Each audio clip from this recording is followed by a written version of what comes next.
Sup, my fellas. Don't forget to leave feedback, and enjoy the story.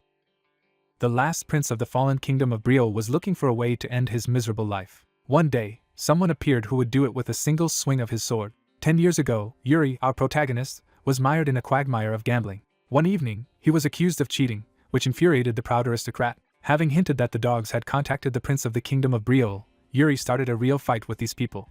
That same night, he met Princess of the Empire. His excuses for the long separation angered her. Yekaterina severed the connection between them, leaving the prince shattered. Unbeknownst to both of them, a spy overheard their conversation. And the next day, he made his move, inciting a conflict between the empire and the kingdom.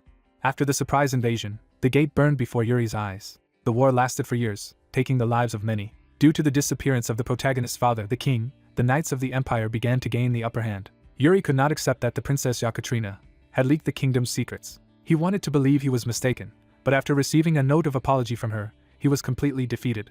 The war continued, and he fought for his life, killing everyone in his path. Exhausted and cornered, the hero was surrounded by enemies from the empire. Yuri had already resigned himself to his death, but the brave knight Laurent shielded him with his body, so the prince could escape. The enemies retreated, and the last prince hid far away from everyone and hoped that one day he would avenge all those who had died. He knew that one day his life would be taken too. That same stranger declared that Yuri did not deserve an easier death. The knight removed his mask, revealing the face of Laurent, who had protected MC. The hour of retribution for all sins had come, and blood gushed from the protagonist's body. Before his death, only his father's words of honor flashed, and then his consciousness drowned in darkness. Yuri awoke in his youthful body, and nearby, only his father's cursing could be heard. Yuri can only stare, unable to understand how his dead father is sitting beside his bed. He is certain this should be impossible, and assumes he must be in the afterlife. Still dazed, he blurts out that his father must have ended up in hell too, leaving the king baffled. Yuri clings to his father's hand as if testing whether this reunion is real. His father scolds him for speaking like a spoiled child after all his talk of honor. When Yuri keeps rambling, the king smacks him back to his senses. Yuri protests through tears and pain, but the familiar blow only makes the moment feel more real. Then a leaf drifts in, and Yuri begins to notice details that do not fit hell at all. Sunlight pours through the open window onto a peaceful room where his father calmly remains at his side. Yuri realizes the dead are not gathered around him after all. Outside, the world is bright and alive instead of ruined. Ordinary maids go about their work in the courtyard, untouched by war. Yuri understands that if this were hell, it would be filled with fire, sinners, and torment, not this quiet normalcy. The memory of himself running toward the light now takes on a different meaning. As his father and attendants speak around him, Yuri begins to suspect he has not died at all, but returned to an earlier time. The others notice his strange silence and growing shock. They call his name as he stares into the impossible truth. The narration confirms it. Yuri Brielle is once again 13 years old. At first he wants to dismiss it as a dream, or a lingering illusion, but the image of the blood-stained hourglass tells him time itself has been overturned. He cannot wake from it, and the world does not collapse, proving this is no fantasy. Instead, forgotten days and old events begin repeating exactly as they once did. Faced with the impossible, Yuri accepts that he has truly returned to the past. Yuri Brielle realizes he has returned to the spring of his 13th year and been granted another chance to change everything. Morning light confirms that the past is real, not a dying illusion. A maid wakes the young prince for the sword training he once neglected. Still half asleep, Yuri hears that this is happening because he himself ordered it. The mention of sword practice jolts him fully awake as old memories rush back. He bolts upright, shaken by how precisely the day matches the past he remembers. Panicking, Yuri tries to rush the morning routine so he will not miss the training that once set his fate. Aina steadies him before his panic turns into chaos. With calm patience, Aina takes charge and starts helping him get ready. Seeing her alive triggers the memory of finding her murdered in his previous life. The sight of her death reminds him how much he already lost once. Yuri falls silent under the weight of that memory. He calls Aina over, needing proof that this moment is truly different. To confirm he is not dreaming, Yuri absurdly orders Aina to slap him. Aina hesitates, but Yuri insists that an order from the prince cannot be treason. He grandly swears he never takes back his word, trying to force the issue through sheer authority. The day outside remains bright and ordinary, making his desperation feel even stranger. Training grounds and palace life continue as if tragedy has not already happened once. A wooden practice dummy waits in the courtyard where his old habits were formed. Aina finally obliges, and Yuri is reminded the hard way that her strength is no joke. As others ignore his reddened cheek, Yuri notices how little attention anyone pays to his condition. Training begins with the familiar clash of wooden swords. His instructor Bernard treats the bruise as irrelevant and moves straight into sparring. Yuri notices Bernard no longer bothers correcting his form, and only makes him fight. That detail makes Yuri realize when his education first started going wrong. He remembers Bernard once reporting to the king that the prince had great talent but wasted it. Bernard had believed Yuri could become a blessing to the Brielle line if only he applied himself. Yuri now understands that this was the turning point. Because he resisted proper instruction, Bernard gave up on teaching and reduced everything to sparring. Instead of proving Bernard wrong, Yuri had responded by becoming even lazier. Determined not to repeat that mistake, Yuri calls Bernard's name mid-training. He stops the exchange and forces Bernard to listen.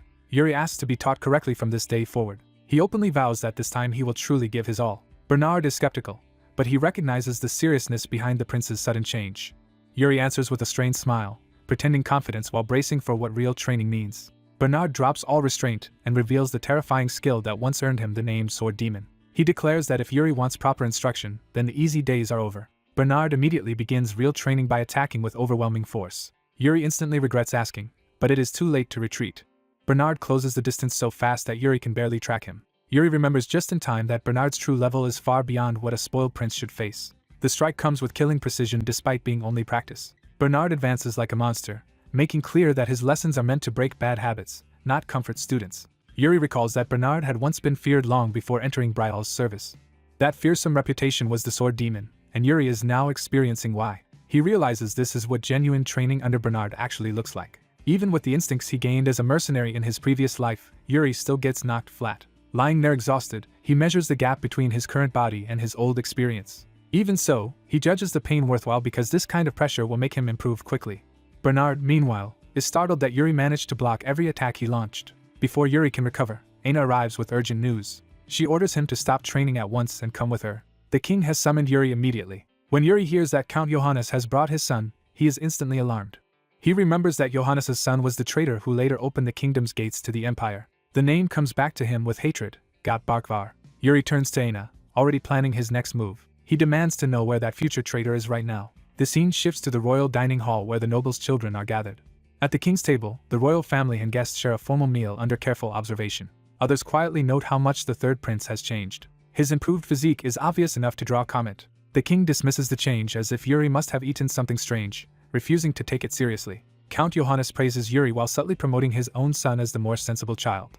Another prince, captivated by a polished older brother, barely hides his admiration. Yuri fixes Got with open hostility, making the other boy uneasy. Got senses the pressure but cannot understand why Yuri is glaring at him. A brother leans in and quietly asks Yuri what happened between them. Yuri answers that Got betrayed him once, speaking from a truth no one else can know. His brother is amused that Yuri would let such a grudge go unanswered. Yuri studies Got and sees that the boy is already hiding calculation behind a dignified mask. That convinces Yuri that Got's nature has not changed at all. Got feels the scrutiny and grows tense under it. His pride flares, and he prepares to answer Yuri's hostility.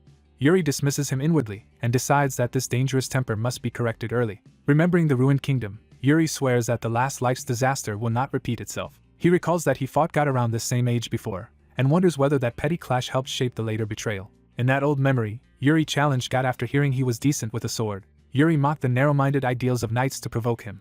He pressed Got to admit that a knight's duty is to serve the kingdom above personal pride. Got agreed in principle but was already wavering under the challenge. Yuri turned the argument into a duel and forced Got to defend his beliefs in combat. He attacked ruthlessly enough for Got to accuse him of cowardly ambush tactics. Yuri kept pressing before Got could recover. A kick to the face shattered Got's composure and his defense. Even while losing, Got tried to cling to the language of knightly honor. Yuri answered by discarding his weapon altogether. That reckless move stunned Got more than the beating itself. Yuri rushed him barehanded, turning the duel into a lesson rather than a contest.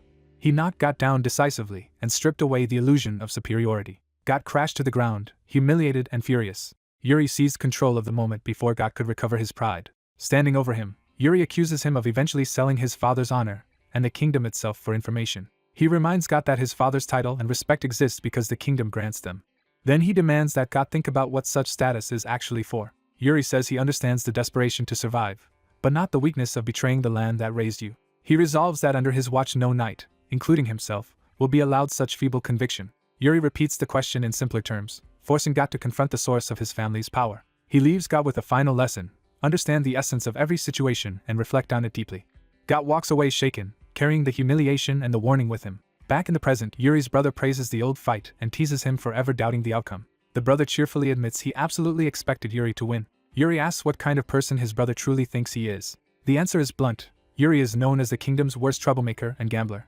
Yuri rejects that old identity and says he intends to stop living like that. His brother can only stare, unable to process the change. He jokes that Yuri must have knocked something loose in his head. As evening falls, Yuri returns to training with his resolve intact. After another brutal session, he reaches his limit and collapses, satisfied just to have endured it. Bernard ends the day's lesson, acknowledging Yuri's effort. Even sprawled on the ground, Yuri listens for whatever comes next. Bernard decides Yuri is finally ready to begin learning a mana method. Yuri immediately asks whether Bernard will teach him his own technique. Bernard refuses, saying Yuri should instead learn the Brial method because it is balanced and efficient. Yuri remembers that in his previous life he had already mastered the Brial method nearly to its limit. He hints that he wants something beyond what he already knows. Bernard realizes Yuri is aiming higher than expected. Yuri asks Bernard to recommend a Royal Guard recruit with exceptional potential, because he has another technique in mind that he once could not attempt. Bernard considers the request carefully. If raw potential is the criterion, one name stands above the rest. Bernard identifies that person as Jared. The name stirs Yuri's memory at once. He remembers meeting Jared near the end of the war in his previous life. Back then Jared's skill had been mediocre, almost pitiful for someone who had survived so long.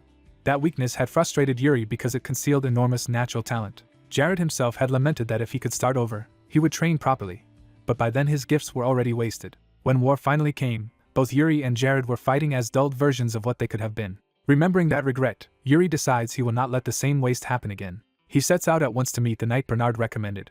Jared turns out to be a blonde Royal Guard trainee practicing among the others. Yuri arrives already intent on forcing the issue and knocking some sense into him. Night settles over the training hall as the next test begins. From the balcony, Yuri spots Jared among the trainees below. Jared notices the prince's presence and grows alert. Yuri greets him casually and says he came to see how the guards are doing. Jared responds politely, but Yuri is already judging the atmosphere around him. Watching the trainees, Yuri sees plenty of effort but not the hunger needed to surpass themselves. He asks Jared to identify the rookie Bernard mentioned. Once Jared points him out, Yuri understands exactly what Bernard meant about hidden potential. Yuri reflects that training should build skill, but Jared is only doing the bare minimum. He realizes this complacency is how Jared eventually became a wasted blade. So Yuri orders a wooden sword and announces that he wants to spar. When asked for an opponent, he points directly at the slacker he came for. The hall clears as Yuri and Jared face each other under the eyes of the other guards.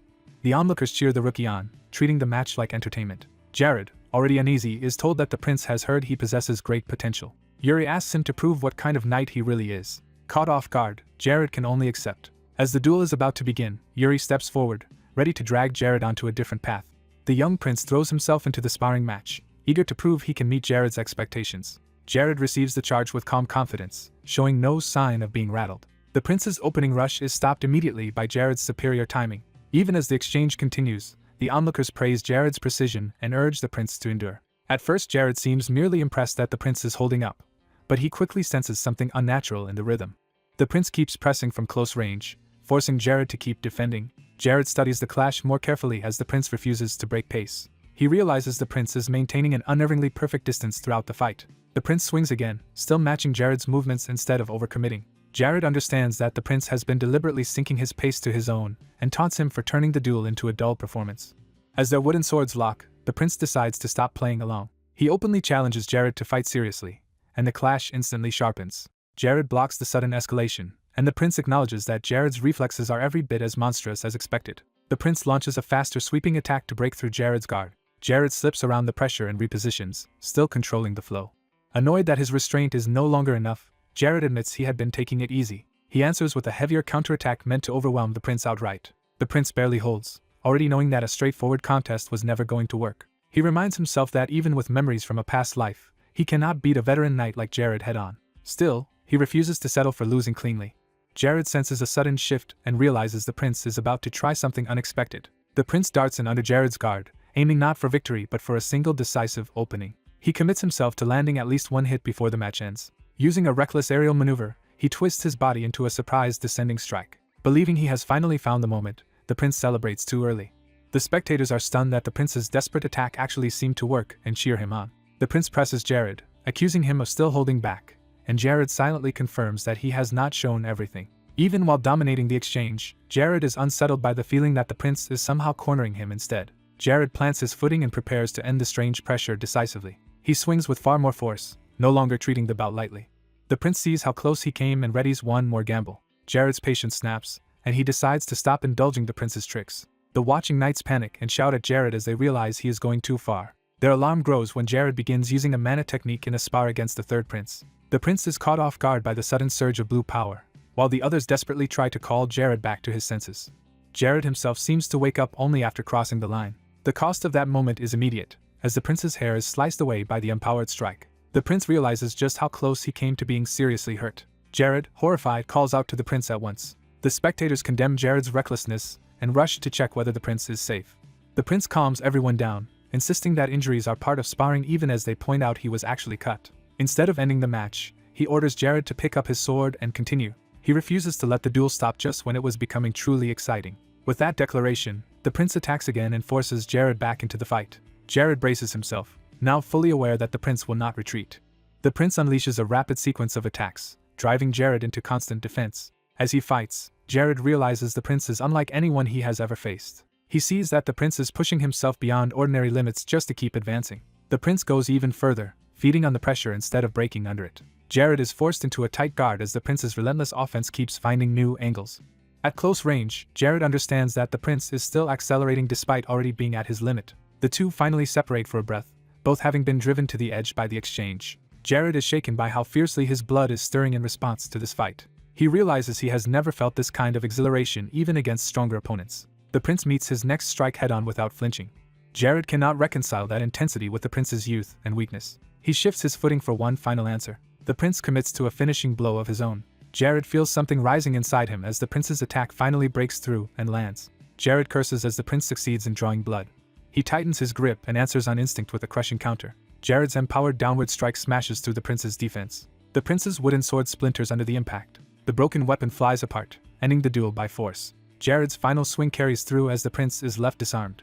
The prince exhales in relief, recognizing that he survived the exchange he gambled everything on. Satisfied that he achieved his goal, he declares the match over. Jared stands in silence, still surrounded by fading mana and unable to process what just happened. The prince breaks the tension by telling Jared that he learned something important from him. Jared awkwardly accepts the praise and returns it, still flustered by the outcome. Privately, Jared admits the prince showed a fighting obsession unlike anything he has ever encountered. He stares at the prince in disbelief, unable to understand how someone so young could possess that kind of will. The prince snaps him out of it and asks why he is just standing there. He points out that Jared managed to make the prince bleed and should not be frozen in place over it. Jared hurriedly apologizes for his lapse and for injuring him. Once the tension breaks, Jared mentally checks out from sheer overload. The prince collapses onto the floor in exhaustion the moment the match truly ends. Only then does the pain and fatigue catch up to him. Above them, the knights celebrate the prince's performance with open admiration. One of them notices their captain has arrived to watch the aftermath. The captain of the royal guard, Saint, reveals he only just got there. From above, he takes in the prince sprawled on the training floor amid broken wooden swords. The prince lies unconscious or nearly so, having spent everything in the duel. Saint studies the scene with interest, clearly intrigued by what he has witnessed. A few days later, life at the palace appears calm again.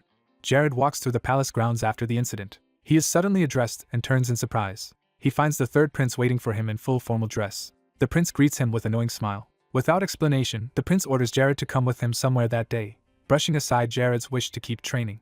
He teasingly claims credit for fixing Jared's mindset and says Jared now owes him a favor. Jared gives in and agrees to follow. The prince judges that Jared has regained enough strength and composure for what comes next. When Jared asks where they are going, the prince refuses to explain and tells him to simply follow. To ease Jared's concern, he adds that they will not be going alone.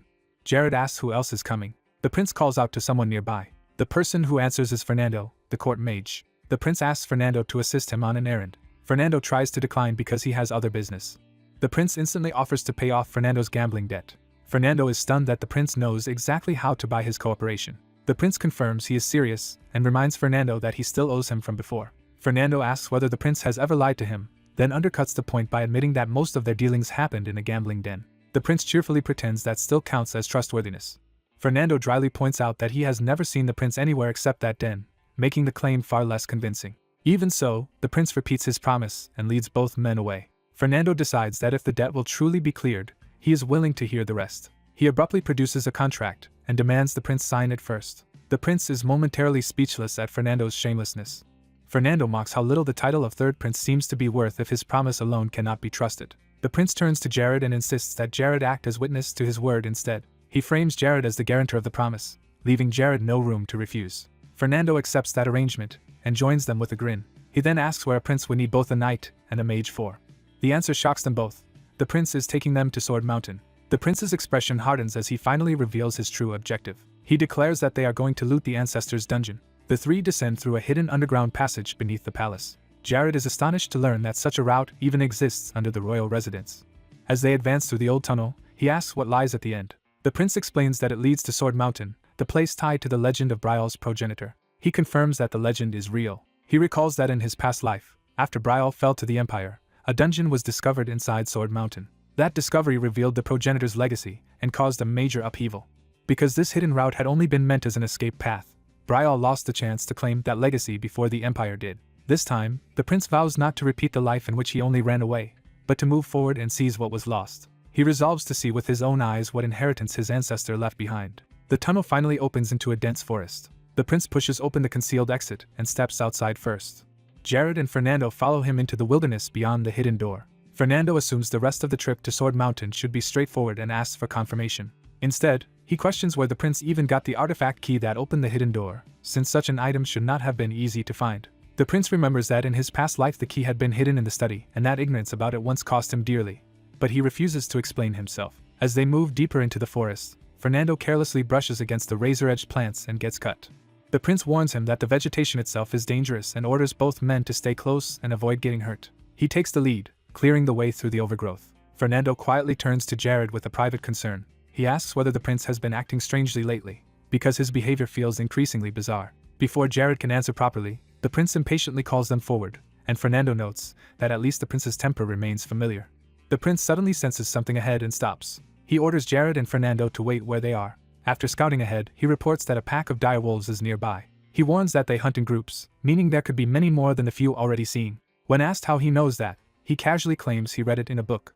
Fernando is so shocked by the idea of the prince reading that he nearly forgets the danger. The prince refocuses them, saying the wolves have not noticed them yet and that they should slip past quietly. At that exact moment, someone steps on a branch and ruins their stealth. Jared and the prince turn in alarm as Fernando realizes what he has done. Fernando can only laugh awkwardly as the situation immediately goes bad.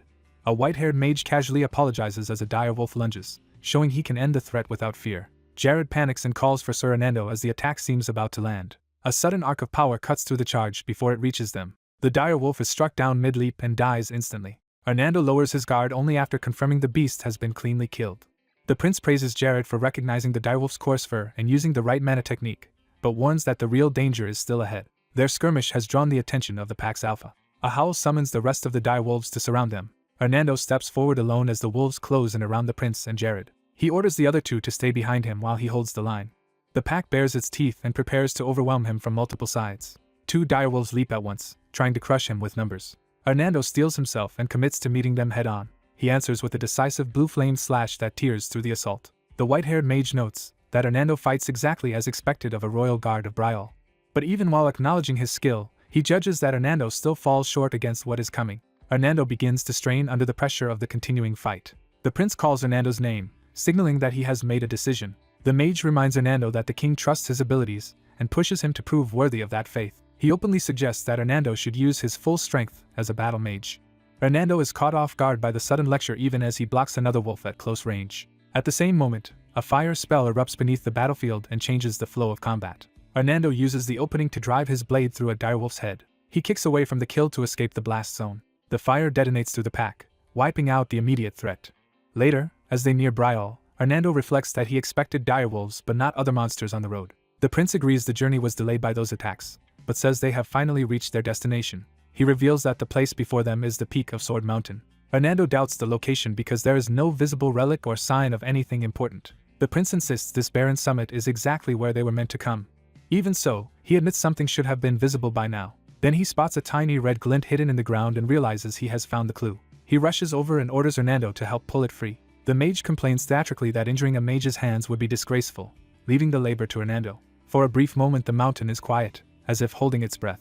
The buried object proves to be the hilt of a sword set deep in the stone. The prince grips it and starts drawing it out. The blade emerges with surprising ease, as though it had been waiting for him. The mage immediately notices that the sword looks untouched by time, not like something long buried. That detail unsettles the prince as he studies the weapon. An inscription reading guilty makes him suspect the sword carries a judgment, or history of its own. Hernando asks if this could be the founder's relic, but no one can yet be certain. Before they can examine it further, all three sense a new presence closing in. The prince realizes they are about to learn what the relic truly guards. The ground beneath them suddenly gives way.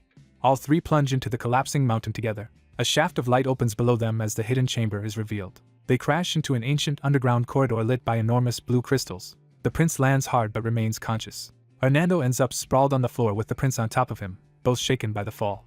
The mage is impressed that the prince instinctively protected himself with his mana method during the drop. He calmly surveys the ruins and remarks that the dungeon extends far deeper than expected. The prince accuses him of prioritizing his own safety over everyone else's, and the mage laughs it off as necessity. A sharp sound interrupts the argument, and warns them they are not alone. The mage turns toward the disturbance with sudden seriousness. He points down the corridor, but the prince refuses to let him dodge the accusation so easily. The mage cuts him off and identifies the approaching presence as a ghost. The prince is startled by the claim. A spectral armored knight with burning red eyes emerges from the darkness. The prince recognizes the undead warrior as a death knight. He orders Jared to get up at once as the threat closes in. When Jared is too slow, the prince physically forces him back to his feet. Jared wakes in confusion, not yet understanding where they are. He turns and finally sees the death knight approaching. Hernando places himself in front of the prince and vows to handle the monster alone. The death knight advances with calm, deliberate steps instead of attacking wildly. The prince studies it more carefully and repeats the name as if testing a memory. He recalls that a death knight is a fallen knight returned from death, stronger than in life. Even so, he tells Hernando the creature is not actually hostile toward him. Hernando demands to know how he can be so sure, and the prince says he can feel it. He explains that the knight is guarding the founder's dungeon and would not attack one who carries the founder's blood. The death knight confirms the prince's reasoning. It reaches for its weapon, testing the prince's resolve rather than striking immediately. The mage and Hernando both panic, convinced the prince is still in danger. A lethal red slash flashes toward the prince before either of them can intervene. The founder's sword suddenly drops into the path of the attack and blocks it for him. The mage is so shocked he blurts out a grotesque exaggeration about the prince being split in half. The prince coldly shuts him down, and the mage hurriedly revises his joke to a harmless comment about his hair. The death knight remarks that the prince's arrogant tone reminds him of someone from long ago. That reaction makes the prince ask whose resemblance the knight means. The answer comes with weight: Eric Bryall. The name stuns the others because Eric Bryall is the legendary founder known to every citizen of Bryall. He is remembered as the unmatched swordsman who conquered the continent and became Bryall's first king. The prince asks if that means he is the first true heir to reach this place, and the knight confirms it. The knight adds that only a descendant of Bryall could have drawn the founder's sword. The prince realizes the blade in his hand truly is the founder's treasured weapon. The death knight then reveals that it was once his own sword in life. The prince reacts with awkward guilt for having taken what was effectively the knight's personal weapon. The knight addresses him formally as a descendant of Bryall and demands to know why he has come. He orders the prince to state his purpose plainly. The prince tightens his grip on the sword, understanding this is a test. He declares himself Yuri Bryall, third prince of Bryall, and claims the right to inherit Eric Bryall's legacy. The death knight studies him in silence, weighing that declaration. Then it turns and begins leading the three deeper into the dungeon. The knight decides the time has come to fulfill the duty it has guarded for ages. It promises to grant Yuri what he seeks. Yuri follows without hesitation. Hernando trails behind, still wary and unable to trust what he is seeing. He privately admits that none of this fits any logic he knows. For a royal guard, escorting a prince into the founder's dungeon and negotiating with a death knight is far beyond anything he imagined. As Yuri moves toward the crystal chamber, Hernando calls after him in alarm. He senses something strange happening to the prince. A distorted vision suddenly overtakes Yuri's awareness. In that vision, a battered knight addresses him as if he were a prince from another era and urges him to keep moving. Hernando dismisses the prince's strange behavior as more nonsense, unaware Yuri is seeing fragments of the past. Yuri answers as if he can hear that ancient voice and keeps going. The death knight reaches the heart of the crystal chamber. It takes its place before the crystals like a master preparing a lesson. Yuri faces it alone as the chamber becomes a stage for judgment. A surge of blue light engulfs all three men and drags them into a different space. The knight expresses a hope before the trial fully begins. It declares that all of them are worthy to witness what comes next. Yuri finds himself standing in a vast desert-like battlefield and demands to know where he is. A lone figure appears in the distance, walking toward him with a sword. Yuri first assumes he is seeing the founder himself. But as the figure draws closer, he realizes something is wrong with that assumption. The opponent bursts forward with inhuman speed. Yuri understands that the thing charging him is not human at all. He barely manages to meet the first strike with the founder's sword. At the moment of impact, he senses a concentrated blue force at the enemy's core. That energy triggers a realization in him. What stands before him is a living demonstration of a mana method, not an ordinary enemy. The faceless figure manipulates the mana at its chest directly, showing the principle instead of explaining it. Yuri watches closely, forcing himself to understand rather than panic. The figure presents the circulating mana openly, as if inviting him to read its structure.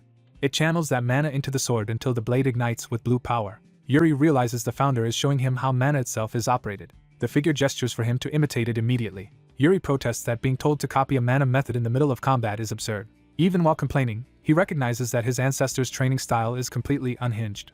The lesson becomes clear. Yuri is expected to learn a mana method for the first time by surviving real battle. He concludes that only someone living a second life could even attempt something this reckless. Accepting that truth, Yuri decides he is exactly the kind of person who can do it. He places his hand to the ground and begins drawing mana through his body by instinct. He tests the sensation and asks himself if this is the correct flow.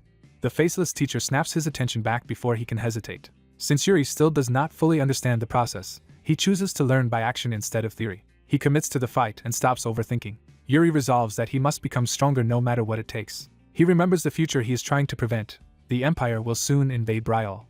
He swears that this time he will destroy that threat before it can repeat the past. The memory of past failure hardens his determination not to make the same mistake again. With that resolve, he raises the Founder's sword and prepares to absorb Eric Bryal's swordsmanship. He launches his own empowered strike across the battlefield. Yuri follows through with the technique, forcing his body to keep pace with the mana. He declares that he will take in every lesson the Founder is offering. Elsewhere, Hernando's awareness opens inside another vision. He finds himself in a grand hall lined with training weapons. Still dazed from the transition, he tries to make sense of the new surroundings. He realizes he has been placed in what appears to be a training ground of his own. Jared finds himself alone in a vast hall, immediately sensing that this place is too solid to be an ordinary dream. He steadies his mind and concludes that whatever has brought him here is real enough to test him. Refusing to be hunted, he draws his sword and openly challenges the hidden presence to face him. A figure finally steps out behind him, ending the uncertainty. Jared realizes with a jolt that the newcomer looks exactly like him. The double greets his confusion with mocking confidence, as if it has been waiting for this moment. Jared suspects this is the Death Knight's trial and that the enemy before him is some kind of doppelganger. To test that idea, he asks whether the copy even shares his name. The double answers by calling him Jared and warning him not to resist the fate laid out for him. That claim catches Jared off guard, because the imposter speaks as though it knows his life better than he does. The fake Jared taunts him with the life he once chose, saying he became a royal guard only because he wanted safety and comfort. It presses further, insisting he should stay away from the third prince, and that resisting destiny will only make his life more miserable. Those words strike at a truth Jared once might have accepted, forcing him to confront how much he has changed. He admits to himself that his former self probably would have agreed with that cowardly advice. A memory of his younger, weaker mindset surfaces, dismissing everything as empty performance. Jared rejects the imposter's authority, and decides it must be incomplete, because it does not understand what he has learned. He reminds himself that dwelling on a previous swing only ruins the next one. So he clears his mind and prepares to fight without hesitation. The double sneers at that resolve and ignites its blade with blue power, revealing that it can wield Jared's strength as well. It attacks first with a violent burst of speed, trying to overwhelm him immediately. The empowered strike comes straight at Jared with ruthless force. Jared meets the blow head-on instead of retreating, forcing the clash into a contest of skill. As their blades lock, he realizes the copy's swordsmanship is simple and predictable despite its power. He sees the flaw clearly. The fake fights only to defend itself and avoid risk, just like the old Jared once did. That defensive style gives Jared the opening he needs. He commits fully to a decisive counterattack, choosing aggression over caution. In that instant he recognizes how different he has become from the man he used to be. He drives through the exchange with conviction instead of second-guessing himself. His strike lands cleanly, and he dismisses the copy's entire way of fighting as nothing but empty caution. With the duel effectively decided, Jared exhales in relief while the fake falters. The defeated double begins to melt apart, revealing that it was never truly human. Jared is startled by the grotesque transformation, realizing the trial was hiding something far stranger than a mere mirror image. The false body swells into a towering mass of shapeless flesh. Jared confronts the monster directly, asking if this hideous form is its real identity. Even faced with the reveal, he stays focused on the larger situation and remembers that the third prince is likely fighting elsewhere at the same time. He gathers his power again, determined to end the creature quickly in return. At the same time, he silently hopes the prince can survive his own ordeal. The scene abruptly shifts, carrying the struggle into a barren rocky wasteland under a harsh sky. The new battlefield feels ancient and symbolic, as if Jared has been drawn deeper into the trial's true memory. There, a wounded young noble is trapped against shattered stone while a faceless white humanoid advances on him with a sword. The boy is battered but still conscious, cornered with no room left to flee. The faceless attacker raises its blade to finish him. A surge of blue power crashes down before the killing blow can land. A second faceless warrior intercepts the attack and shields the boy at the last moment. The boy seizes the chance and grabs the fallen sword beside him. He forces himself upright, terrified but determined to fight for his life. Using the opening created by his protector, he unleashes a desperate counterattack. Blue energy erupts across the battlefield as his strike connects. The enemy survives the blast and rushes him again, proving the danger is not over. The boy steadies himself and quickly checks how much time remains before this chance disappears. He realizes the fight nearly killed him, but all his prior sparring has finally become useful. In the middle of battle, he understands how to apply the strange mana technique he has been struggling to grasp. More importantly, he finally understands how to swing his sword properly instead of merely imitating form. That realization sharpens his focus and strips away his panic. He studies the faceless opponent and notices cracks spreading through its weapon and body. The enemy begins to break apart under the force of his new technique. Watching it unravel, the boy understands that the trial's allotted time is ending. The faceless figure dissolves into drifting fragments of light and ash. Accepting that the vision is closing, the boy calmly concludes that his time here is up. Before leaving, he offers sincere thanks for what he has been allowed to learn. The wasteland fades into silence beneath the night sky. Back in himself, the boy pauses and tests whether he has truly returned to reality. He finds himself standing in a crystalline cavern, sword in hand, still breathing hard from the ordeal. Nearby voices confirm that Jared has awakened, and he realizes the vision has ended. A Death Knight seated before glowing crystals remarks that Jared seems to have had a meaningful dream. When Jared demands an explanation, the Death Knight reveals that the vision was part of Eric's plan, left behind for a future heir of Brial who would one day reach this place. Jared immediately understands the significance, because in his previous life Sword Mountain was destroyed before any Brial heir could ever claim this inheritance. He asks whether the founder himself used the same mana method he just learned. The Death Knight says no and explains that this technique was Eric's final legacy, created from the enlightenment he gained after traveling the East in his later years, and Jared is the first person to inherit it. Jared wonders why such a power was hidden this way instead of being passed directly through the royal line. The Death Knight answers that the dungeon only opens when the proper heir arrives, meaning the time to use this power has finally come. When Jared asks what that destined time actually is, the Guardian refuses to answer for him. Instead, he orders Jared to discover that truth on his own. Jared then asks for the name of the technique he has inherited. The answer, Soul Severance, leaves him repeating the name as he weighs its meaning. The Death Knight then commands him to kneel so the legacy of his ancestor can be formally bestowed. Jared obeys and lowers himself before the ancient Guardian. The Death Knight places a hand on Jared's head to seal the inheritance. With that touch comes the first command of Brial's creed, never fear your enemies. Jared accepts the lesson without hesitation. The Guardian continues, telling him to act according to his convictions, and Jared again swears obedience. Finally, he is ordered to fulfill Brial's duty to the very end, and he accepts that burden as well. The force of the transmission overwhelms him for a moment, but he endures it. As the Death Knight begins to fade, he makes Jared remember one final truth. Brial never abandons its honor, even at the cost of death. That unwavering honor, the Guardian declares, is Brial's oath. Morning arrives over the palace, ending the night of revelations. Jared is awakened by his maid, who cheerfully announces that it is already morning. He wakes in bed exhausted, still carrying the weight of what he saw. His maid notices how drained he looks and worries that he came back too late the previous night. Jared casually admits that he spent the night in the royal archive. When she asks why he suddenly went there, he says he was searching for a specific record. He explains that among the palace records he found a note saying the founder, Eric Brial, once had a brother. That forgotten brother was a man who abandoned his honor and vanished from history without even leaving a name. Jared concludes that this nameless brother is the Death Knight. He also realizes the sword he brought back likely belonged to that man originally. Before he can dwell on it, the maid tells him to dress at once because the king has summoned him. She adds that the summons came immediately after the king met with Hernando, making the situation feel urgent. Jared instantly suspects Hernando has already reported everything. That suspicion is confirmed in his mind as he recalls Hernando addressing him the night before. Hernando had openly stated that he intended to report the entire incident to the king. Jared had questioned whether that was really necessary. Hernando answered with a smile that yes, it absolutely was. Now Jared understands that nothing from the dungeon was kept secret. He enters the throne room under the full weight of that realization. Standing before the king, he formally asks why he was called. The king says he already knows Jared left the palace without permission and even found the founder's dungeon at Sword Mountain. Jared avoids a direct explanation and claims it somehow just happened that way. The king then notices the sword at Jared's side and asks if that too came from the dungeon. After Jared confirms it, the king rises and shifts from suspicion to deeper scrutiny.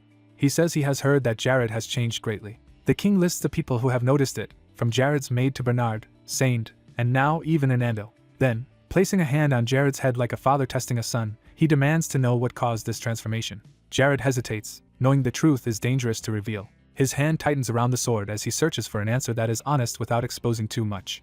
The king notices Jared's instinctive retreat and reads the tension immediately. He presses harder, asking whether Jared intends to refuse him. Jared denies that, but the king points out that his body is already answering for him. By noticing the king's clenched fist, Jared realizes his father is as tense as he is. The king orders him to speak plainly. So Jared chooses a safer truth and says that he had a dream. The king repeats the word, skeptical but willing to hear more. Jared says that in that dream he committed a terrible crime. The king demands to know what kind of crime could weigh on him so heavily. Father and son face each other in a silence charged with both authority and fear. The king asks directly what crime Jared committed in that dream. He reframes it as a sin, and Jared finally names it. His sin, he says, was failing to protect Brial until the very end. He describes a dream of Brial engulfed in a great war where countless people were slaughtered, and despite trying to change the outcome, he failed. After the kingdom fell, he wandered on without honor, unable to save what mattered. That path ended in a brutal and meaningless death. When he awoke, he found that the necklace his mother had given him was gone, making the dream feel less like fantasy and more like a message. That loss makes him think of his mother and the possibility that she reached out to him somehow. The king accepts that possibility and suggests the dream may have been a warning from Lily. He then asks what caused Brial to fall in that vision.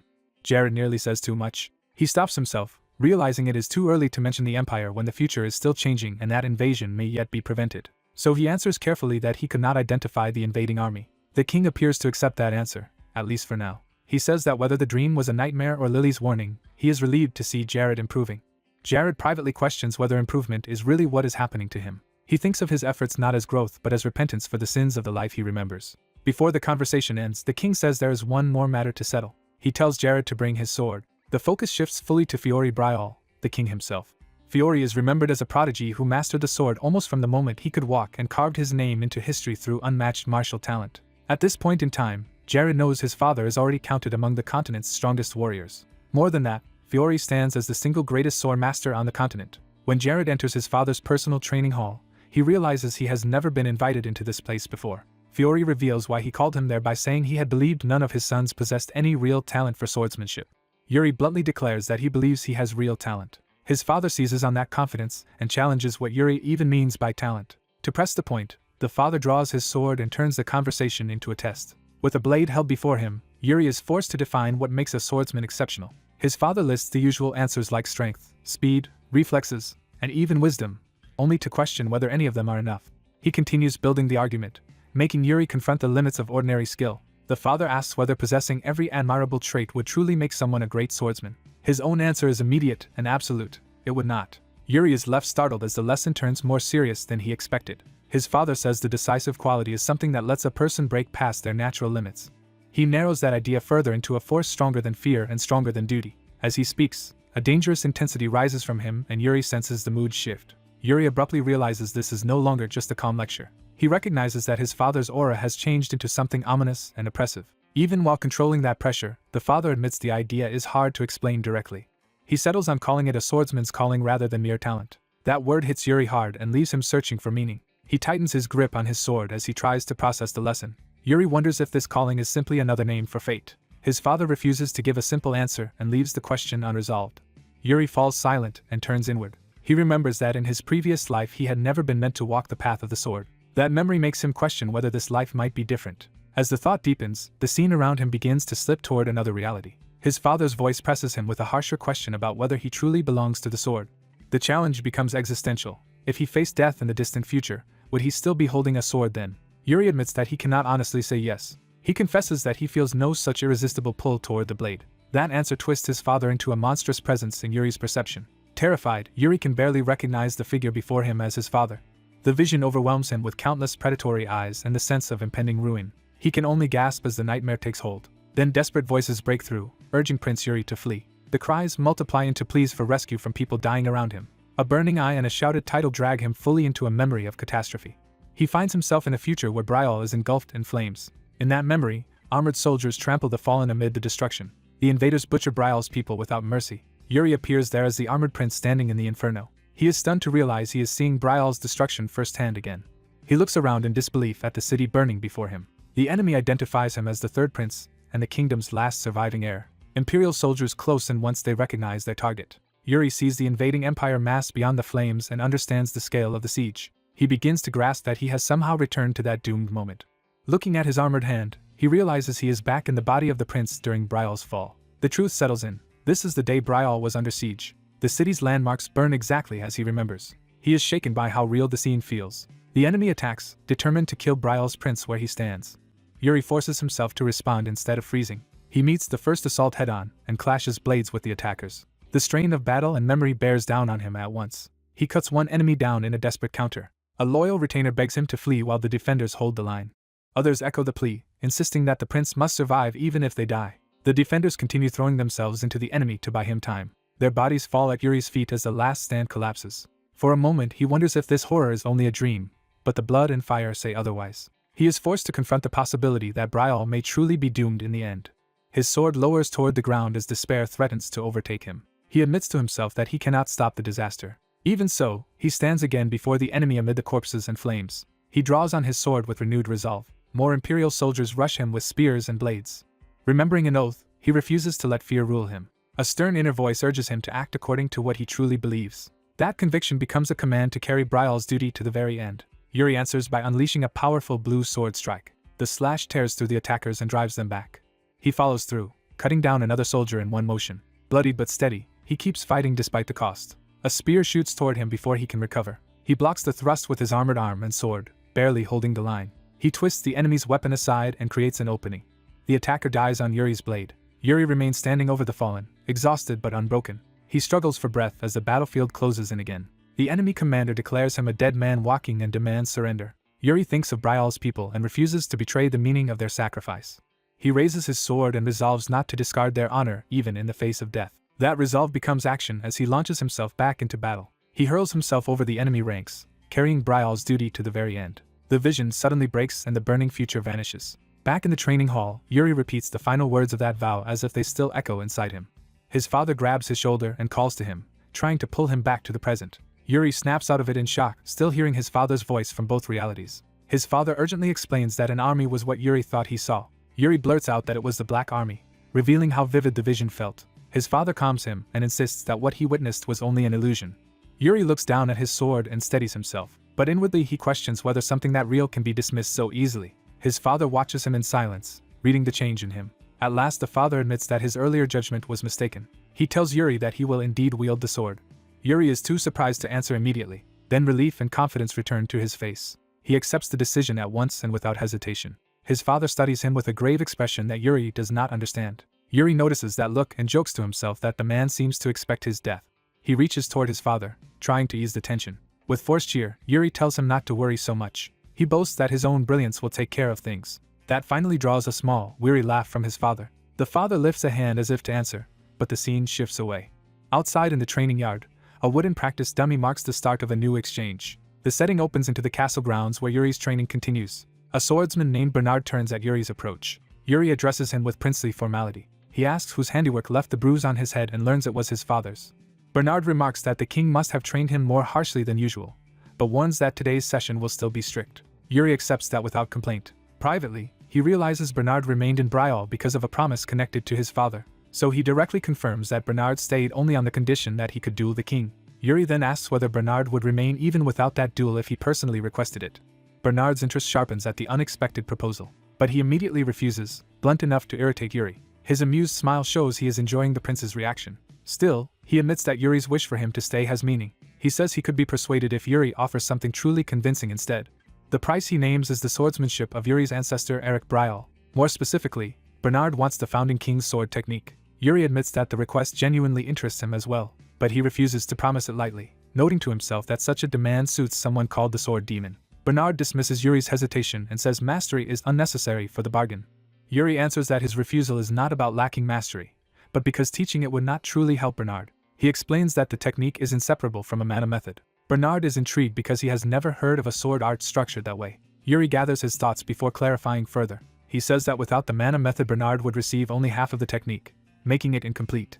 Bernard considers that complication rather than rejecting it outright. Then he unexpectedly agrees to the arrangement anyway. He offers to stay in Brial if Yuri will teach him even that incomplete version. Confident in his own ability, Bernard believes he can still extract value from half a technique. Yuri smiles, seeing the negotiation finally turn in his favor. He quickly secures Bernard's promise that he will remain in Brial. Once Bernard agrees, Yuri immediately asks for a demonstration in return. He wants to see Bernard perform the technique before anything else. Yuri draws his man-infused blade and prepares to show his own move, Soul Severance. But before he can begin, Bernard interrupts with one last confession. He reveals that he had intended to stay in Brial all along, making Yuri realize he was maneuvered. Yuri protests, confused about why Bernard made him bargain at all. Bernard answers by attacking first, turning the lesson into a live test. Yuri fumes at the unfair timing even as he braces himself. Bernard's strike crashes down with overwhelming force. Yuri shouts in outrage that Bernard chose this exact moment to mention the trick. Time passes into evening after the fierce exchange. Later, Yuri lies awake in bed, replaying everything that happened. He realizes that the future he once knew is no longer fixed. For the first time, he believes a future may exist in which Brial does not fall. He realizes that Bernard remaining in Brial is proof that the future has already begun to shift, even if only slightly. The burden of changing fate no longer paralyzes him, because he can see that his actions are producing results. Even so, he reminds himself that the real turning point has not come yet, and renews his vow to stop the Empire this time. He hardens that resolve into a promise he will keep no matter what. That determination is interrupted when someone addresses him at his bedside. Aina pleads with him not to get himself into trouble again. Still half awake, he jokes that her warning is too vague because trouble seems to follow him constantly. Aina clarifies that she means the Senate meeting scheduled for the next day, which he has apparently forgotten. When she adds that the king personally ordered him to attend, he realizes this is not optional. He curses his bad timing as Aina warns that nearly all the senators will be there. Seeing his unease, she reaches out to comfort him. Aina nervously warns that the Senate is full of intimidating people and begs him not to solve things with his fists. He reassures her that he is no longer the kind of person who acts that recklessly. Aina still demands a firm promise, and he gives it with a laugh. Morning arrives over the royal capital as the meeting day begins. At the Senate table, the prince finds himself surrounded by nobles before the king's empty seat. The discussion opens with immediate hostility. He quickly sees that Aina's fears were justified, because Duke Jetari opposes him from the outset. Jetari argues that it is improper for the prince to learn a mana method that has not been officially approved. Other nobles align themselves with that objection, and close ranks behind the duke.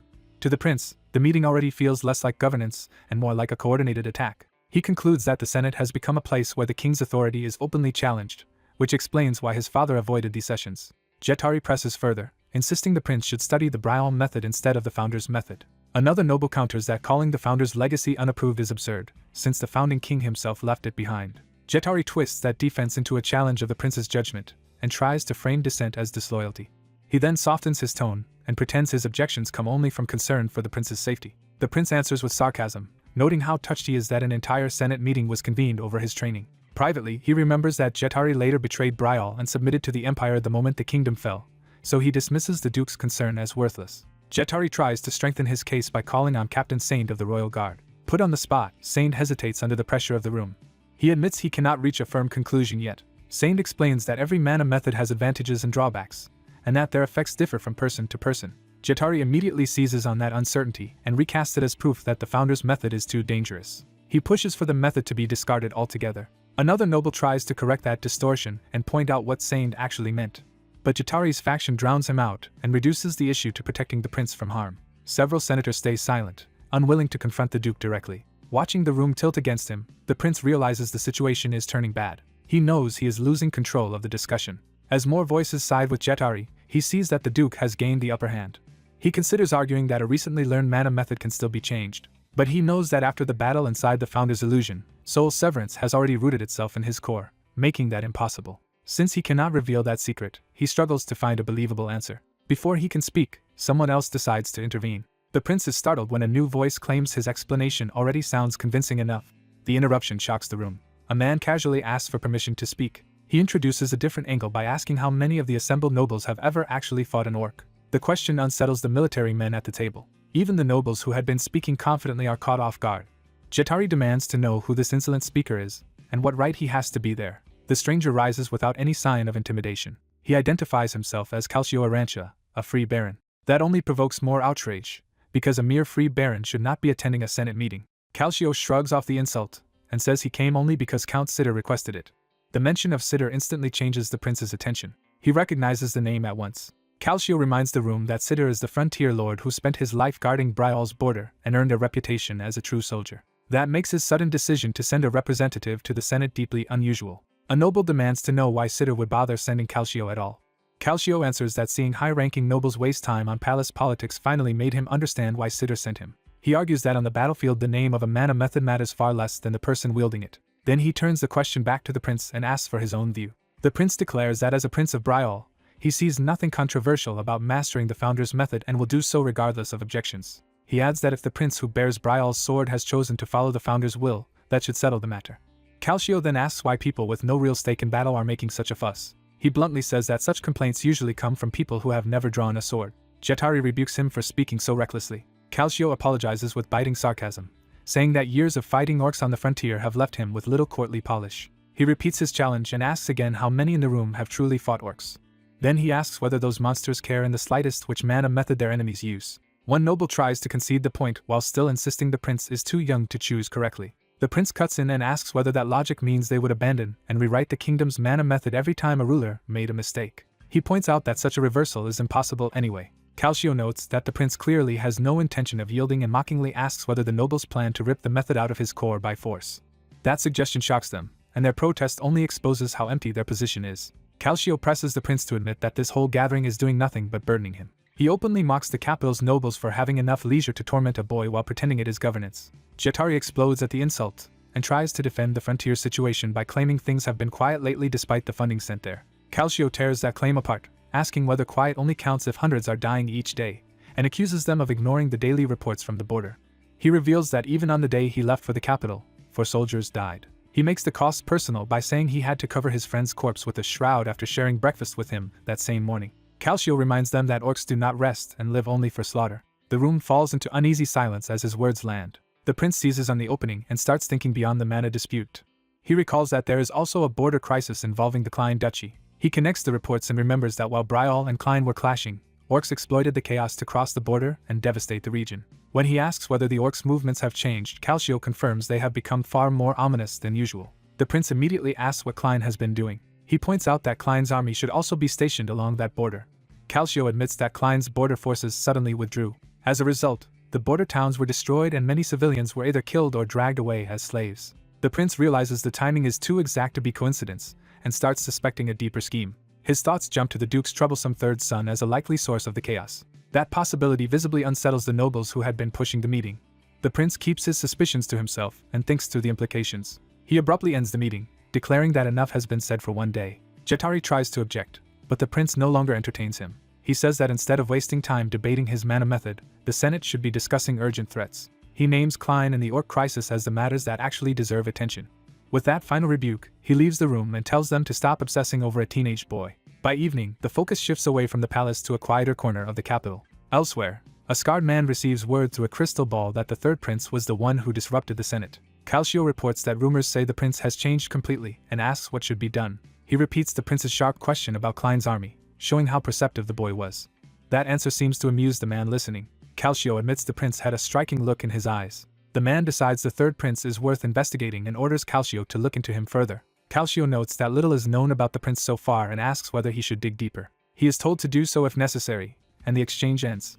After the crystal falls silent, Calcio is left alone with his thoughts. Looking out at the peaceful city, he bitterly contrasts its calm with the soldiers dying at the borders every day. Then he notices a hooded figure passing below his window and is suddenly struck by a possibility. He wonders if the person in the street could actually be the third prince. At first he rejects the idea as impossible. That same night, the prince and his silver-haired companion slip out of the palace in disguise, and the companion jokes about how often he used to run away from home. When the companion worries they have been noticed, the prince dismisses it and points out that leaving the palace is normal for him. The companion explains that going out with the prince would look like open rebellion, then asks whether the prince plans to do something dangerous. The prince denies it, and the companion is only half relieved. As they move through the city, the companion asks where they are headed. The prince reveals that their destination is the largest illegal casino in the capital. The companion is horrified because that sounds exactly like the kind of trouble he was promised there would not be. The prince insists he only needs to be taken there, and the companion reluctantly names the place. The prince makes clear that everything he is doing is for Brial. The companion realizes the prince has already planned this thoroughly, and can only stare in disbelief. Even so, he gives in, and the two head off together to shake the casino to its core. The prince reflects that in his previous life, a few people in Brial caused enormous upheaval. One was a notorious moneylender who also ruled the underworld. Another was a merchant titan who built the continent's most successful guild. And the last was a legendary assassin who seized control of the underworld by killing its former leader and spread fear through Brial. That assassin's shadow once reached every street in the kingdom. The prince remembers that the person murdered by that assassin was the current underworld's top loan shark. That man was Goryo, the very figure now standing before them inside the casino. Goryo greets the royal mage and the third prince with polished courtesy, making it clear he recognized them immediately. The prince feigns ignorance and tests how much Goryo knows. Goryo answers smoothly that with such distinguished visitors, personally appearing is the least he can do. The prince accepts the courtesy but makes clear he did not come merely to enjoy gambling. Goryo's interest sharpens at that admission. He invites them to sit and discuss business instead. Once seated, the companion anxiously complains that the prince never told him this was a negotiation rather than a reckless outing, and the prince shuts him up.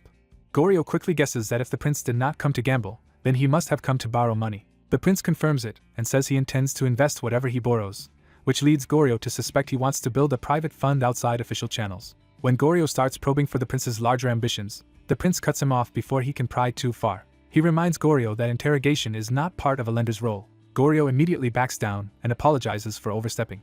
The prince accepts the apology and demands they move to the real issue, what the money will be used for. He states that he will use the loan to buy Mugranja, a specialty spice from Klein, because demand for it will soon vastly exceed supply. His companion is baffled by the sudden business talk, while Goryo listens carefully. Goryo notes that Mugranja is indeed used in luxury perfumes, but questions whether it is truly worth investing serious capital into. The prince calmly insists that, just as he said, it soon will be. Yuri listens to reports of unrest in Klein and roaming orcs, but he immediately doubts those events alone explain the sudden surge in spice prices. He considers whether someone is simply trying to corner a regional product before the market catches on. Yet as he studies Goryo, Yuri senses the merchant is not acting like a man making an ordinary trade. That suspicion hardens when Yuri realizes Goryo knows far more about the situation than he is willing to admit. Dropping his princely status from the negotiation, Yuri asks to settle terms as a mere investor and requests a loan. The room falls into a tense pause as the deal turns serious. The silence stretches, making clear that both sides understand the risk behind the request. At last the agreement moves forward with a decisive thud on the table. Goryo accepts and demands a signed promissory note to bind Yuri to the debt. Yuri agrees without hesitation, confident enough to commit himself. Later, out in the night streets, he reviews the note he has just signed. His companion is stunned that Yuri truly borrowed a very large sum from Goryo. The boy protests that Yuri dragged him into this without warning. Yuri brushes it off, pointing out the boy never intended to gamble anyway and would have run straight to Yuri's father if he had known the truth. When asked if they are finally going to the merchant guild, Yuri says yes, because he has a specific request to make. He explains that Mugranja is already guaranteed profit, because the only alchemist who knew how to make it was a close aide of Duke Klein, and that man was the first casualty of the Civil War. Until a substitute spice is developed, Yuri concludes, Mugranja will sell for whatever price the market can bear. With that plan in mind, he heads toward a shabby district instead of any respectable guild hall. Yuri insists this matter is too important to entrust to just anyone. When he announces they have arrived, his companion is baffled by the destination. The boy cannot believe Yuri has brought him to a crumbling storefront in a slum. Ignoring the complaint, Yuri pounds on the door. He calls for Elaine while his companion mutters that this is exactly the sort of thing an established merchant guild should handle. A wary woman answers from inside and demands to know who is at her door. She identifies herself as Elaine Wood. Yuri immediately introduces himself as Yuri, the third prince of Bryal. He tells Elaine he has come to entrust her with a task. The prince's aide blurts out that Yuri must have lost his mind, and Yuri dryly notes how boldly he speaks to royalty. The aide argues anyone would say the same, because Yuri is trying to funnel a huge amount of money through a failing business. Yuri remains certain that Elaine's current poverty says nothing about her future worth. He predicts she will one day be famous across the continent as the head of a merchant guild no one has even heard of yet. In Yuri's eyes, Elaine is the opposite of Goryo, who pretends at trust but turns vicious when cornered because she treats promises to clients as sacred. He privately vows not merely to restore her former greatness, but to raise her beyond the legend she once was. His aide assumes the business is settled and tries to move on. Yuri stops him, saying there is still one more thing he must do. Before the aide can object, Yuri heads off again into the alleys. When asked where he is going now, Yuri keeps moving with a clear new target in mind. He reflects that he has already secured nearly every ally he needs among merchants and power brokers, and only one person remains. That final person is hidden in the city's first quarter, among the destitute and forgotten. As Yuri and his aide arrive, the surrounding beggars recoil from the sight of cloaked strangers. Yuri searches the area, certain the person he wants should be nearby. Then he spots her. He approaches a small group gently and opens with a simple greeting. To put them at ease, he again identifies himself as Yuri, the third prince of Bryal. One of the women freezes at the title. She repeats the word prince in disbelief, and Yuri calmly confirms it. Her reaction is shaped by a grim memory of a prince who once killed Goryo without mercy. That memory is tied to a surviving member of the assassin order. Yuri recognizes the woman before him as Asana, living now in ruin and obscurity. Asana, still wary, asks what a prince is doing in a place like this. Yuri tells her she has no reason to fear him. He says he came only because he thought he could help. Without explaining further, he orders his aide to hand over the money. A heavy bag of coins is placed in Asana's hands. The gesture catches Yuri's aide completely off guard. Yuri notices Asana shielding a sick child behind her, and realizes that child is the reason for her desperation. He recalls that in another life Asana borrowed heavily from Goryo only to pay for the child's treatment. Like so many others who dealt with Goryo, she was destroyed by that debt. That ruin drove her onto the path of assassination until she became one of the Order's most feared killers. Yuri's purpose now is to stop that future before it begins. He tells Asana to use the money to get the temple to treat the child, and she immediately asks what he expects in return. Yuri answers that he wants only one thing. He makes sure she remembers exactly who gave her this chance, Yuri Bryal, the third prince. Leaving her with that name, he turns away. His aide demands to know why he just handed a fortune to a beggar, and Yuri calls it an investment in the future. He thinks of the network he is building through people like Goryo and Elaine. To Yuri, Asana and the child are not charity cases but future allies he intends to save before they are lost. That conviction leaves him quietly satisfied. With that errand done, Yuri decides only one unresolved matter remains. He turns to his aide, Hernando, and asks a question he has been holding back. Yuri wants to know what Hernando saw inside the founding king's tomb. Hernando answers with a single word, gambling. Pressed for details, Yuri explains he once risked his life in a deadly casino in the Empire. Hernando finds that answer absurdly fitting for Yuri. Trying to move past the strange confession, Hernando brings up what happened that day. Yuri immediately orders him to keep the truth secret. Morning comes, and the story shifts to the royal palace. Yuri is summoned before the king. The king reveals he has already heard that Yuri went out with Yuri's brother the previous day. He asks for a full account of what happened. Yuri begins carefully, saying his brother persuaded him to leave the palace. He claims they went to the largest casino in the capital. The king is startled and asks whether the prince actually gambled there. Yuri confirms that he did. He adds that despite his reputation for card games, the prince performed poorly and lost all the money Yuri had lent him. When the king asks what happened after that, Yuri continues the lie without wavering. He says the prince took Goryo's money to an old merchant guild. Then, according to Yuri, he handed another large sum to an orphan and spent time observing how common people live. Yuri frames the outing as a tour through the city's hardships. He insists the prince seemed genuinely interested in the lives of ordinary people. The king asks whether the prince returned afterward. Yuri pauses, choosing his final words with care. He simply says yes and offers nothing more. The king accepts the report for the moment, though he is clearly still thinking it over. His silence suggests he is weighing what Yuri has said against what he already suspects. Then he abruptly changes the subject and asks Hernando whether he will attend the upcoming ball. Hernando answers that he will. The king notes that Hernando never seemed interested before, and Hernando replies that minds can change. He even claims he feels like dancing again after so long. That answer leads into a memory from the training yard. In the past, Hernando had been sparring under Bernard's instruction. The younger Hernando was left confused by Bernard's methods. Bernard teased him about the attention he drew from the maids, and hinted that the ball would be full of people waiting for him. He treated Hernando's popularity as another reason he ought to appear in society. Bernard dismissed the idea, saying he had no interest in such things. Instead, he returned to swordsmanship and admitted Yuri had been right that his technique lacked a decisive finishing form. Hernando advised him to stop forcing the style and move with its natural flow. Bernard still struggled to grasp a method that was both mana control and swordsmanship, and said he needed to see it used in real combat. Even so, he praised Hernando's rapid growth and unusual talent with mana. Bernard confessed he felt guilty, because in trying to erase traces of the Brial method he had learned in a past life, he may have pushed Hernando in the wrong direction. He warned Hernando not to rush and admitted he was worried about him. When Hernando asked why, Bernard said the problem was simple: he was advancing too quickly. Bernard reminded him that he had already achieved too much for his age while his body was still unfinished. Hernando promised he would keep himself in balance, and not overreach. Then he eagerly asked to keep sparring, and Bernard hesitated over whether that was wise.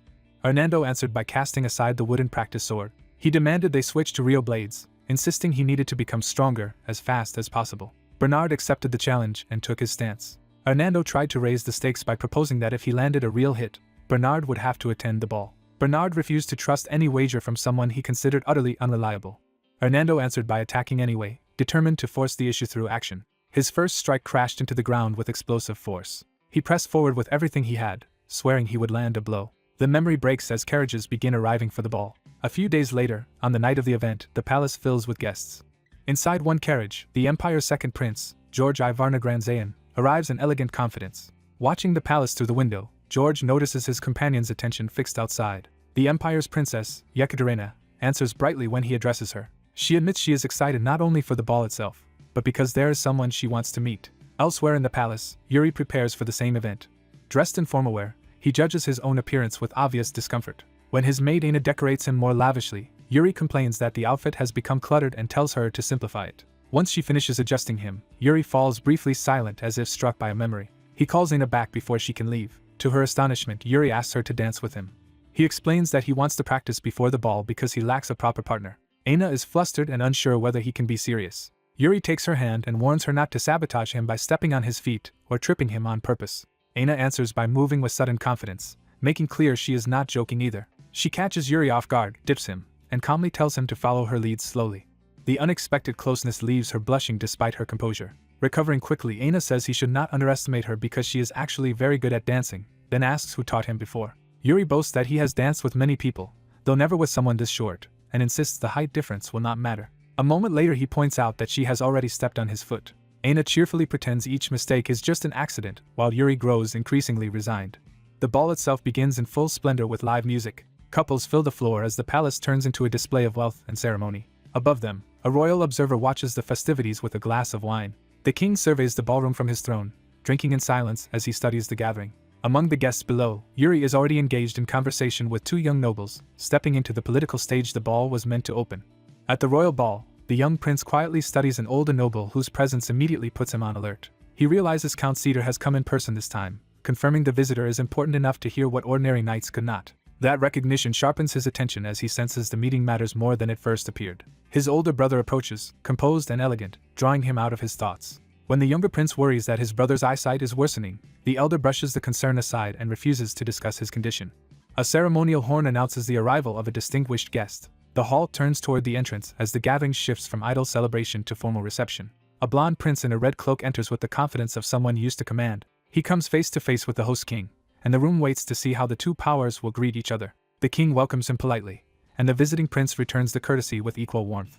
The visitor then reveals he has brought his younger sister with him. That single detail shocks the young prince, as if it confirms a memory he desperately hoped would not repeat. The visiting princess formally greets the emperor with flawless etiquette. Her gentle appearance only makes the young prince's reaction more unsettled. He recognizes her as Yekaterina, and the name drags up a painful memory of closeness and ruin. The memory hits him like shattered glass, breaking the calm he had tried to maintain. He vows not to become entangled with Yekaterina again and swears he will not repeat the same mistake. Even as he steels himself, Yekaterina's attention drifts toward him and their paths begin to cross. She offers him a soft, harmless smile that only deepens his unease. Around them, the ball resumes, with nobles admiring the visiting royals while the young prince keeps his distance. He retreats to the refreshments and tries to occupy himself instead of getting drawn in. Watching his brother dance courteously with a lady, he reflects that Cedric treats everyone with dignity. To him, that fairness is what a true monarch should possess. Compared with that ideal, Yekaterina's presence stirs thoughts he considers dangerous and unnecessary. When she seems ready to speak, he hesitates rather than invite any connection. Before anything can happen, another noble steps in and takes Yekaterina's attention away. Left alone, the young prince curses himself for lingering on a relationship he believes can only end badly. A maid named Aina interrupts his spiral by offering him cookies with cheerful familiarity. He thanks her sincerely, acknowledging how hard she works. Aina jokes that serving him is easier than cleaning up after someone troublesome, and he answers by demanding more cookies instead of arguing. Their easy banter ends with her promising to bring more if he wants them. Once she leaves, he is left alone again with his thoughts and the untouched spread before him. A new presence approaches, and the mood shifts before he even looks up. He turns and is startled to find the visiting prince standing directly before him. The stranger identifies him at once as the Empire's second prince, George I Varnagranzayan. The recognition carries weight because George is already known as a battlefield commander who fought in the Emperor's name. The visitor introduces himself as Yuri Bryal, third prince of Bryal, and George instantly remembers him as the man tied to Bryal's destruction. George forces himself to stay calm, knowing he cannot reveal hostility yet. Yuri studies him with unsettling interest, as if confirming something for himself. A faint smile from Yuri makes the encounter feel less like courtesy and more like a test. For a moment, George senses an unnatural scrutiny in Yuri's gaze, as though he is being read rather than merely observed. That pressure leaves George frozen, aware that something dangerous has just brushed past him. He realizes Yuri's probing was not ordinary curiosity, and that the man is far more threatening than his manners suggest. Yuri remarks on George's age with a smile that sounds like praise but feels like appraisal. He goes further, saying George truly is Fiori's son and possesses remarkable talent. George understands that move was far too sharp to be a harmless compliment, and begins to reassess Yuri completely. Privately, he condemns Yuri as a deeply unpleasant man and decides the Bryal siblings are both dangerous in their own ways. That judgment is interrupted when Aina accidentally spills wine and drops a tray at Yuri's feet. Seeing the imperial emblem stained, Aina panics and begs forgiveness for the disrespect. Yuri answers her terror with a smile that makes the threat worse, not better. He looks at George as if measuring how the boy will respond to what comes next. George immediately senses the situation is about to turn vicious. Yuri's hand closes around his sword hilt, making his intent unmistakable. He declares that the maid has committed a grave offense. Then he coldly states that the proper punishment is execution, and George realizes Yuri provoked this on purpose.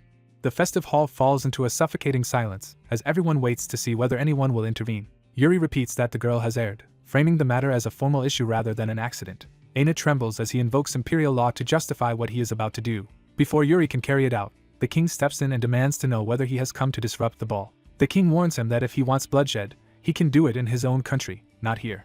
Yuri pauses, weighing the rebuke rather than openly defying it. He bows just enough to ask the Bryal king's understanding while keeping his sword ready. Then he argues that the Empire and Bryal have long respected each other's authority, implying the king is now failing to do the same. To strengthen his position, Yuri invokes a past incident at Katentia that the king clearly remembers. He reminds the court that Bryal once executed an imperial knight, and the emperor chose not to retaliate out of respect for Bryal's honor.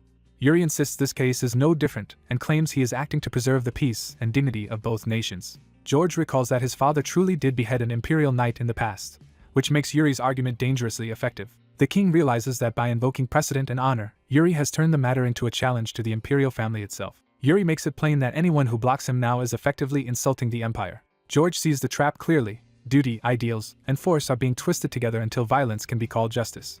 From Brial's side comes the uncompromising belief that honor must never be abandoned. That creed demands they accept death before disgrace, even when the demand is cruel. George recognizes those words as Brial's oath, the principle Yuri is weaponizing.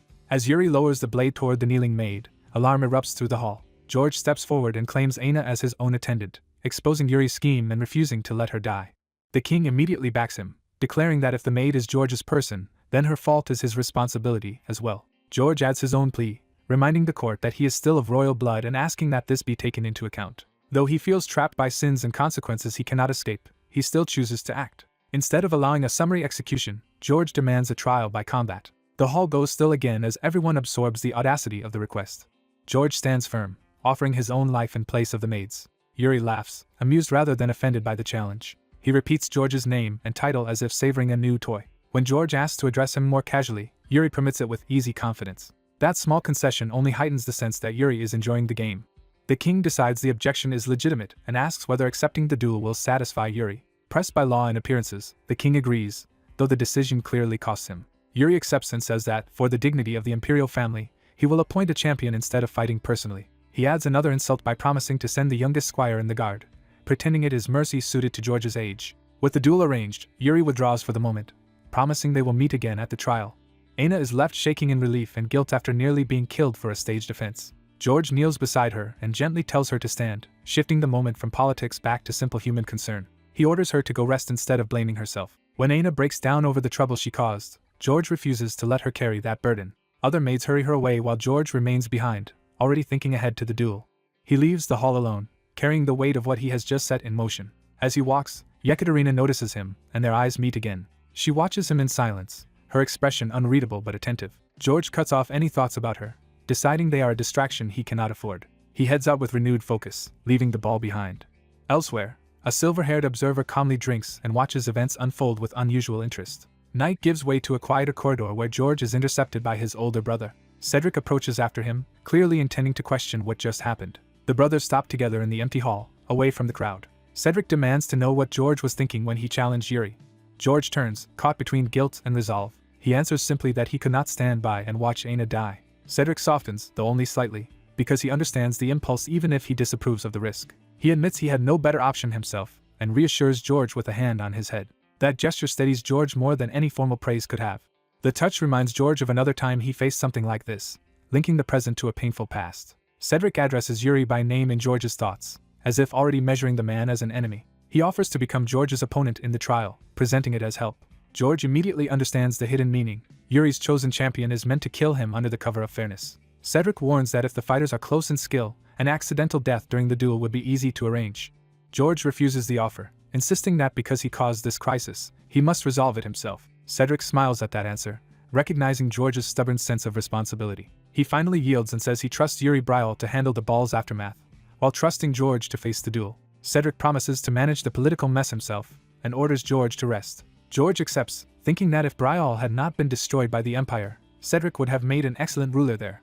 He wonders what kind of country Brial might have become under such leadership, and resolves to live long enough to find out. For that future, he swears he will win the coming fight no matter who stands against him. The next day, the trial by combat begins in a bright courtyard before the assembled court. Yuri and Yekaterina take their seats to watch, both calm in very different ways. The spectators murmur over the third prince's sudden demand for a duel, and what it might mean.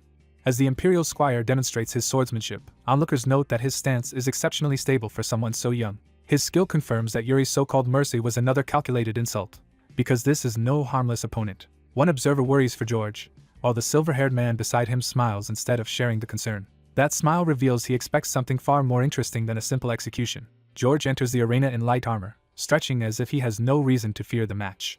He takes up his weapon with easy confidence, and tells everyone there is nothing to worry about.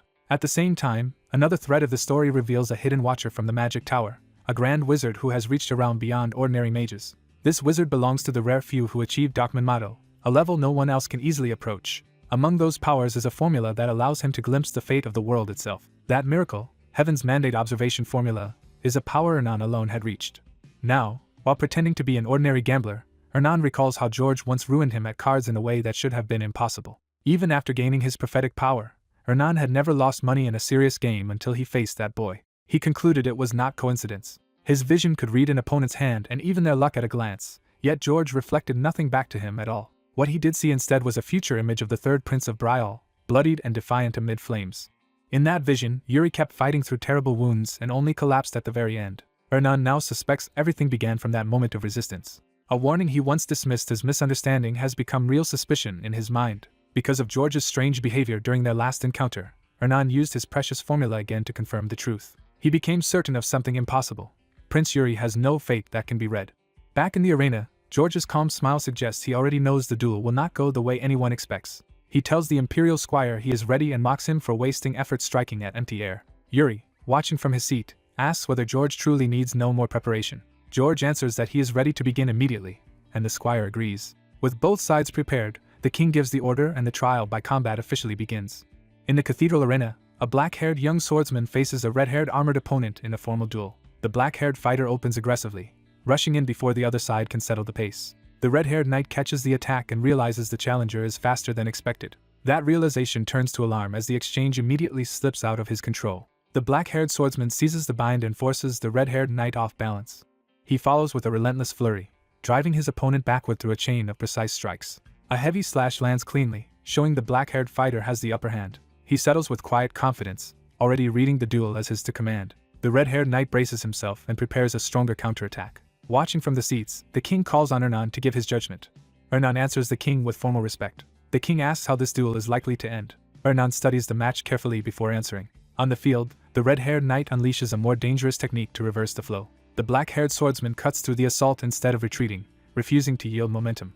Ernan smiles faintly, amused by what he is seeing. He admits he cannot predict the outcome with certainty. When the king reminds him that he came to Brial claiming to follow heaven's will, Ernan confirms it. Asked whether that means his time in Brial is over, Ernan says not yet. He politely downplays himself, while making clear he is staying because something still matters here. The king warns that false modesty is pointless and presses him for a real answer. Ernan turns the question back and asks whom the king believes is stronger. As the duel intensifies, the red-haired knight pours everything into a decisive attack. His eyes sharpen with killing intent as he commits fully to ending it. The king judges that the red-haired knight should be stronger. Ernan notes that the king sees the same imbalance he does. He explains that he first came to Brial because heaven led him there. He believed the continent's greatest power, the one able to shape the world's fate, was in this place. But because that power had not yet revealed itself, he had thought there was no reason to remain. He admits he had been ready to leave. At that same moment, the red-haired knight launches downward with everything he has. The black-haired swordsman endures the pressure and prepares his answer. Ernan concludes that the moment of departure has still not come. The black-haired fighter finally stops testing his opponent and decides to finish the duel. He releases a surge of blue mana through his sword and accelerates into a killing line. The red-haired knight is stunned as the black-haired swordsman suddenly becomes much faster. The black-haired fighter reads the opening in an instant. He slips past the red-haired knight's guard before the attack can be corrected. His grip and mana control tighten perfectly around the finishing strike. The red-haired knight realizes too late that he is about to lose. He lashes out desperately with murderous intent, but the chance is already gone. The spectators gasp as the duel turns in a single instant. Even the king is forced to take the result seriously. Brial's nobles are shaken by the level of skill on display. Ernan is delighted, recognizing the exact move that changed everything. The black-haired swordsman's blade stops at his opponent's throat, while the other sword falls away. The victor realizes he has won. The red-haired knight openly concedes defeat. Ernan declares that by following heaven's will to Brial, he has found someone who defies it. He says the third prince's sword altered the fate assigned to that boy, turning death into life and life into death. To Ernan, the prince's every action now runs against the destiny heaven had decreed. He names the black-haired victor Yuri Brial, the one who transcends fate. Ernan praises the prince with near religious excitement, eager to see how he will reshape the world. Yuri only smiles, unaware of the full weight Ernan has placed on him. Ernan marvels that in the very place he followed fate, he found someone who opposes it. He repeats that the third prince's sword changed both Yuri's fate and that of the attendant tied to him. To him, Yuri stands outside the world's ordained destiny. He gives Yuri a title that marks him as a transcender of fate. Ernan is thrilled by the thought of what Yuri will do to the future from now on. 5 years pass. Inside the palace, a nervous maid panics after wandering into the wrong patrol zone and fears punishment. She tries to steady herself before anyone notices. Someone calls out to her, and she freezes. A black-haired royal man approaches, and she immediately recognizes him as one of Brial's princes. He demands to know why she is there. She forces herself to stay calm and remember how senior maids taught her to respond to royalty. As he presses her again, she mentally sorts through which prince he must be. His rough manner and shady air make her conclude he is the troublesome one. She blurts out that he must be the third prince, then realizes how bad that sounds. He jokes that the royal family must have a guidebook warning everyone to avoid him. His mood darkens as he threatens to teach the people who spread that image a lesson. Before he can continue, another voice interrupts and asks what is going on. The maid remembers the final description she was taught for identifying the last prince. A sword at the hip confirms the newcomer's identity. Yuri Bryal, now the third prince, steps in and asks whether the maid is being harassed. He casually eats the snack she gave him, showing he already knows and trusts her. He strolls through the courtyard as if this sort of rescue is routine. Yuri looks over the situation with calm amusement. In the maid's mind, he appears as her savior, stopping the prince who bullies maids. She is overjoyed that even the snack she packed for him was accepted. Yuri notes that the maid prepared something tasty for him. As he chews, he idly manipulates mana with his fingers. He reflects that he has finally reached the bare hand realm, where mana can offset the strain on the hands even while wielding a sword. He recognizes this as a meaningful step in his growth. Satisfied, he judges that he has at least attained that level. A memory of being fatally pierced by Lauren's sword in his previous life resurfaces. He reminds himself that 5 years have passed since his return. Yuri senses that the calm period is ending. He figures the nobles are already making a racket about the coming crisis. At the meeting hall, he pounds on the door and complains that he is being ignored. A guard protests, but Yuri insists the people inside are the ones refusing to listen. When the guard explains the meeting is too loud to hear him, Yuri decides to solve that problem himself. He blasts the door open with mana and strides in. The nobles inside are jolted out of their argument as Yuri casually apologizes. He explains that no one answered his knocking, though he admits he may have knocked a little too hard.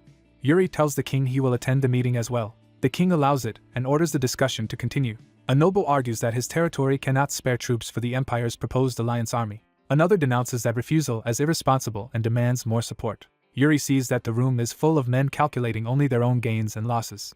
He recognizes the timing from his previous life and understands this is the same turning point. The issue before them is the empire's request that Bryal join an alliance army. Yuri recalls that the empire gathered troops from many nations for a massive eastern campaign against the orcs. But the alliance collapsed, and the enraged orcs later ravaged the borders of every nation that joined. Only the empire escaped the worst of the retaliation. That is when Yuri realized the whole alliance had been the empire's scheme from the start. He remembers that many great knights died because of it, including Lien Flandre. Determined not to repeat that history, Yuri resolves to stop at this time. As one noble insists Bryal cannot spare even a single soldier, the king cuts off the shouting. Yuri stands and declares that he will go himself. He announces that he will personally join the alliance army and tells the nobles to show some sincerity as well. He rebukes them for shaming Bryal and reminds them to fulfill their duty as nobles. The king closes his eyes, weighing Yuri's words rather than rejecting them outright. He begins to understand what Yuri is truly thinking.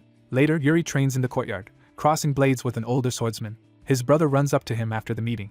Breathless, the brother asks whether Yuri is really going to the alliance army, and Yuri confirms it. The brother protests that royalty has no need to go, but Yuri reminds him he has always believed otherwise. Yuri says it is the royal family's duty to go where the kingdom is in danger. His brother finally accepts Yuri's resolve and says he understands it now. He promises to guard the palace until Yuri returns safely. After making that grand promise, the brother dashes off dramatically. Yuri dryly remarks on the touching brotherhood and hopes his brother does not cause trouble while he is gone. His older companion asks whether Yuri is not worried about himself instead. Yuri answers that if he avoids recklessness, he should come back alive. The older man still warns him to be careful. Yuri agrees and explains that orcs are stronger and more cunning than most people think. He especially warns about the ones who carry banners on their backs. He identifies those elite monsters as orcable, especially vicious and powerful among orcs. When asked whether he has a plan for dealing with them, Yuri says he does. Before he can explain, a maid rushes over with urgent news.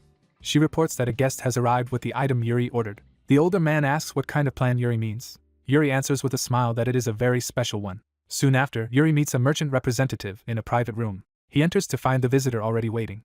The man introduces himself as Guillermo, vice president of the Elaine Merchant Guild, and offers formal greetings. Yuri asks why Elaine herself did not come. Guillermo explains that Elaine is still traveling personally because that is what she does best. He then reveals he has brought the item Yuri requested last time. Yuri praises Guillermo and opens the case with anticipation.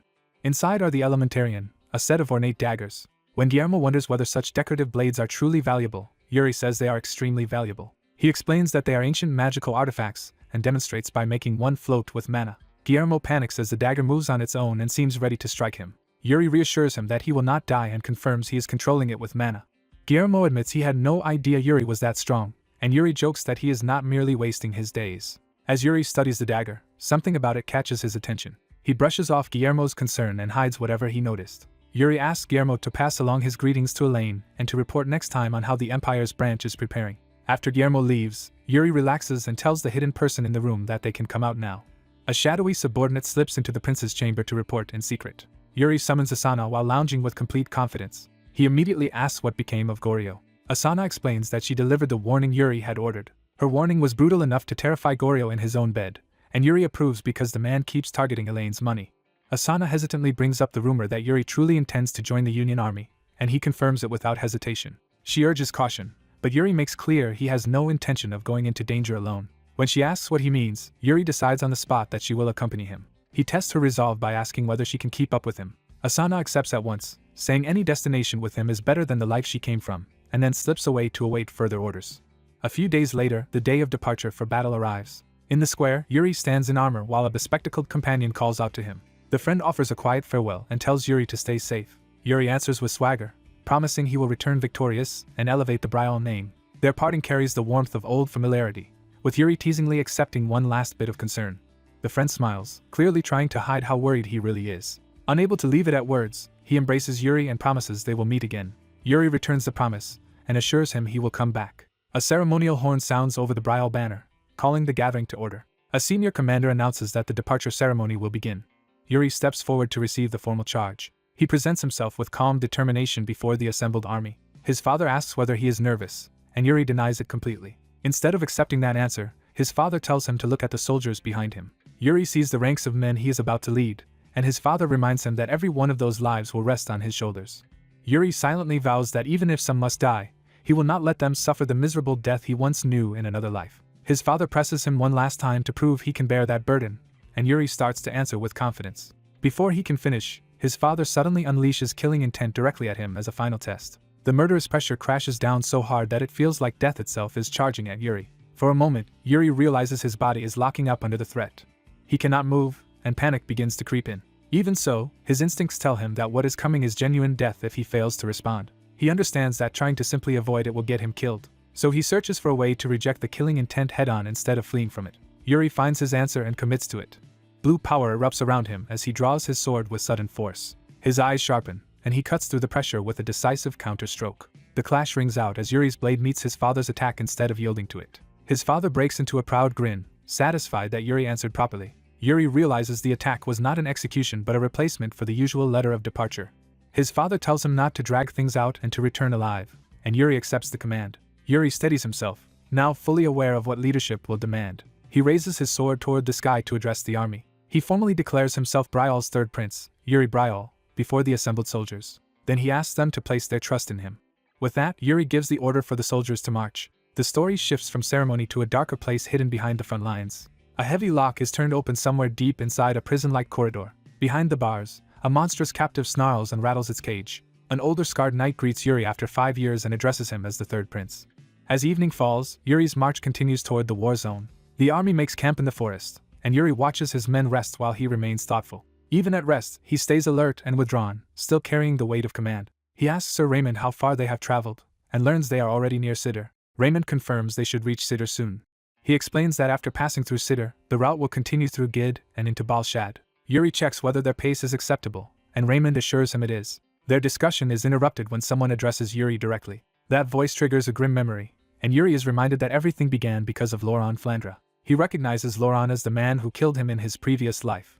In the present, Laurent approaches politely and introduces himself. He gives his full name with awkward sincerity, leaving Yuri momentarily caught off guard. Laurent admits he has wanted to tell Yuri something for a long time. Yuri cautiously asks what Laurent means. Laurent blurts out that he admires Yuri, stunning him. He explains that ever since hearing about Yuri's stand 5 years earlier, he has treated him as an idol. To Laurent, Yuri's defense of a servant girl embodied the true code of knighthood. The encounter turns unexpectedly absurd as Laurent beams at the very man Yuri remembers as his killer. Yuri forces a polite response, while Laurent insists he is the one honored by the meeting. Their brief exchange ends when Raymond announces it is time to move again. As they depart, Raymond warns Yuri that Count Sidr is not known for warmth and may greet them coldly. By night, the army reaches Sidr's fortress. Instead of hostility, a huge banner publicly welcomes the third prince. The prepared reception makes it clear that Sidr has staged an impressive display for Yuri's arrival. Yuri dryly notes that this is far warmer than expected. The Margrave of Sidr, Haim Sidr, personally comes out to welcome him. Yuri returns the courtesy and praises Haim for entering the front lines at such an advanced age. Haim immediately asks whether Yuri has ever fought orcs before. Yuri begins with confidence, trying not to appear inexperienced. He admits that he has not fought them directly, but says he has studied them. He explains that because most of his troops also lack experience, he prepared by learning as much as possible. Haim praises that answer, sounding impressed. Then he asks Yuri for a moment of his time. Haim offers Yuri a gift, framing it as something useful before the coming war. Yuri is led to a sealed underground chamber. The heavy mechanism is unlocked to reveal what lies inside. Haim enters with Yuri, Raymond, Laurent, and several guards. Haim invites Yuri deeper into the prison corridor. Yuri advances with his entourage, wary of the oppressive atmosphere. A door opens ahead, exposing the chamber beyond. One of Yuri's men reacts in alarm at what he sees. Yuri demands an explanation from Haim. Haim tells him not to fear and presents the scene as something educational. The corridor is lined with cages and braziers, making the place feel more like a torture hall than a prison. Yuri falls silent as he takes in the cruelty around him. The soldiers realize with horror what is inside the cells. They discover that Haim has captured a living orc and kept it imprisoned for study. Haim calmly explains that he has observed every habit and instinct he could to help humans survive against orcs. Yuri asks whether this grotesque display is the gift Haim mentioned. Haim confirms it and argues that no better gift exists on the eve of war than knowledge of the enemy. Yuri thanks him outwardly, while inwardly deciding Haim is even more unhinged than expected. One of Yuri's knights is visibly disturbed by what he is witnessing. Yuri asks the shaken knight's name and learns he is Simon Fesh, son of Baron Bolf. Yuri then orders Simon to say honestly what he is thinking. Simon admits he believes this treatment goes too far for a prisoner of war. Yuri accepts that reaction but implies Simon's view may change. To prove his point, Yuri orders Haim to open one of the cages. He confirms Simon's name again, making clear that the next lesson is meant for him personally. Yuri declares that this will be real combat, not theory. Then he orders Simon to fight the orc. Simon takes up his sword, tense and uncertain. The orc erupts in a savage roar the moment it is freed. It smashes forward with terrifying strength, instantly turning the chamber into chaos. The creature rushes Simon before he can properly react. Simon freezes, realizing too late how overwhelming the threat is. He protests that he cannot fight a helpless prisoner, but the instant he hesitates, the orc attacks. The orc's blow lands before Simon can defend himself. Simon is struck hard and cries out in pain. His comrades shout his name as he staggers. The orc seizes Simon as a hostage, and while the others prepare to intervene, Yuri tells them to stay calm.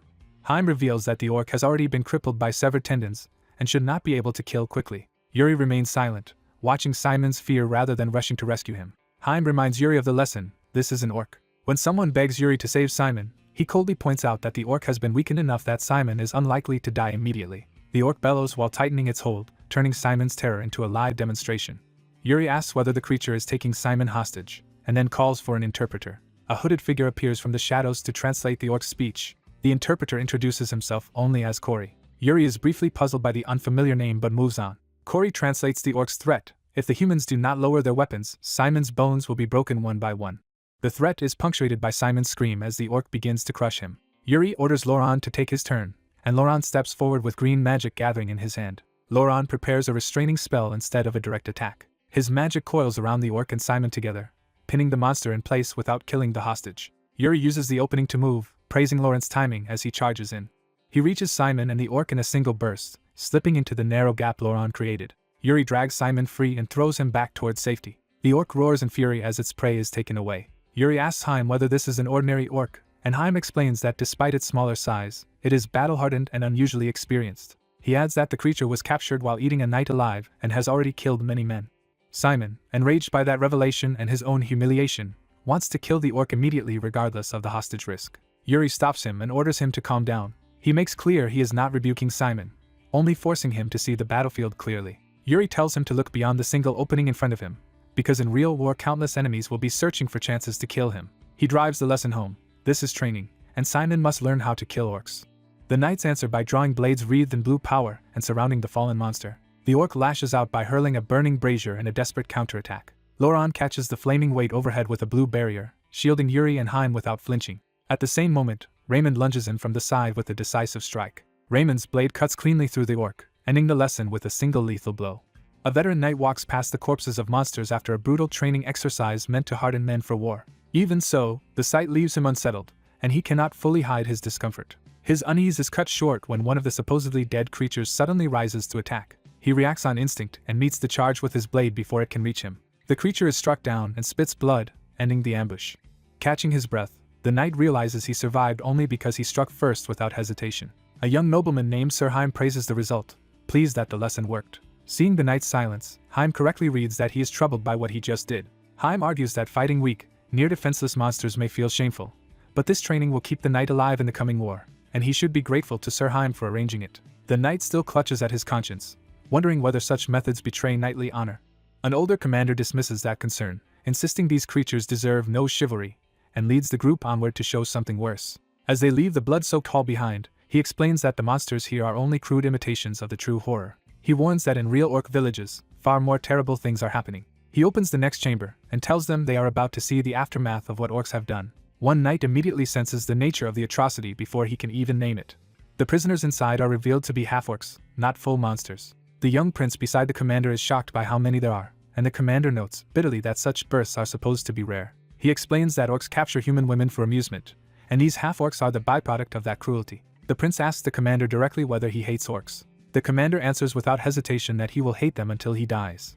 The prince absorbs that answer in silence, studying the man's conviction. He reflects that the commander seems numb to atrocity because everyone has an archenemy, and for him it is the Empire. By contrast, he realizes Sir Haim's defining hatred is reserved for orcs. He recalls hearing that Haim once recovered his son's body from an orc village and never forgot what he saw there. That memory stirs the prince's own grief, because he too cannot forget the fall of his kingdom.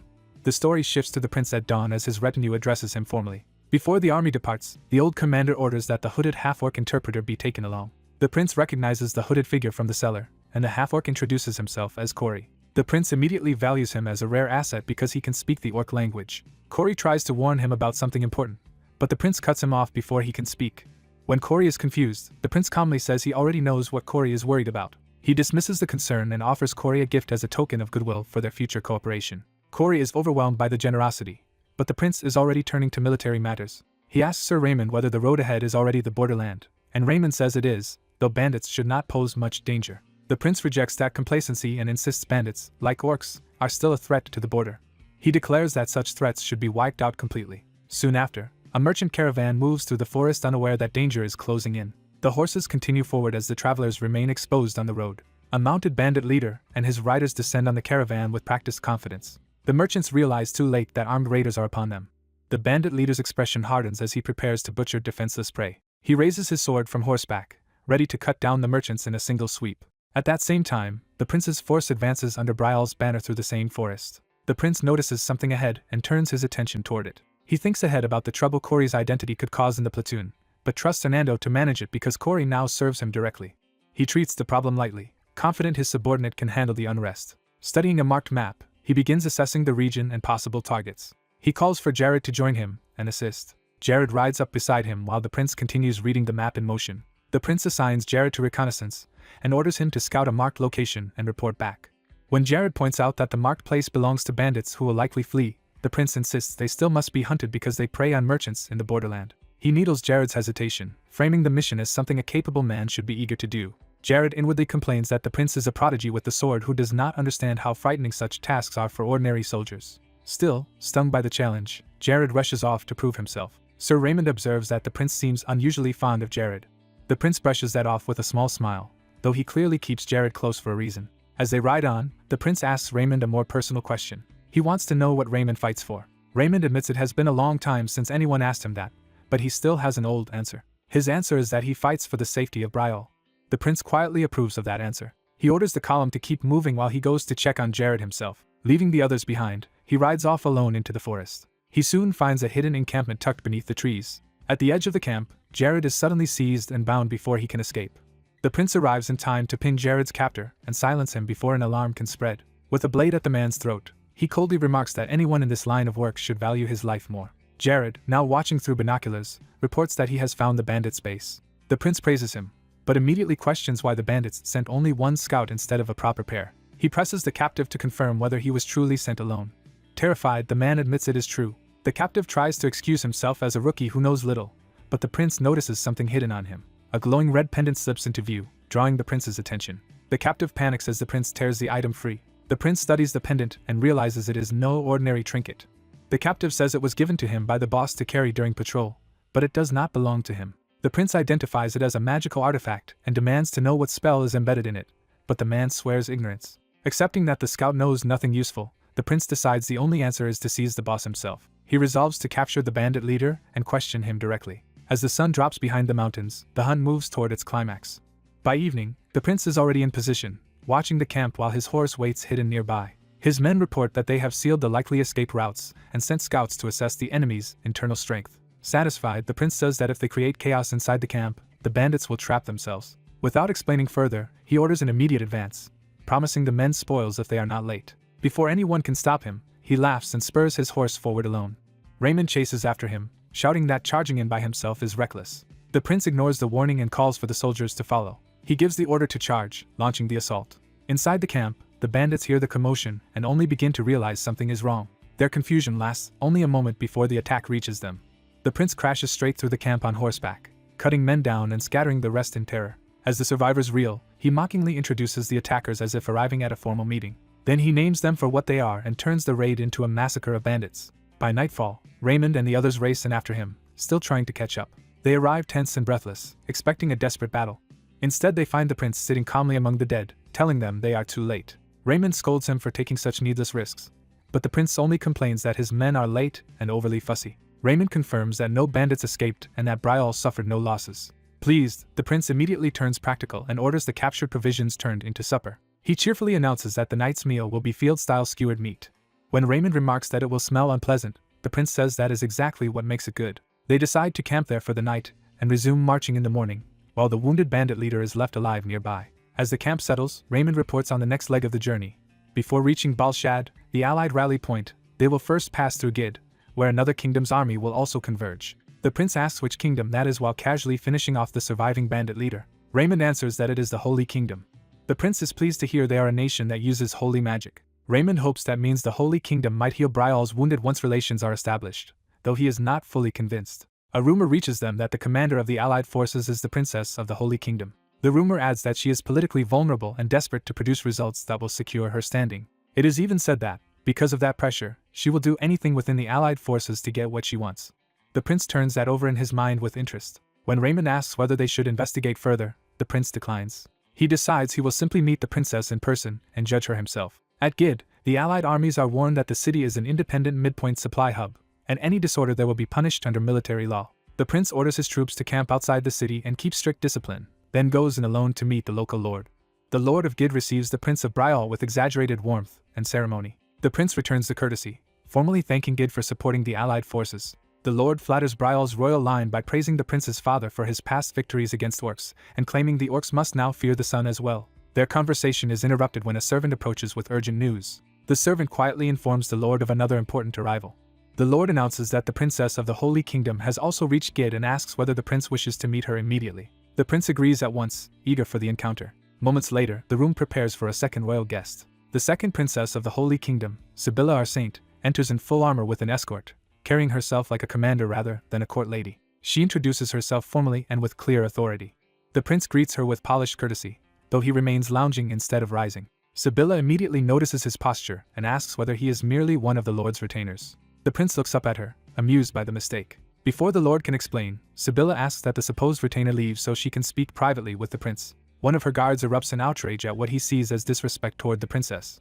The prince answers the insult with a calm, dangerous smile. He reveals that he is Yuri, the third prince of Brial, instantly freezing the room. The Holy Kingdom side is left stunned by the blunder, while the lord can only watch the embarrassment unfold. The offending guard tries to recover by claiming he commands the troops and therefore failed to recognize royalty. Yuri turns the moment into a joke at his own expense, saying he should have dressed more like a prince and less like a street rogue. Sibylla and her men quickly apologize for the discourtesy, and she is visibly mortified by her guard's outburst. Trying to ease the tension, Yuri lightly asks whether he really looks that shabby in his outfit. Sibylla apologizes again for the misunderstanding, and Yuri teasingly suggests he might keep bringing it up. He then offers a proper introduction, naming himself as Yuri, third prince of Brial. Sibylla accepts the introduction and shakes his hand. Yuri immediately turns playful, asking her age and then cheerfully noting that their 2-year difference makes them practically the same age. He pushes the familiarity further by declaring them basically friends already and dropping formal distance. The Lord of Gid is delighted by how quickly the two royals seem to get along and praises the budding friendship before the war. Pressed in public, Sibylla reluctantly agrees to play along with the friendly tone. Yuri then asks why he saw no Holy Kingdom troops on the way in, and Sibylla explains that her army is still arriving and will reach Gid by the next day. Yuri's expression sharpens as he quietly remarks that he hopes nothing unfortunate happens before then. Sibylla answers with confidence that the Holy Kingdom's discipline is not in question and asks whether he is implying internal trouble. Yuri smoothly denies that and says he means an external threat, reminding her that orcs can slip across borders and even stage ambushes despite their size. The Lord agrees with Yuri's warning, but Yuri adds that even a holy army should not assume safety just because of its reputation. He finishes by advising Sibylla to take that warning seriously, leaving her unsettled by the implication behind his smile. In the city, two men discuss the Holy Kingdom's paladins and conclude that their rigid nature will make life difficult for the princess. When asked whether he liked that princess anyway, the dark-haired man admits he did, but quickly turns back to the matter at hand. He produces a red crystal necklace and begins tracing where it came from. His companion confirms that only this talisman market sells items like it, making the shop their best lead. They recall the bandit captain's claim that the necklace was used to draw orcs in. More specifically, they understand it as a crude war stimulant that drives orcs berserk and sends them after whoever carries it. The shopkeeper dismisses the necklace as too crude to be called a true artifact and insists it would not work especially well. After being thrown out for asking too much, the pair conclude the suspicious items are already gone, likely bought up by the bandits. The dark-haired man accepts that setback with unsettling ease. His companion tries to get his attention, but the prince has already found a new target for his curiosity.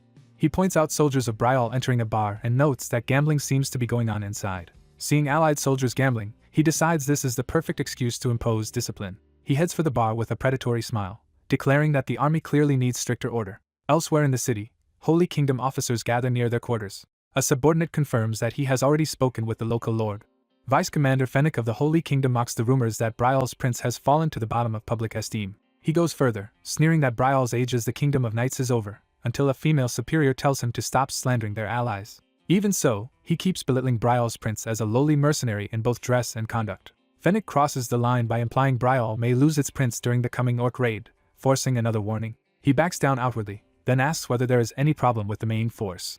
The female commander answers that everything is under control and tells him not to worry. With that settled, she orders a city patrol while Fennec departs wearing a smug expression. Left alone, she senses unease despite her calm front. Inside the bar, Brial's soldiers are indeed drinking and gambling. Fennec arrives and glares at the scene in disgust. He demands to know who these men are. When told they are Brial's soldiers, he seizes on their behavior as proof of Brial's lack of discipline. Watching them openly gamble, he grows even more contemptuous. He blames their commander for their conduct and declares that, as a paladin of the Holy Kingdom, he cannot ignore it. Fennec storms up and begins berating the soldiers for gambling. The Brial men stare back without much fear, still holding their cards. Fennec lectures them about disgracing the allied forces, only to be interrupted by a cold challenge. Someone grabs him by the shoulder from behind, instantly breaking his momentum. The dark-haired man asks for Fennec's name with a smile that feels more like a threat. When Fennec identifies his opponent as Brial's third prince, he is visibly thrown off.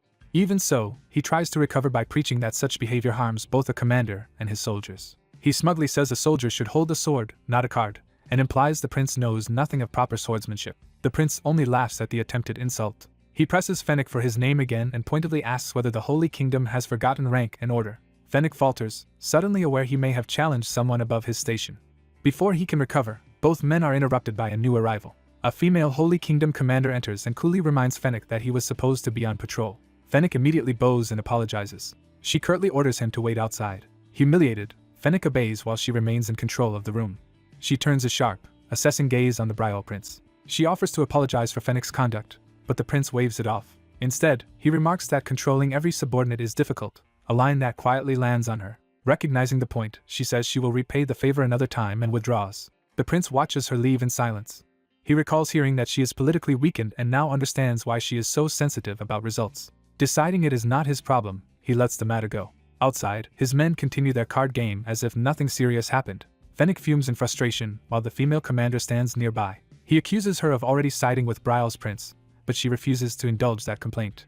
Fennec tries to revive his earlier criticism, only to be cut off by urgent shouting. Both Holy Kingdom officers turn toward the disturbance. A rider rushes in at full speed from the direction of the gate. The exhausted messenger nearly falls from his horse in his haste. He apologizes for the intrusion and announces an urgent message from the main force. The female commander demands to know what happened. The messenger reports that the main force has been attacked by orcs. At once, the commander grips her weapon and prepares to move. Later that night, as she mounts up to depart, the local lord hesitantly raises another option. He suggests requesting support from Brial. She pauses, but says nothing. The lord argues that allied losses could be minimized if Brial were asked to help. Fennec rejects the idea outright, insisting the Holy Kingdom will handle its own affairs and scoffing at the thought of losing to mere orcs. The lord backs off and lets the matter drop rather than provoke him further. The commander politely thanks the lord for his concern and assures him the situation will be resolved. She gives the order to ride out immediately. She and Fennec lead the Holy Kingdom force into the night. After they leave, the lord watches the road with growing concern. He remarks that the Holy Kingdom is stubborn, especially its vice commander. Realizing time is short, he orders a subordinate to find Brial's third prince at the army camp. He urges the man to hurry because there is almost no time left. At Brial's camp, Yuri reads the urgent message while his officers wait for his decision. The letter confirms that the Holy Kingdom's main force has been attacked by orcs. It also relays the local lord's request that Briol, as part of the allied force, help exterminate the nearby orcs. One officer notes the request came from the local lord of Gid rather than from the Holy Kingdom itself. Yuri immediately understands that someone in the Holy Kingdom was too stubborn to ask for aid. He orders Sir Raymond to prepare the troops to move out. Before that, Yuri asks the messenger's name. When the man identifies himself as Roy, Yuri sends him to the bar by the Talisman Market to summon Briol's knights. Yuri adds that if Roy says only the first 10 will be accepted, they will all come running.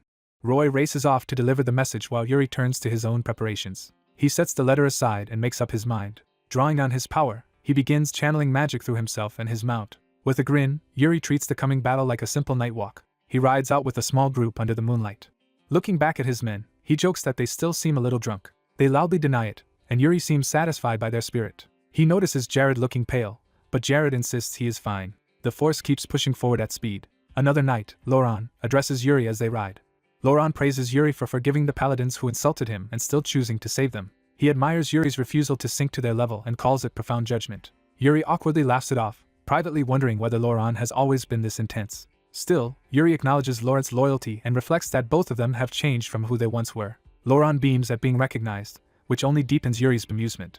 Their conversation ends when a scout reports something ahead. The sight turns out to be the Holy Kingdom's paladins already engaged near the orcs. Yuri tells his men this will be their first battle against orcs and declares that he will enter first and leave last. He frames the fight as his duty to shield them from harm. Naming himself Yuri Briol, third prince of Briol, he formally commands his soldiers. He pours power into his horse and orders them not to get hurt. A moment earlier, however, the Holy Kingdom had already charged ahead under the moonlight. Their female commander realizes too late that she was careless and never expected the main force to be attacked this way. She remembers Yuri warning that orcs can sometimes appear inside the boundary. Now she bitterly admits she should have listened more carefully. As she rides in, the battlefield ahead comes into view through dust and chaos. She sees that the main force is still fighting desperately against the orcs. Relieved that their banner still stands, she decides to strike straight through. She orders Fennec to charge with her and hit the enemy commander at once. Fennec relays the order and commits the paladins to a full frontal charge. The Holy Kingdom cavalry surges forward in formation. The commander prays for divine aid and asks to be pushed ahead. Her horse accelerates unnaturally under holy power. She drives the charge faster, sword extended toward the enemy. But an ominous skull totem wrapped in purple magic stands in their path.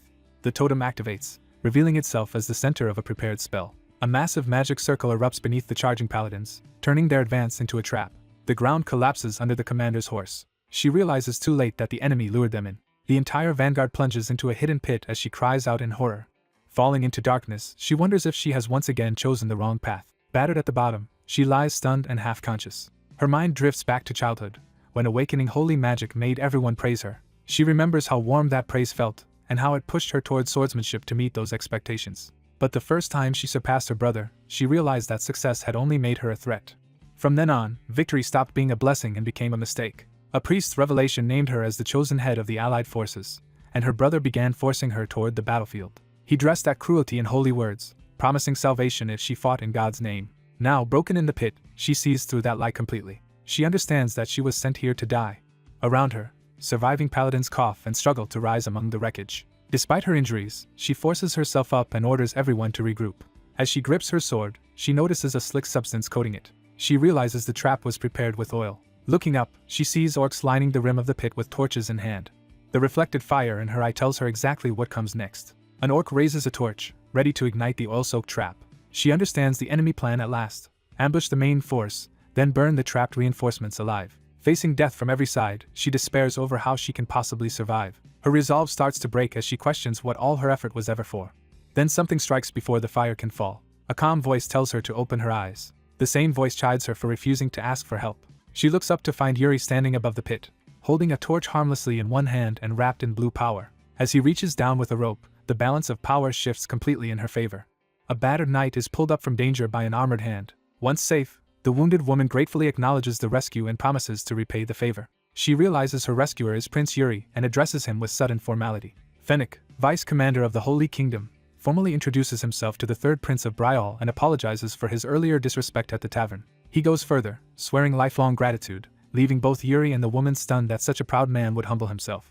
Yuri answers with a faint, knowing smile. He accepts the apology and pointedly asks that the Holy Kingdom aid Briol when his country faces trouble in the future. As the exchange settles, Yuri's attention shifts to something off in the distance. He notices the orcs pulling back from the battlefield instead of pressing the attack. One fleeing orc still lashes out, catching a weapon in its teeth as the retreat turns chaotic. Yuri calmly draws his sword, reading the enemy's movement without panic. He concludes the orcs are withdrawing because they failed to wipe out the paladins. Rather than let them escape, Yuri immediately orders a pursuit. Among the retreating enemy, a tattered purple banner reveals the presence of a higher-ranking orc force. Yuri recognizes the insignia and understands a more important target is nearby. The enemy commander makes his presence known with a heavy, ominous step charged with dark power. The orc commander Orkvul appears and roars in fury, clearly enraged by Yuri. The woman behind Yuri calls his name in alarm as the confrontation sharpens. Orkvul draws a bow wrapped in sinister purple energy and aims directly at Yuri. The commander releases a cursed shot meant to crush him from afar. A massive purple blast descends toward Yuri and the woman like a taunt and a challenge. Yuri's eyes sharpen as he reads the attack in an instant. He intercepts the incoming strike with a precise blue-tinged slash before it can hit them. Even while deflecting it, Yuri dryly notes that the orc commander's anger is focused on him. He decides he cannot ignore that provocation and prepares to answer it. Yuri openly states that the commander's hostility is because of him. With growing confidence, he declares that he will respond in kind.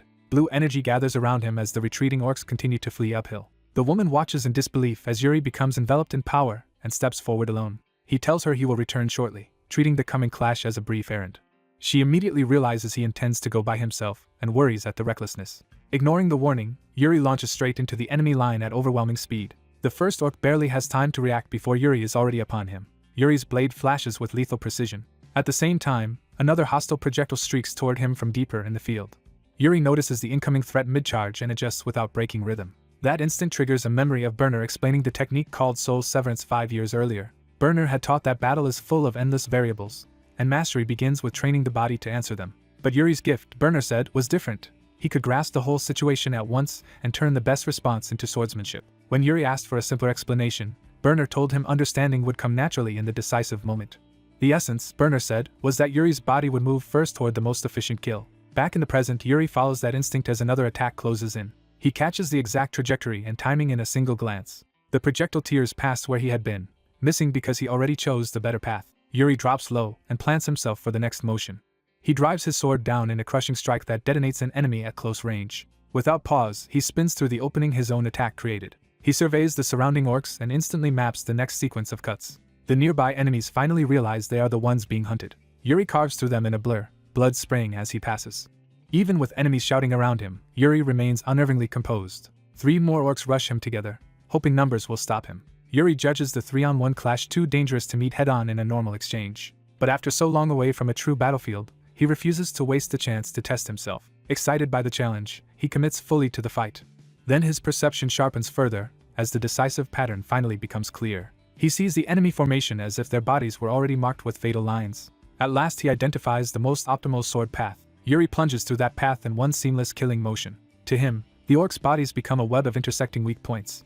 The final attacker is still winding up when Yuri has already solved him. The entire group is cut apart almost simultaneously by Yuri's perfected route. Blood erupts across the field as the technique finishes. Yuri admits to himself that his body still cannot fully keep pace with his thoughts.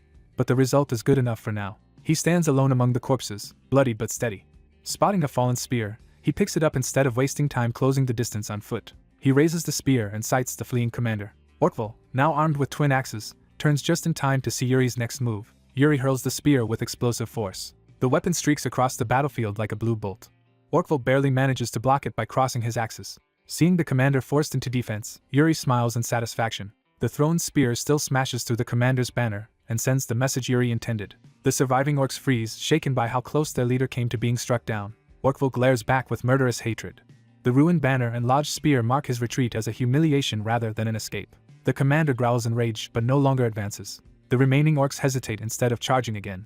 Yuri realizes they had not attacked all at once because they decided further losses were no longer worth it. He confirms that his display has broken their will to continue the exchange.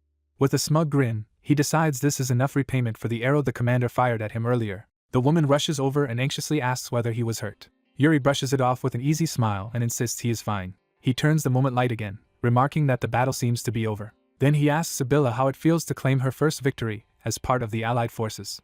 Her tense expression softens at the unexpected praise. Sibylla thanks him sincerely. Yuri answers that the credit belongs to her as well. Elsewhere, a hooded half-orc remains on the ground while soldiers loom over him. One soldier strikes him brutally, treating him as less than human.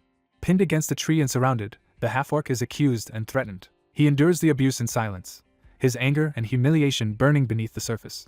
Later, in a tavern, rumors about Yuri's battlefield feat begin spreading through the town. A soldier excitedly insists the story is true and recounts how Yuri moved with impossible speed to seize victory. The listeners are left awed by the tale.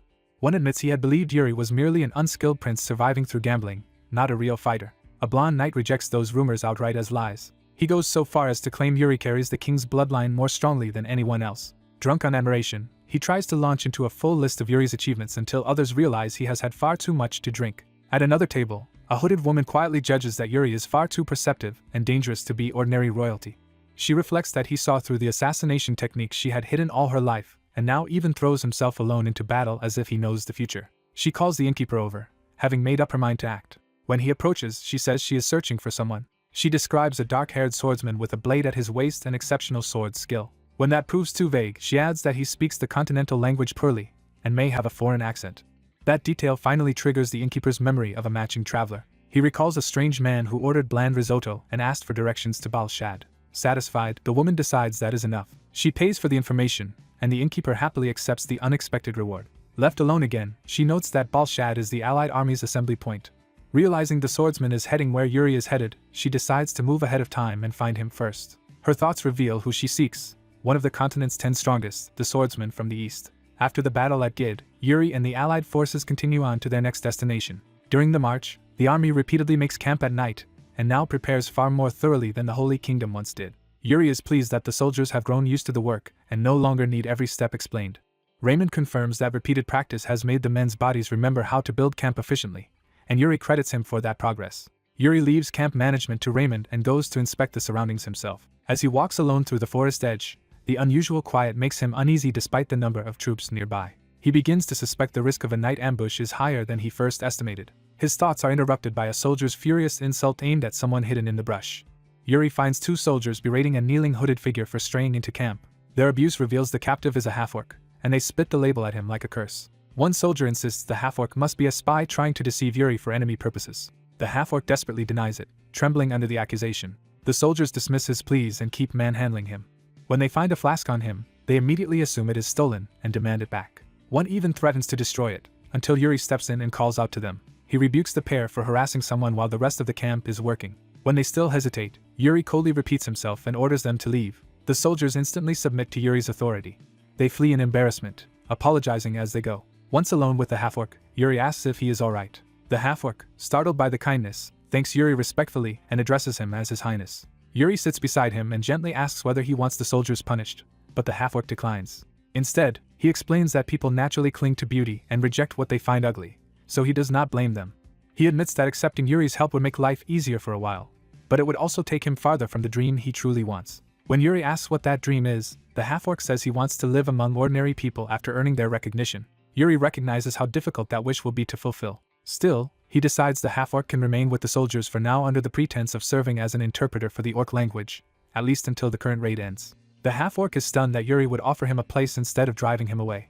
Yuri casually asks whether he is currently with Anando and confirms his name is Cory. Then Yuri unexpectedly tells Cory to learn magic from Anando. He explains that if Cory wants to live among people, he will need distinctive skills that make his place undeniable. Night falls over the camp as Yuri's concern about an ambush remains unresolved. The encampment settles into guarded order under torchlight and watch fires.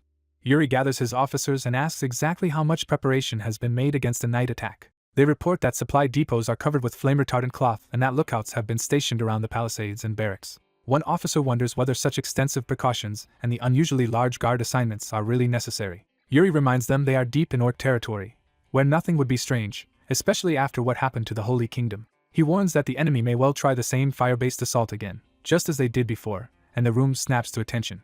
A guard bursts in with word that the orcs have launched an attack. The warning jolts the commanders into immediate action as the crisis reaches their camp. The prince and his officers rush out together to assess the battlefield for themselves. Seeing the flames, the prince sharpens his focus and prepares to take control. Outside, he finds the assault worse than expected, with soldiers already being overwhelmed by brutal orc fighters.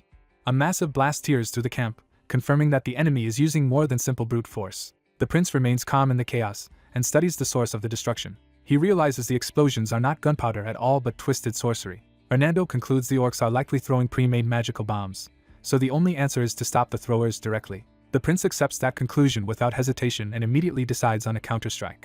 He orders Jared and Raymond to split off and take command of their own units while he handles the source himself. As blue mana gathers around him, he declares that he will personally find whoever is behind the spectacle. Armed with mana and intent, he commits to hunting down the enemy commander. He asks Hernando to point out the direction of the sorcery, and Hernando identifies the source. With that, the prince leaves the others behind and heads straight for it.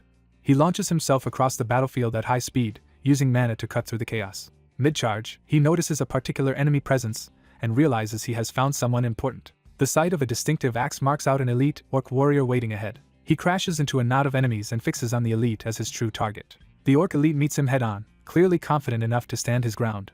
The prince closes in and directly asks whether this orc is responsible for the attack. Instead of answering, the orc answers with force and swings his axe to kill him. The prince blocks the blow, but the impact proves the orc's strength is far beyond ordinary soldiers. Their clash escalates immediately into a duel between two fighters operating on a different level from everyone around them. The prince recognizes that this opponent is absurdly strong.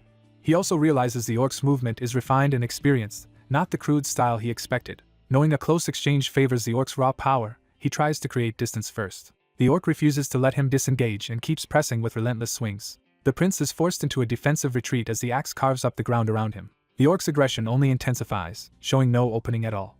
Even when the prince catches a strike, he is still driven back by the sheer force behind it. He answers with a powerful counterattack that finally knocks the orc down. The prince admits this enemy is clearly above the rest of the orcs he has faced. Rather than retreat, he decides to test the full extent of the orc's ability. He surges forward with a stronger mana charge strike and invites the orc to show everything he has. The orc responds by channeling dark mana into his weapon and body. That power erupts outward, proving the elite can use a mana method just like a trained human warrior. The prince skids back and reassesses the fight now that the orc's true level is exposed. He understands at once that this changes the entire meaning of the attack. The sight of the orc's mana method confirms a possibility he had overlooked.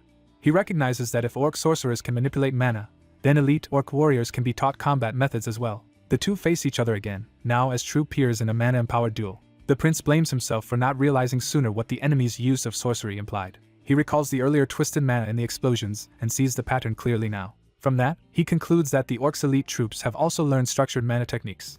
He identifies his opponent as one of those elite units, and says so openly. Then he unleashes Soul Severance, aiming to end the fight decisively. The technique lands, but the orc hardens himself with mana and survives the strike. Instead of falling, the orc counters with a savage slash of his own. The prince reacts instantly, refusing to be caught by the reversal. He redirects his blade in a razor-fast line to exploit the opening. This time he cuts into the orc's throat and draws blood. But even that lethal-looking hit is partially contained by the orc's defensive mana. The orc remains standing, his body reinforced enough to keep fighting despite the wound. The prince realizes the orc concentrated mana at his throat to reduce the damage. The orc snarls through the injury, proving he is still dangerous. The prince tries to follow through before the orc can recover. The orc catches the blade with his hand and sacrifices flesh to stop the attack. Blood sprays as he tears free of the sword rather than yield control of the fight. He immediately retaliates with a purple mana slash that cuts across the prince's shoulder. The counter lands hard enough to break through armor and draw blood. The prince grimaces as he takes his first serious wound of the duel. Even injured, he smiles and admits that ordinary attacks will not be enough against this opponent. He accepts the challenge fully and decides to fight the orc on equal terms. Gathering blue mana around his sword, he prepares a stronger finishing move. The orc answers by hurling himself forward with his own dark power. Their ultimate attacks collide in midair, blue and purple mana crashing together. The impact explodes across the battlefield in a blinding burst. When the light clears, the ground is shattered from the force of their clash. The orc's axe lies broken in the crater, showing which side lost the exchange. The prince calmly looks on, already knowing the duel is over. The wounded orc struggles to face him one last time. The prince raises his sword for the final blow. He declares the fight finished and commits to execution. His blade drives straight down through the orc's skull. The elite collapses, finally defeated after pushing the prince to his limit. Blood spreads beneath the corpse as the prince stands over the body to confirm the kill. Then he notices the orc is somehow still alive despite the fatal strike. Because this was an elite, he decides the survivor may know more than the others and should be kept for questioning. He concludes it would be wasteful to kill such a valuable source of information immediately. At that moment, his knights arrive and call out to him in alarm. They ask if he is unharmed, but the prince is already focused on the prisoner and identifies him as an orcval. He confirms he is fine and asks for a report on the rest of the camp. After hearing that most enemies have been cleared, he orders all surviving orcs gathered together, and this elite brought along as well. He announces that from now on they will begin properly examining the orcs. The scene shifts from battle to a grim post-battle camp lit by braziers and fire. As a healer tends his shoulder, the prince is told the injury is manageable if treated carefully. Hernando heals him while teasing that even orcs manage to rough him up. The treatment finishes quickly and restores his shoulder enough for him to continue. The prince brushes it off, relieved that the wound is not serious. Ready to proceed, he moves on to the next matter, but Hernando stops him for one more surprise. Hernando proudly presents an absurdly ornate red chair for the prince to use during the interrogation. The prince stares at the ridiculous furniture in disbelief.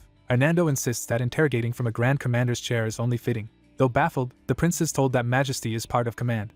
After a moment of embarrassed consideration, he decides he may as well accept it since it was already made. He settles into the chair and tries to act as though this was a reasonable idea. Hernando beams with satisfaction as the prince reluctantly admits it is not entirely bad. The prince composes himself and prepares to begin in earnest. He formally announces the start of the prisoner's interrogation. Seated like a judge, he orders the captives brought before him one at a time. To make the stakes clear, a brazier is dragged forward as a tool of intimidation. One bound orc is shoved into the fire and screams as the threat becomes real. The other prisoners watch in terror as the punishment is carried out without hesitation. The prince warns them that each of them will get only one chance to answer properly. His first question is simple and direct.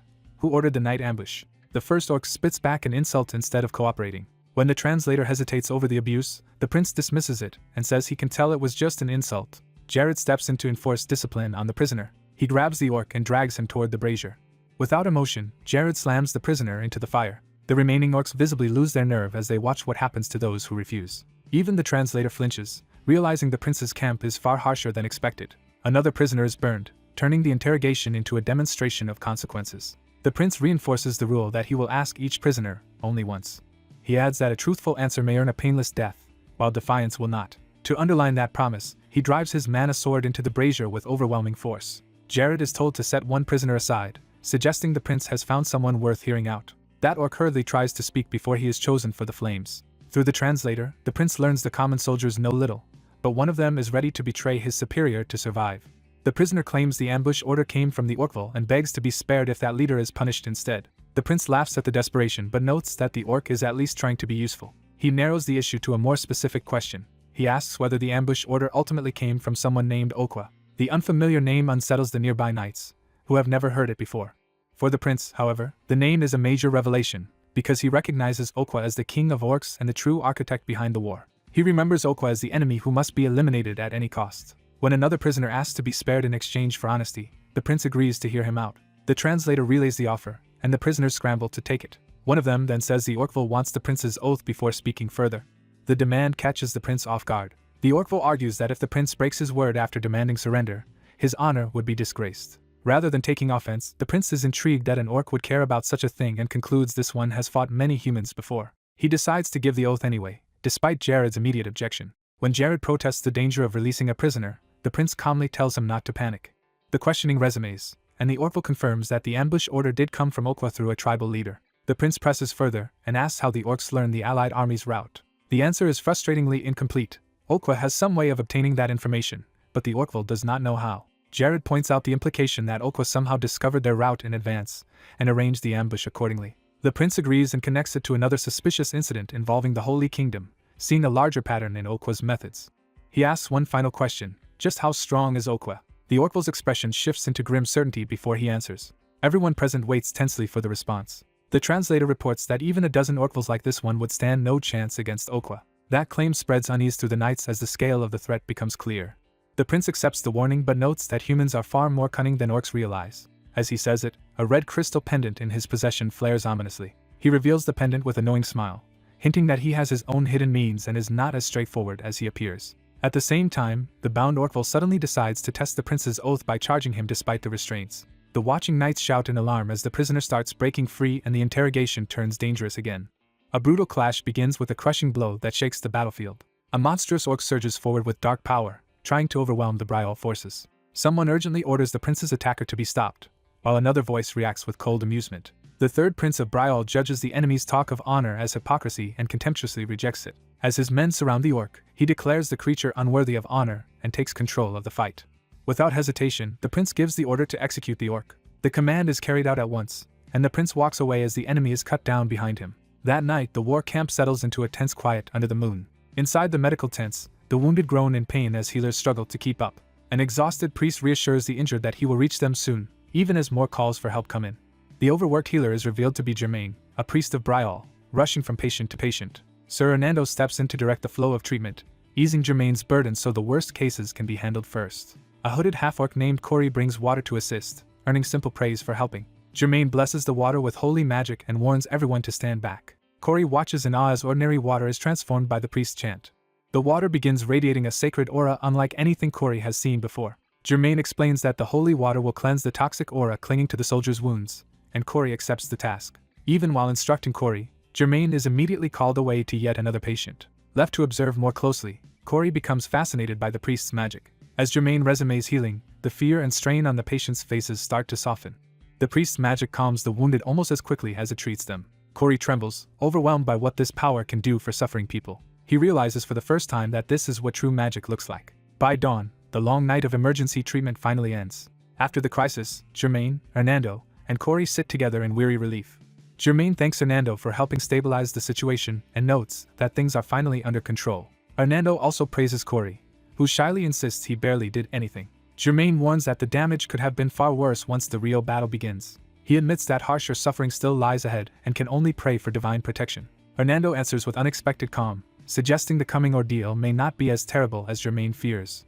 He points to the camp, where soldiers are already recovering their spirits despite the danger they just survived. Music rises around the fire as the wounded help one another and tend each other's injuries. Hernando begins to explain what he believes magic is truly for. With a casual gesture, he sends a spark into the sky. The night above the camp blooms into a dazzling curtain of light that leaves everyone staring upward in wonder. Hernando says his magic can only offer a little strength. What it really does, he explains, is reach people's hearts. Corey is left speechless by the beauty and meaning of it. Gathering his courage, Corey addresses Hernando directly. He asks to be taught magic. Hernando repeats the request, surprised but intrigued. Amused and gentle, he asks Corey why he suddenly wants to learn. Corey nervously admits that the prince first planted the idea. But that is not the whole reason. As the soldiers laugh and sing beneath the lights, Corey looks at the joy around him. He searches for the right words while watching everyone smile together. At last he says the simple truth: magic makes people smile. Morning breaks over the mountains as that realization settles in him. Watching the sunrise and the lingering wonder it inspired, Corey wishes he could one day do the same for others. Hernando understands at once and imagines how remarkable it would be for a half-orc to wield magic for the sake of people. Corey smiles at the thought, encouraged by Hernando's approval. Later, the prince rests with his knights as the army regroups in daylight. A soldier arrives with urgent news for the third prince. He reports that imperial knights have come to Balshad and are asking to meet the prince. The prince decides he cannot avoid them, especially with Balshad so close, and agrees to receive them. He orders the visitors brought before him immediately. The meeting begins with formal respect toward the third prince of Brial. One imperial knight introduces himself as Rapio Artem, second son of Count Xenon. Rapio explains that the empire's advance party has already reached the area and confirmed orc activity around Balshad. The prince listens carefully, already measuring the men before him. He then asks about the silent knight standing behind Rapio. That man steps forward to apologize for not greeting the prince sooner. He admits he is not in a position to present himself with proper honor. The prince recognizes him at once and notes bitterly that fate has brought them together again. To him, this man is a painful reminder of a past he would rather erase. The knight identifies himself as Graham Hartfall, once of the Empire, now stripped of his title, and pays respect to the prince. The prince recalls a previous life in which Graham had to beg him for mercy just to survive. Outwardly, however, he greets Graham politely and tells him not to use knightly honorifics for himself anymore. He asks whether Graham is truly serving in this war without any title at all. Graham confirms it, embarrassed by his fallen status. Rapio immediately defends him, insisting Graham did nothing wrong and was only ruined by the wrong superior. He argues that Graham's reputation and character still surpass those of most active knights. The prince remembers hearing that Graham was cast out of the Empire for reasons never fully explained. He is struck by the irony of meeting such a man now among the allied forces. What unsettles him more is seeing someone he once considered the very model of knighthood now doubting his own worth. When pressed, Graham quietly admits that this is true. The prince responds with sincere respect, saying he has long heard of Graham and considers meeting him in honor. Then he makes a direct offer and invites Graham to come to Brial instead. He confesses that he despises imperial knights in general, but sees Graham as an exception. He remembers that Graham once spared his life and let him go. He also understands that Graham must have borne the consequences of that mercy alone. So he promises that if Graham comes to Brial, he will be treated well there. Graham's faint smile shows the offer moved him, even if only briefly. In the end, though, he apologizes and declines the invitation. The prince accepts the refusal without resentment, already expecting that answer. Even so, he cannot help lingering on what Graham's choice means. Soon after, the allied force finally arrives at Balshad's gates. They enter the great assembly city where the coalition armies are gathering. The prince is struck by how much larger Balshad is than he expected. Hernando explains that the city's ruling family has produced powerful mages for generations, which helps explain its scale and defenses. As they ride in, Hernando warns the prince to stay alert. With a mischievous grin, he jokes that the prince might be devoured if he lets his guard down, especially by Balshad's mage duke. The prince imagines some stiff old noble and immediately feels uneasy about the meeting ahead. Still, he resolves to judge the duke for himself once they meet. Inside the palace, the grandeur of Balshad makes clear that this is no ordinary provincial court. A formal reception begins as the guests are welcomed into the Duke's hall. The host introduces herself as the Duke of Balshad. To the prince's surprise, the Duke is Mary Rose Entree, a young and striking woman rather than the old man he expected. Hernando quietly explains that Balshad's ducal line changed hands not long ago. Mary Rose warmly greets the Knights of Brial. She singles out the prince at once and confirms his identity with open interest. He introduces himself as Yuri Brial, commander of Brial's soldiers. Mary Rose openly compliments his looks and asks his age with disarming boldness. When he says he is 18, she notes that she is only 4 years older and suggests they may have much to talk about. Yuri remains guarded and makes it clear he does not share her enthusiasm. He immediately sees that Mary Rose knows exactly how to weaponize her beauty and charm. Because of painful experience with people like that, he refuses to view her approach kindly no matter what her intentions are. Still, he answers her flirtation with principle, saying friendship depends on shared values rather than age, status, or gender. Mary Rose is intrigued by how seriously and directly he thinks. She then turns to the Knights of Bruzan and calls for their attention. Presenting Brial's delegation to them, she reminds everyone that these nations are supposed to stand together. She stresses that they will soon be fighting the same enemy side by side. On that basis, she proposes that the two sides take time to get to know one another. Brial's side wonders why she suddenly seems so eager to force familiarity. Hernando downplays it, suggesting she may simply enjoy making connections. He insists there is probably no deeper motive than her liking to make friends. The conversation shifts to Bruzan, and Yuri notes that it is a small coastal nation known for tough, stubborn seafaring people. One of Bruzan's commanders then formally addresses the Prince of Brial. He introduces himself as Jonathan, commander of Bruzan. Jonathan offers Yuri a drink as a gesture of courtesy. Yuri accepts, but immediately remarks that the refined wine in front of him does not seem to match a rough country like Bruzan. His slight smile makes it clear the insult was deliberate. Jonathan and his men instantly recognize the remark as a challenge to their nation's dignity. Rather than lose his temper, Jonathan answers with controlled severity. One of his subordinates erupts in outrage, convinced Brial is mocking them for being country people, until he is ordered to stop. Jonathan reins his men in and keeps the confrontation from turning chaotic. He asks Yuri directly whether the insult should be taken as a provocation against Bruzan itself. Yuri coolly asks what Jonathan intends to do if that is exactly what it was. He refuses to apologize and makes clear that he will not soften his disrespect. Jonathan says an apology is unnecessary. Instead, he interprets Yuri's behavior in one of two ways: either the prince is truly as unruly as rumor claims, or he is deliberately testing Bruzan. Jonathan chooses the second explanation and decides the issue should be settled by proving Bruzan's worth. He warns that an untrustworthy ally is more dangerous than an enemy and accepts the need for a clear test. When Yuri asks whether Bruzan can prove itself, Jonathan answers that a knight's value is shown by the sword. Mary Rose eagerly seizes on the idea before anyone can object. Delighted by the tension, she orders everyone to the training grounds. The gathering moves outside to the palace arena. A Brial knight and a Bruzan knight take their places to duel as representatives of their nations. From above, Mary Rose, Jonathan, and Yuri watch together, each for very different reasons. Mary Rose asks Yuri whether he deliberately started this conflict, admitting she does not mind because it gives her something entertaining to watch. Yuri accuses her of pretending innocence when she was the one who created the opportunity, and she counters that he exploited it gladly. As the duel is about to begin, Yuri reflects that Bruzan's strength matters, but he is also trying to confirm something more important. Looking over Bruzan's men, he thinks ahead to the future. He recalls that one day a title reserved only for the continent's greatest warriors, the 10 strongest, will be bestowed again. He is certain that one of the figures before him will eventually claim a place on that list. Knowing who that future powerhouse is in advance could become a decisive advantage. On the field, the two duelists introduce themselves as Proin and Laurent. The Bruzan fighter drops all pretense of courtesy and promises to enjoy crushing his younger opponent. Jonathan watches in stern silence, trusting the outcome to speak for itself. Yuri studies the duel with intense focus, eager to learn what this clash will reveal. Behind his calm gaze looms the greater question of who among these warriors will one day rise into the 10 strongest. The story opens by explaining that the greatest warriors are marked by the names they carry, a recognition reserved for those nearest to true supremacy. Those names are introduced as titles that stand above ordinary rank and define the balance of power across nations. In an age of national conflict, these elite figures are treated like pieces that can decide entire wars. As wars spread across the continent, the strongest serve as overwhelming deterrents whose presence alone restrains enemies. The prince decides that forging ties with talented future powerhouses will become a valuable investment, and he turns his attention to the knights before him. He invokes the old idea that men become friends through combat, and calls forward Laurent Flandre. A veteran knight from Bruzan recognizes Laurent's reputation and assumes he must be a celebrated tournament prodigy. Laurent immediately dismisses that kind of fame as shallow ceremonial glory and begins the duel with contempt. He attacks while belittling his opponent's style as the predictable swordsmanship of a nobleman. In that instant, Laurent reads the opening his taunt has created. He slips through the attack and turns the exchange around before the veteran can capitalize on his momentum. The prince notes that the Bruzan knight's technique is textbook correct, But that very correctness makes him easy to read. Because the man's intentions are too obvious, Laurent sees through him completely. The brazen knight tries to seize the first point with a decisive strike. Laurent remains calm, already prepared for the line of attack. The clash sends force through the arena as the momentum shifts in Laurent's favor. Watching from above, the brazen side realizes the exchange has turned more sharply than expected. The prince quietly confirms that events are unfolding exactly as he predicted. Laurent settles into a perfect countering posture, controlling distance and timing. The brazen knight suddenly understands he has been led into danger too late to escape it.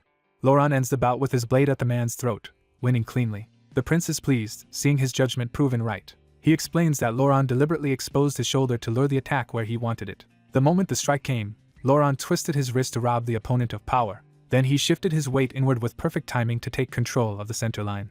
By deflecting and transitioning in one motion, he turned defense directly into offense. The prince still gives credit to the brazen knight, noting that an ordinary fighter would have broken down before reacting to Laurent's speed. Even so, Laurent's ability to read the attack and build an efficient counterline places him a level higher. The defeated knight accepts the result with good humor and admits Laurent got him. He formally concedes, praises Laurent's skill, and the two men seal the duel with a handshake. Brazen's knights applaud, acknowledging the quality of the match despite the loss. Their commander praises Brial's prince for fielding such a skilled knight, while the prince returns the compliment to Brazen's fighter. With Brial now leading 1-0, the prince makes it clear he expects Brazen to keep playing along. Brazen's commander immediately calls for the next fighter, summoning Jose. He orders Jose to take the field for Brazen's next bout. Jose answers by stepping forward with a massive sword, signaling a very different kind of fight. The prince notices Jose's imposing build, while the red-haired mage beside him is distracted by how physically impressive the man is. Jose introduces himself as Jose Erter and accepts the order without hesitation. Brazen's commander reveals that Jose is the strongest knight in their unit, and that he intends to challenge Brial's strongest in return. The prince takes interest at once when he hears Jose is Brazen's best. Instead of sending his top knight, he unexpectedly calls on Jared. Jared is startled that he has been chosen, but the prince brusquely orders him into the arena anyway. Jared goes out reluctantly while his comrades cheer him on with far more confidence than he feels. Jose greets Jared politely and says he is looking forward to the match, while Jared nervously introduces himself in return. The moment Jared sees Jose's expression, he realizes this opponent is dangerous in a way he cannot ignore. He recognizes Jose as a fighter driven by a fierce hunger to win. Jose reads Jared just as quickly and concludes that Jared is the cautious type who tries to measure an opponent first. So Jose refuses to wait and launches the opening attack himself. Jared is caught off guard by the speed and pressure of the first move. Jose bears down with monstrous force, making himself feel like an overwhelming wall of violence. Jared's thoughts scramble as he tries to decide how to block, realizing too late that none of his options are good. He concludes he cannot withstand the blow head-on. Jose's heavy slash tears across the arena with enough power to threaten Jared even at a distance. Jared barely avoids disaster, and is left shaken by how close he came to being crushed. Jose coldly points out that Jared can still afford to be distracted, which means he has not yet been pushed hard enough.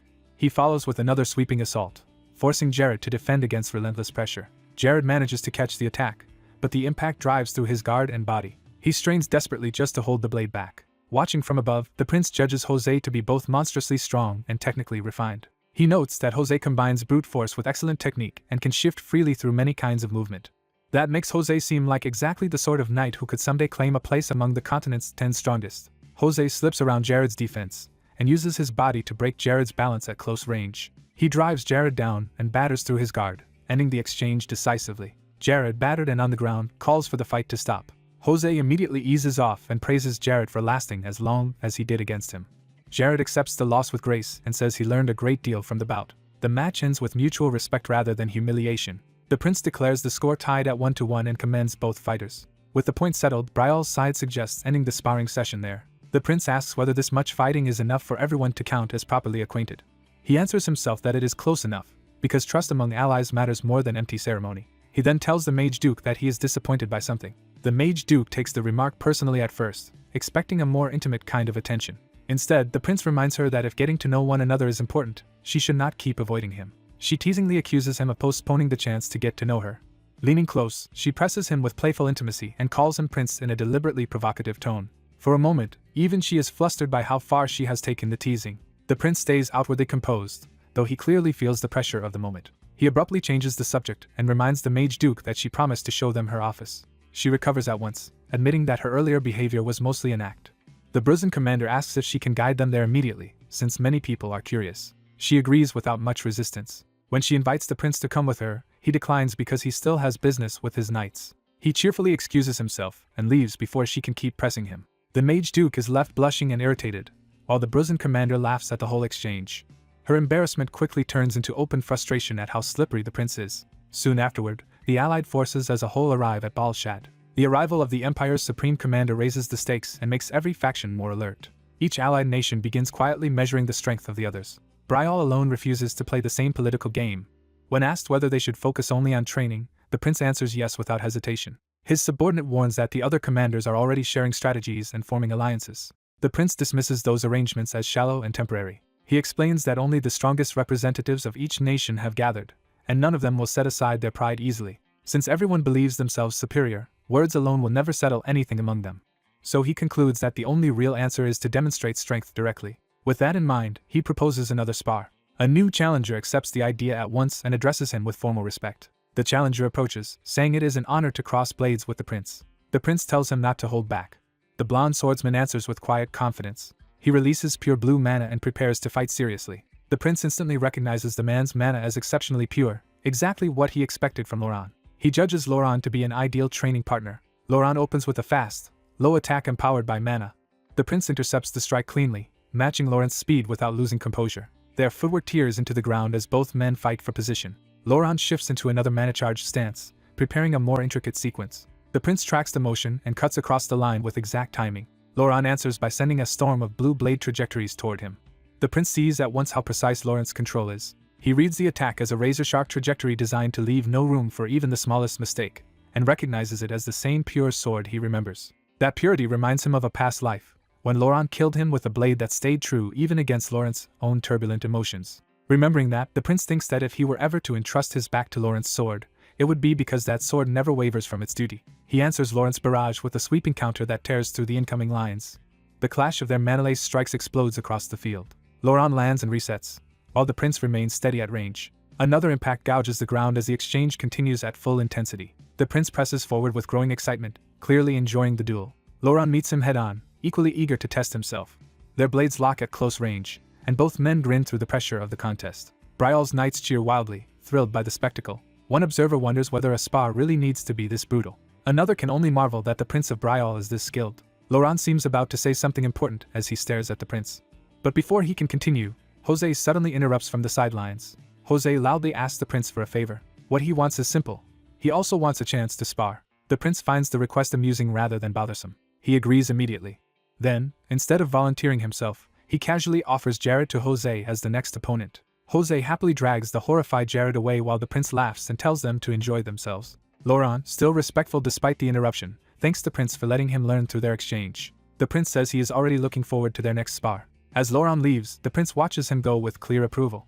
Later, away from the arena, the prince withdraws alone to think. He sits beneath a tree, catching his breath and turning his attention to more serious matters. He asks whether there has been any progress on the investigation. Asana appears from concealment to report in person. She notes that his abilities seem to be improving, and he answers that the open plains suit his skills better. He then asks what she learned about the foreigner. Asana reports that she has found traces of that man in Balshad. The prince identifies the target as the foreigner, one of the continent's 10 strongest from the east, and recalls that in his previous life the man fought Okwa alone. Although the reason for that old opposition remains unclear, the prince decides the man may become a useful ally simply because he stands against the same enemy. He orders that the foreigner must be found before the war with Okwa begins, and Asana accepts the task. The prince insists they cannot afford to delay. He reveals why.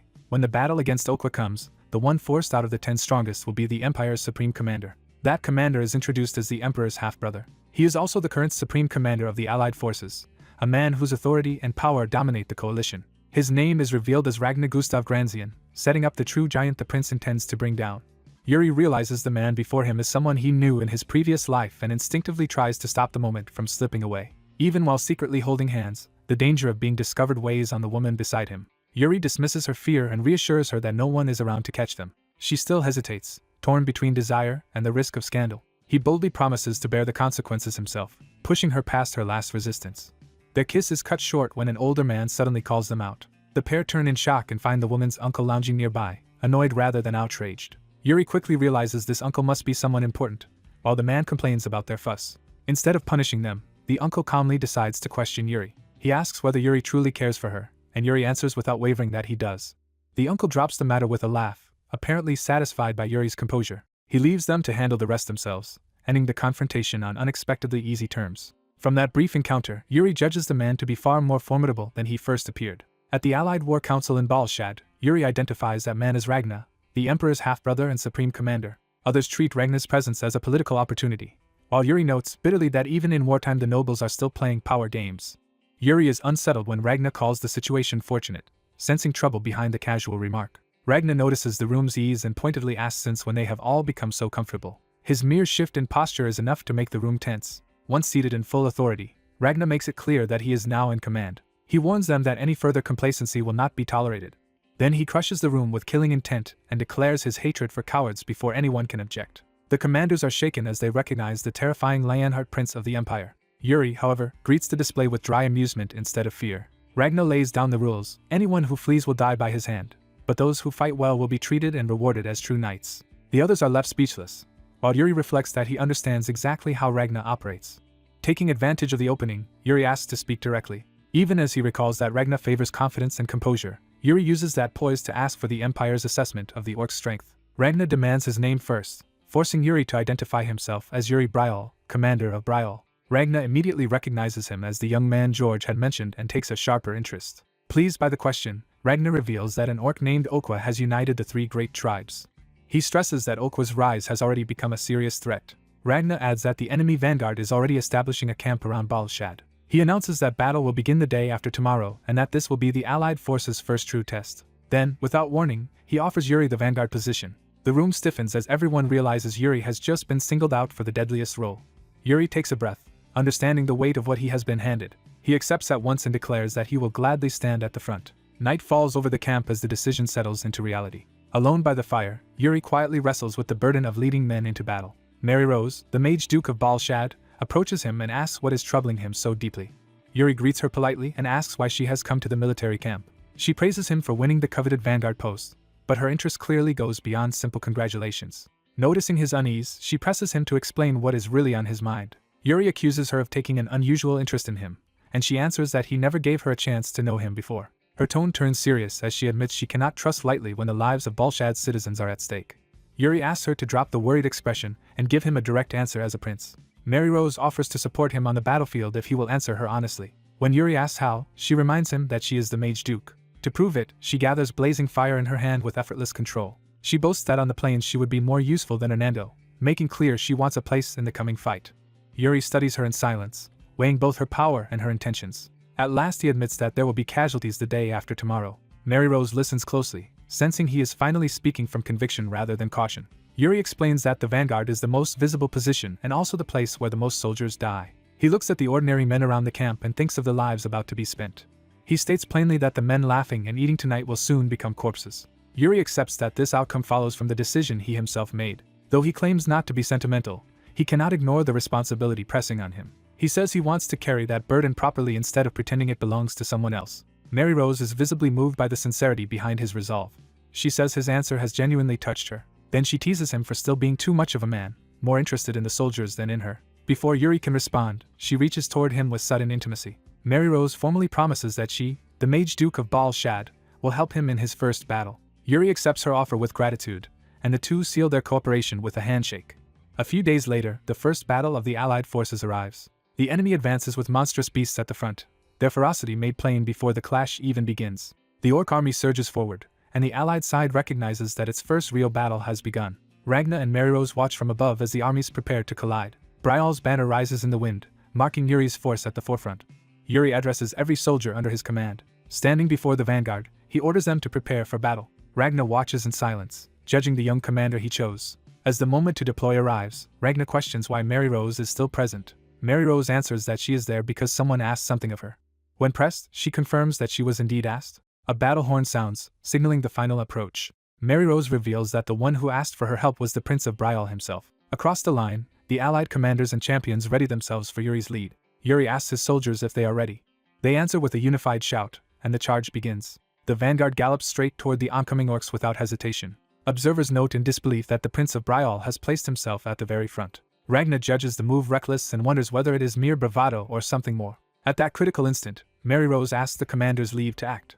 Ragna turns to her, waiting to see what she intends. She unleashes a massive fire spell, saying this is exactly what Yuri asked her to do. Her magic swells into a blazing torrent aimed directly at the enemy advance. The firestorm crashes down in front of Yuri's charge, tearing into the orc formation. Ragnar realizes the strike landed dangerously close and fears allied soldiers could be caught in it as well. Mary Rose coolly implies that this risk was part of Yuri's plan. Yuri rides straight beneath the descending inferno instead of retreating from it. Rather than panic, he smiles, having anticipated exactly this moment. He releases the water magic he prepared in accordance with the plan he made with Mary Rose. His horse drives forward as he commits fully to the opening she created. The fire detonates around him, but he keeps advancing through the chaos. Yuri draws his sword to turn defense into attack. Water surges from his blade and spreads outward in a protective current. He sends the water barrier forward and clears a safe path for his troops. Watching this, Ragnar's expression hardens into focused interest. The battlefield becomes a sea of flame and wreckage as Yuri's maneuver reshapes the front line. His water magic collides with the fire, controlling its spread instead of letting it consume allies. Wrapped in water and fire, Yuri looks every bit like a commander who belongs in legend. Using the protected opening, he orders the vanguard to charge through. The allied cavalry and knights burst into the shattered enemy line behind him. The orcs roar in confusion and pain as their advance is broken. Yuri plants his spear and shifts his mount, turning the breakthrough into close combat. He immediately follows with a direct strike of his own. An orc rider is killed outright as Yuri's attack lands cleanly. Even the beasts lunging at him fail to shake his composure. Brial's knights press in around him, cutting down enemies while Yuri keeps the momentum alive. One allied knight admires their skill and decides it is time for the rest of them to match it. Inspired by Yuri's example, the other commanders urge their men to accelerate the assault. A holy knight calls on her kingdom's soldiers to protect Brial's line and join the push. With the enemy formation collapsing, the allied forces are ordered to finish the rout. Ragnar is impressed that Yuri's gamble has produced such a decisive result. He concludes that because Yuri crushed the enemy from the very front, the soldiers' morale soared to its peak. He also recognizes the brilliance of combining Mary Rose's fire strike with Yuri's water barrier to protect allies while devastating the enemy. Even so, Ragnar questions Mary Rose about whether she knowingly agreed to such a reckless plan. Mary Rose admits she tried to stop Yuri at first, but in the end his audacity won her over. Watching Yuri carve through the battlefield, she finds his unexpected side irresistible. As the field burns with victory, she decides this outcome suits her just fine. The allied forces secure their first battle under a banner planted over the fallen enemy. Later, back in Balshad, Mary Rose returns to her work with the battle still on her mind. She writes calmly at her desk, already processing the aftermath. Her pen pauses as an uninvited visitor arrives. She acknowledges that Yuri survived the battle victoriously, but her attention is on the intruder instead. Annoyed, she demands to know who entered her room without permission.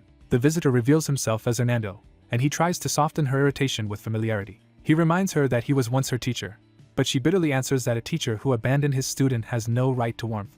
Hernando says he came to see how his former student's work was progressing. He specifically asks about her research into the transcendental interpretation formula. Mary Rose admits she has made progress and explains that the formula links languages to recover meaning, and that it has now connected to ancient magic. Hernando tells her to inform him if she advances further, but she resists the idea of reporting to him. He then asks whether she is interested in Prince Yuri, saying that Yuri's fate is why he needs her help. Mary Rose is caught off guard when Hernando points out how important Yuri's fate seems to be to her. He reminds her that a grand wizard is forbidden from directly intervening in human history, and she acknowledges that rule. Hernando argues that Yuri's fate is already drawing many people in regardless. He adds that even the Empire's commander appears to have become involved in that same current. The focus shifts back to the Brial camp, where Yuri's next trial is already taking shape.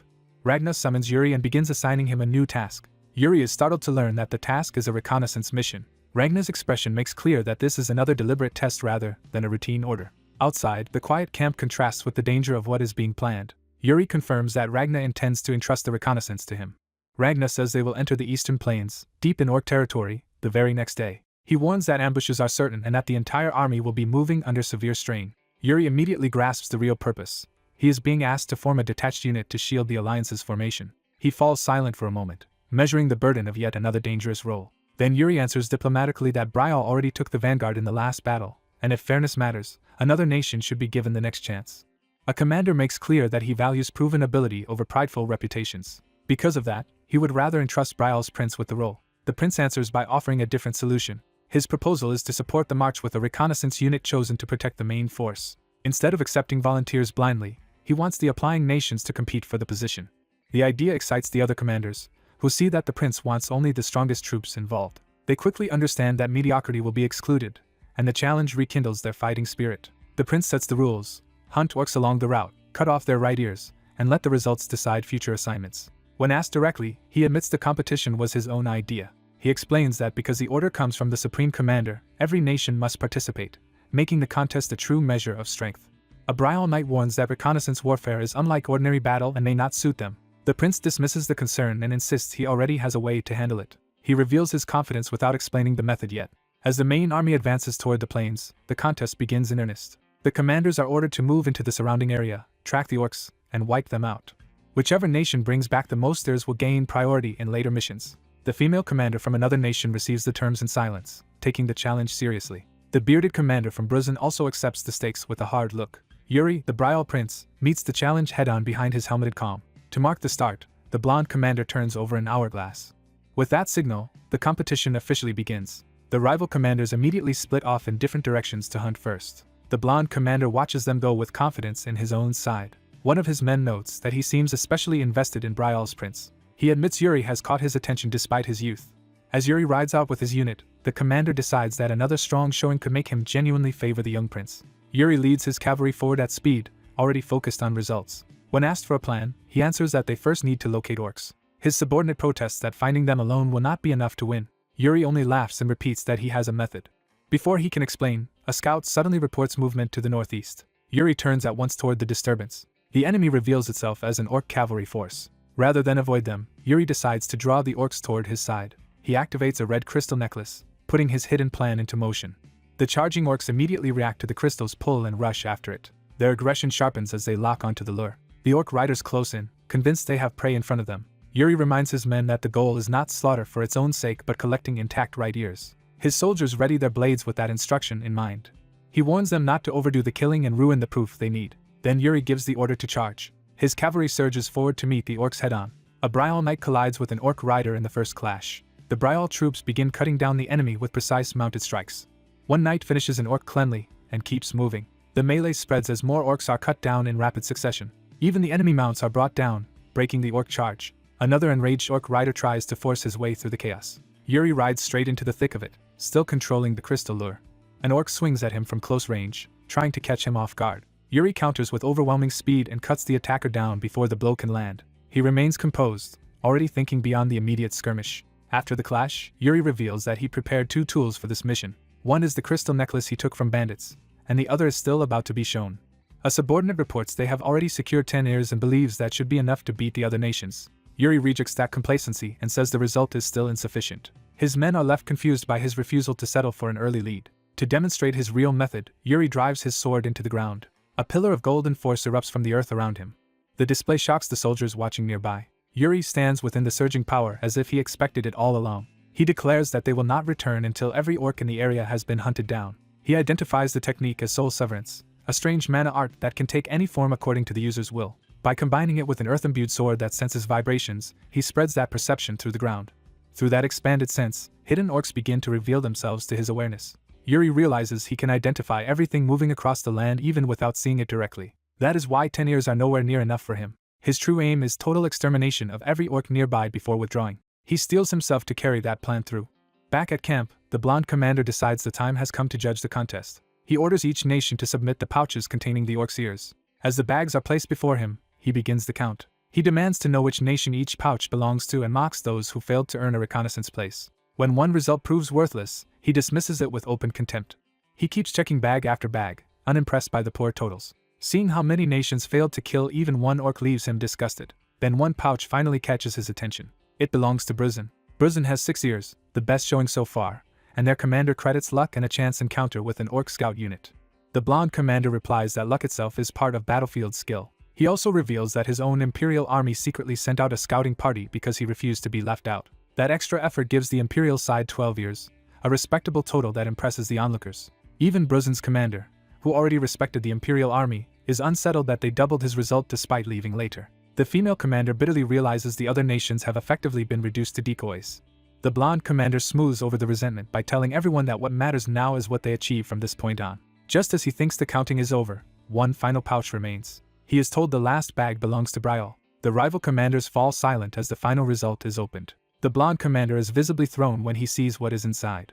He turns to Yuri and demands to know the secret behind this outcome. Yuri brushes it off and claims they simply worked hard. That night the camp settles, but the tension from the contest lingers. A Brial subordinate carefully oversees the unloading of their spoils. Something suddenly catches his attention.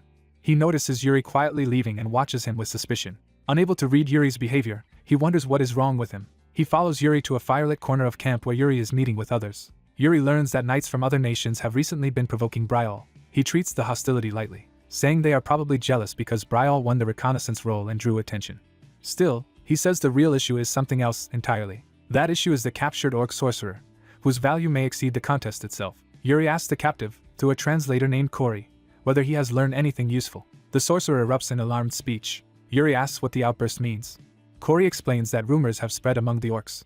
According to those rumors, there is a knight who can smell out orcs like a dog. Cory adds that the orcs consider earning such a feared nickname from their enemies a kind of honor, though Yuri is annoyed it was dog rather than wolf. A nearby subordinate asks if Yuri is actually enjoying this. Yuri starts to take pride in the idea that his fearsome reputation has spread among the orcs. But Cory clarifies that the title being used is the Emperor's Black Dog, and that the orcs believe this hunter is targeting Okwa. That wording immediately changes Yuri's mood. He bristles at the implication that he is merely the Empire's hound. His subordinate hurriedly offers to handle the interrogation before Yuri kills the prisoner in anger. Yuri forces himself to calm down and lets the questioning continue. The sorcerer reveals that Kurui, chief of the Garung tribe and Okwa's direct subordinate, has already prepared to receive the allied forces and is said to be monstrously strong. Worse, Kurui intends to devour the allied army before they can even reach Okwa. Satisfied with the intelligence, Yuri praises Cory for his work. He leaves the rest to Jared and says he will report the matter to the Supreme Commander. Instead, Yuri is abruptly summoned again by the blonde commander. The commander catches him off guard by asking whether he has a lover or girlfriend, and Yuri admits he has no one. When pressed for his age, Yuri answers that he is 18. Yuri cannot understand why any of this matters in the middle of war. The commander finally explains that he has a very pretty niece. Before Yuri can react, the commander ends the conversation and says they can discuss it next time. Left alone, Yuri suddenly realizes who that niece might be. His mind jumps to the woman he once saved, and the possibility horrifies him. He rejects the idea outright and panics. Determined to avoid meeting her again, he decides he needs a fake lover immediately. A voice interrupts his spiraling thoughts. The woman herself approaches, concerned that Yuri looks unwell. The moment he sees her, Yuri realizes she is exactly the person he had hoped to avoid. To him, she appears like the very savior he cannot escape. The night around them stays quiet while Yuri scrambles for a solution. He decides the only way to avoid the commander's matchmaking is to pretend he is already dating someone. He narrows the choice to someone indebted to him and unable to refuse. He chooses Sibylla on the spot. Yuri steps close, calls her by name, and gets her full attention. He reminds her that he once saved her life. Then he says he will soon need her help, and that no one else will do. Before she can understand, he flees after promising they will speak again, leaving her demanding an explanation. A silver-haired officer named Fennec appears beside Sibylla and notices Yuri's strange behavior. When asked what he means, Fennec smiles as if he has already figured it out. He bluntly tells Sibylla that she and Yuri look good together. Fennec cheerfully declares that he will sincerely support the two of them. Sibylla can only stare in exhausted disbelief. Somewhere else under the night sky, Yuri wishes everyone would simply leave him alone. By morning, the Allied army resumes its march through the mountains. One of Yuri's men reveals that he overheard the commander's private words. When Yuri pretends not to know what he means, the soldier makes it clear he is asking why the prince keeps summoning him. While riding with his men, Yuri Brial dismisses a rumor that he is considering marriage as empty gossip. He brushes off the teasing and makes it clear he has no interest in such talk. A sudden swarm of crows cuts across the army's path and draws his attention away from the banter. The unnatural number of crows makes Yuri suspect something is wrong ahead. As the column slows in confusion, the disturbance forces them to stop and assess the road. Yuri decides to ride ahead to investigate, and another knight insists on accompanying him. They hurry into a narrow ravine and are called forward towards something urgent. The moment Yuri sees the scene inside, he realizes they have found a massacre. Bodies hang impaled throughout the gorge, turning the passage into a display of slaughter. One of the knights is horrified as the scale of the atrocity sinks in. The prince accompanying them coldly remarks that the orcs have staged an almost theatrical welcome. Yuri explains that orcs use human corpses as ornaments to intimidate their enemies. He reads the message clearly. The victims were skewered and left half-eaten to declare how little humans are worth. Fearing the sight will crush the soldiers' morale, Yuri asks permission to clear the bodies away at once. The prince grants the request without hesitation. Yuri immediately orders Brial's men to prepare torches so the remains can be burned. The soldiers light the torches and begin the grim work. They set the corpses ablaze and start cleaning the ravine so the army can move on. A shaken subordinate struggles to understand such cruelty, and Yuri tells him not to let it break him. Yuri steadies himself and begins examining the scene more carefully. He sends two men, Guinness and Dyke, to scout briefly and return before going too deep. The pair obey and move out to inspect the area. As they search among the bodies and arrows, one of them notices that the battlefield does not look right. He points out that the arrows are embedded from the wrong direction for an orc impalement. The men realize the victims were likely shot from above, meaning the ravine is a trap rather than a simple warning. Before they can react, the hidden enemy answers their deduction with a lethal shot. An arrow strikes Guinness, and he barely has time to register the hit. Blood pours from his mouth as the ambush begins in earnest. His companion screams for him as more arrows crash down. The soldiers finally understand they are under attack and raise the alarm.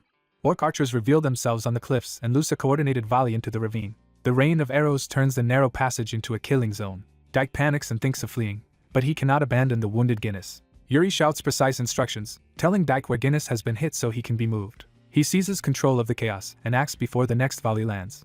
Drawing on a blue, spectral power, Yuri unleashes his Death Knight ability. The summoned blades intercept the incoming arrows and carve open a safe pocket around his men. He lands beside Guinness to check whether the man can still be saved. Even under fire, Yuri confirms that Guinness is still alive. He orders Dyke and Simon to carry the wounded man out and request aid from the Holy Kingdom.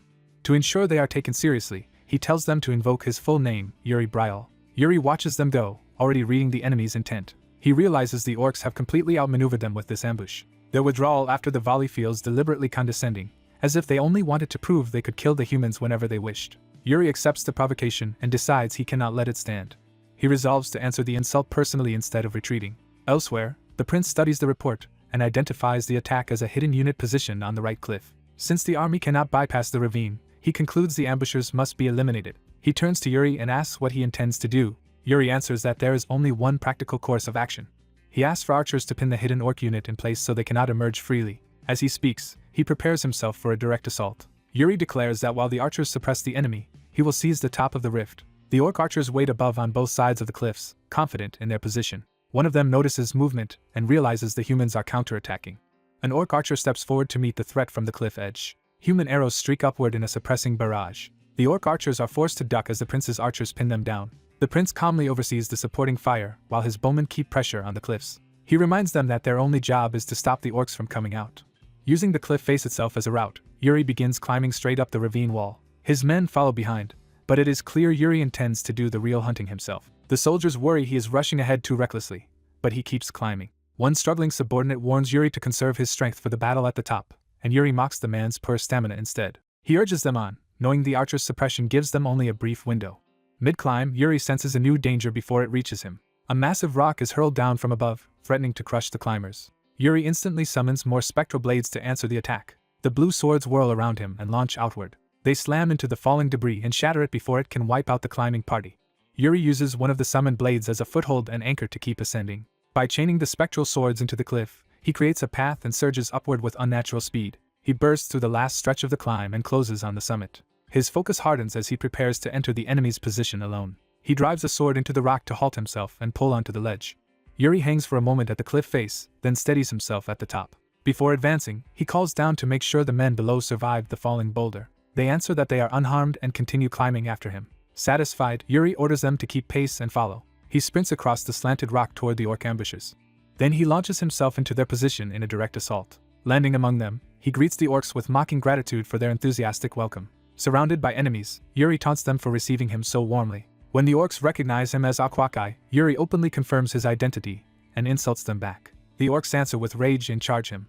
Yuri slips under the first attack and closes the distance. His glowing blade cuts through the first orc in a single decisive strike. A second attack flashes toward him immediately from the side. Yuri barely avoids the follow-up and realizes the fight will not be easy. He counters at close range, driving steel into another orc's body. A larger orc crashes into him and batters his guard aside, worsening the strain on his injured arm. The orc leader notices Yuri cannot put full weight behind his swings and mocks the weakness. As more enemies close in, Yuri admits the situation is becoming troublesome. He answers by sweeping through the crowd with another burst of blue-edged force. The strike tears through an orc's leg and scatters the attackers around him. Another orc lunges from behind with a spear, trying to catch him in the opening. The spear punches into Yuri's armor and draws blood, forcing a cry from him. The orc presses the advantage and mocks him for faltering. At the same time, Yuri's men finally reach the top of the cliff. They haul themselves over the edge just in time to join the fight. The arriving knights cut into the orcs and break the pressure on Yuri. Yuri uses the opening to drive his sword deeper into the enemy in front of him. Bleeding but unbowed, he orders his men to charge without stopping to recover. The knights answer immediately and rush into the melee around him. The summit erupts into a full close-quarters battle between Yuri's small force and the orc ambushers. From below, the prince watches the fighting on the cliff and sees the hidden unit being wiped out. He allows himself a satisfied smile as Yuri's gamble pays off. That success lets the main army pass the ravine without suffering any losses. Later, in camp, Yuri reports that the road ahead leads to the stronghold of Kurui, a subordinate of Okwa. A subordinate then adds that the princess of the Holy Kingdom sent Yuri a personal message. The message says she is annoyed that Yuri keeps taking all the credit, but if he needs priests, she is willing to send them. When the messenger hints at a possible romantic connection, Yuri shuts the idea down immediately. He dismisses the man and ends the report before the teasing can continue. Left alone, Yuri falls silent and thinks over the campaign. He had hoped for a brief rest, but the war keeps presenting new complications. At that moment he notices Asuna, his masked agent, standing behind him. She reports that she has found the foreigner Yuri has been searching for. Yuri brightens at once and asks where the man is now. Asuna points to a location deep inside orc territory. Yuri is startled to learn the foreigner is currently within the enemy's domain. He wonders if that means the man has allied himself with the orcs. Asuna denies that and explains the foreigner has actually been captured as a prisoner. She warns Yuri to be careful, because the capture appears deliberate and may be bait. If the allied forces interfere, the prisoner may turn against them instead of accepting rescue. The chained foreigner is shown as a dangerous wild card who might oppose anyone who approaches.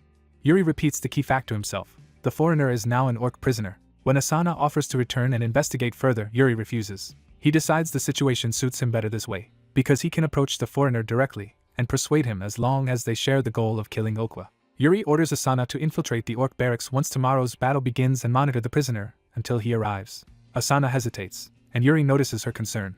She asks to accompany him personally when he goes to meet the foreigner. Claiming the man is dangerous, she insists she wants to protect Yuri. Yuri turns on her with sudden firmness. He reminds Asuna that he did not hire her as a bodyguard and that he can protect himself. She falls quiet and hides her expression beneath her hood. Yuri accepts her obedience and ends the matter. Then, with his mood shifting again, he casually offers her some late-night snacks he recently received. He presents the treats with unexpected enthusiasm. Asuna vanishes before he can continue, leaving Yuri to note her abrupt disappearance. Later, around a campfire, one knight retells how the Death Knight appeared behind Yuri during the ambush. Another loudly claims he stepped forward and protected Yuri himself. The others immediately recognize the story as obvious boasting. Yuri remembers that the braggart had actually been asleep until someone kicked him awake. Still, a younger knight eagerly asks Yuri whether the exaggerated story might somehow be true. Yuri dryly answers that the man did do his best. The conversation turns into admiration for anyone brave enough to face a Death Knight, and one knight says such a foe can at least be fought with a sword. He adds that the truly terrifying enemy is something insubstantial. To him, ghosts are worse than monsters because you cannot cut them down. Yuri listens to the campfire chatter in silence, his attention sharpening at that remark. The joke turns ominous when a hooded, ghost-like figure materializes behind the speaker and asks who is dressed in rags. A hooded orc scout watches from the darkness with a sinister, unnatural presence. Prince Yuri senses the threat before anyone else and freezes in alarm. He abruptly orders the camp to arm themselves, startling the knights around him. Yuri insists an orc is hiding nearby in the forest. One knight hesitates, unable to understand what Yuri is reacting to. Trying to explain it away, the knight wonders if the prince is simply exhausted. Yuri's aide Jared confirms that the others truly cannot see anything there. Yuri grows frustrated that the invisible enemy is obvious to him, but invisible to everyone else. The hidden scout finally reveals itself as a cloaked orc steeped in dark energy. As the creature slips away in shadow, Yuri realizes it is escaping before the others can even perceive it.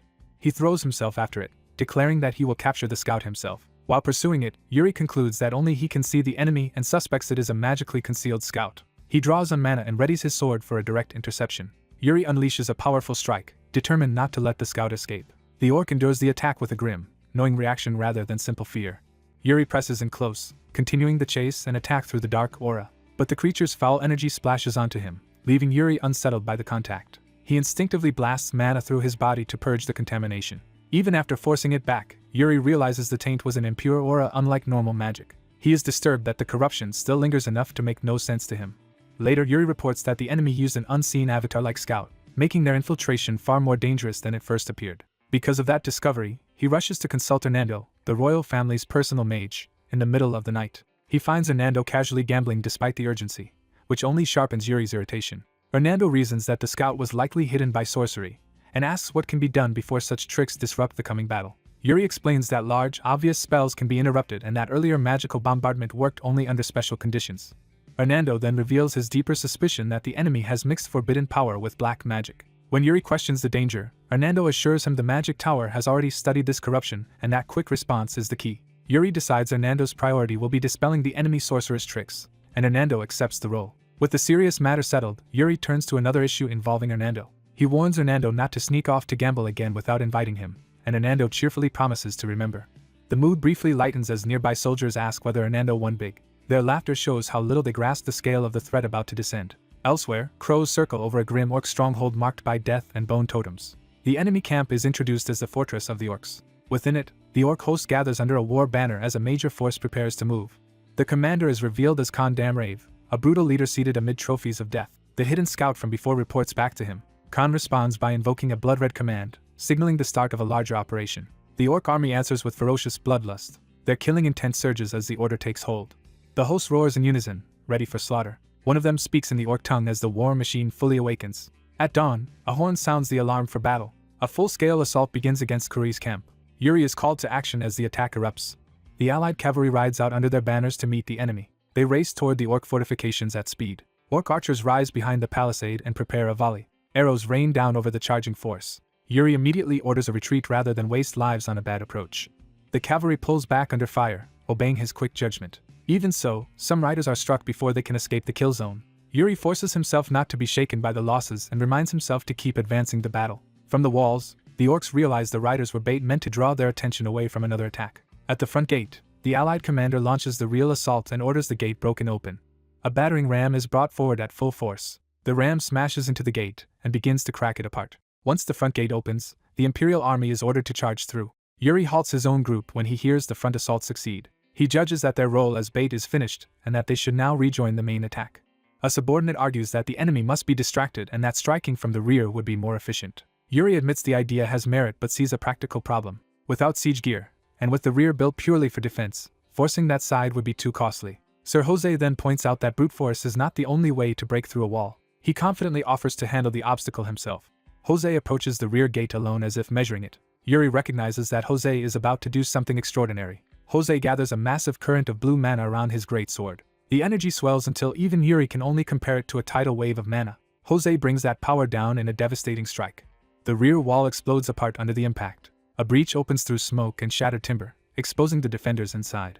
An orc cries out in shock at the sudden collapse. Yuri praises Jose's feat as the opportunity they needed. He immediately cuts down an orc at the breach to seize the initiative.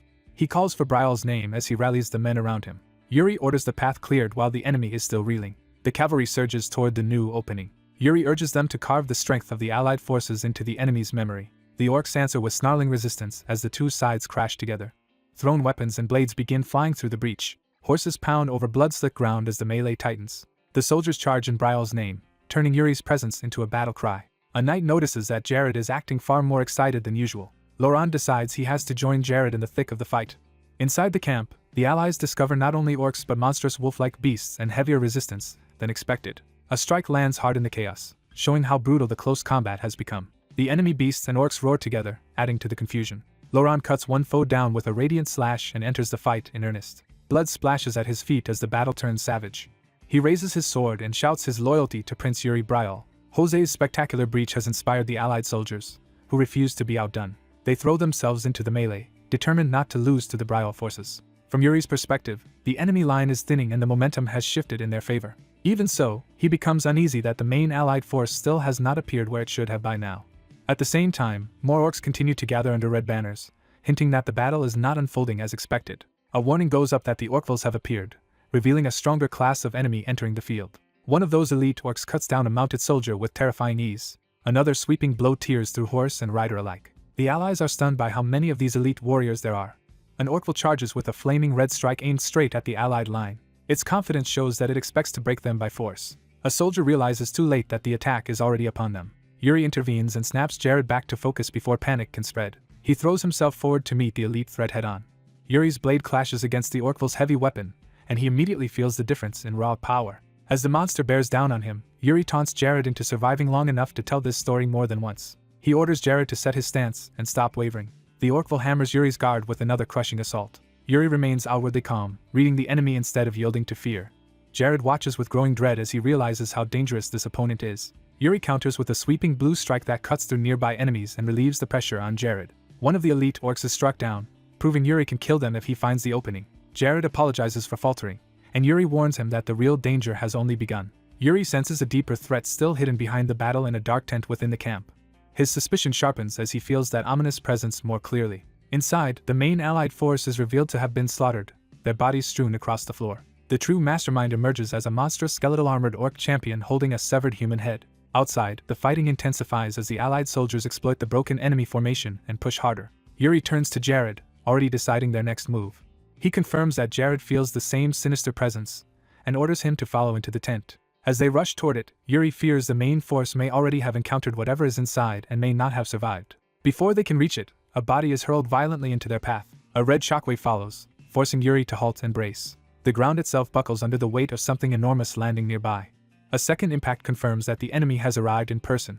Jared can barely process what just happened. Yuri immediately understands that the worst possibility has come true. The skeletal armored champion steps out, dragging its axe and confronting them directly. It leaps into the allied ranks with overwhelming force.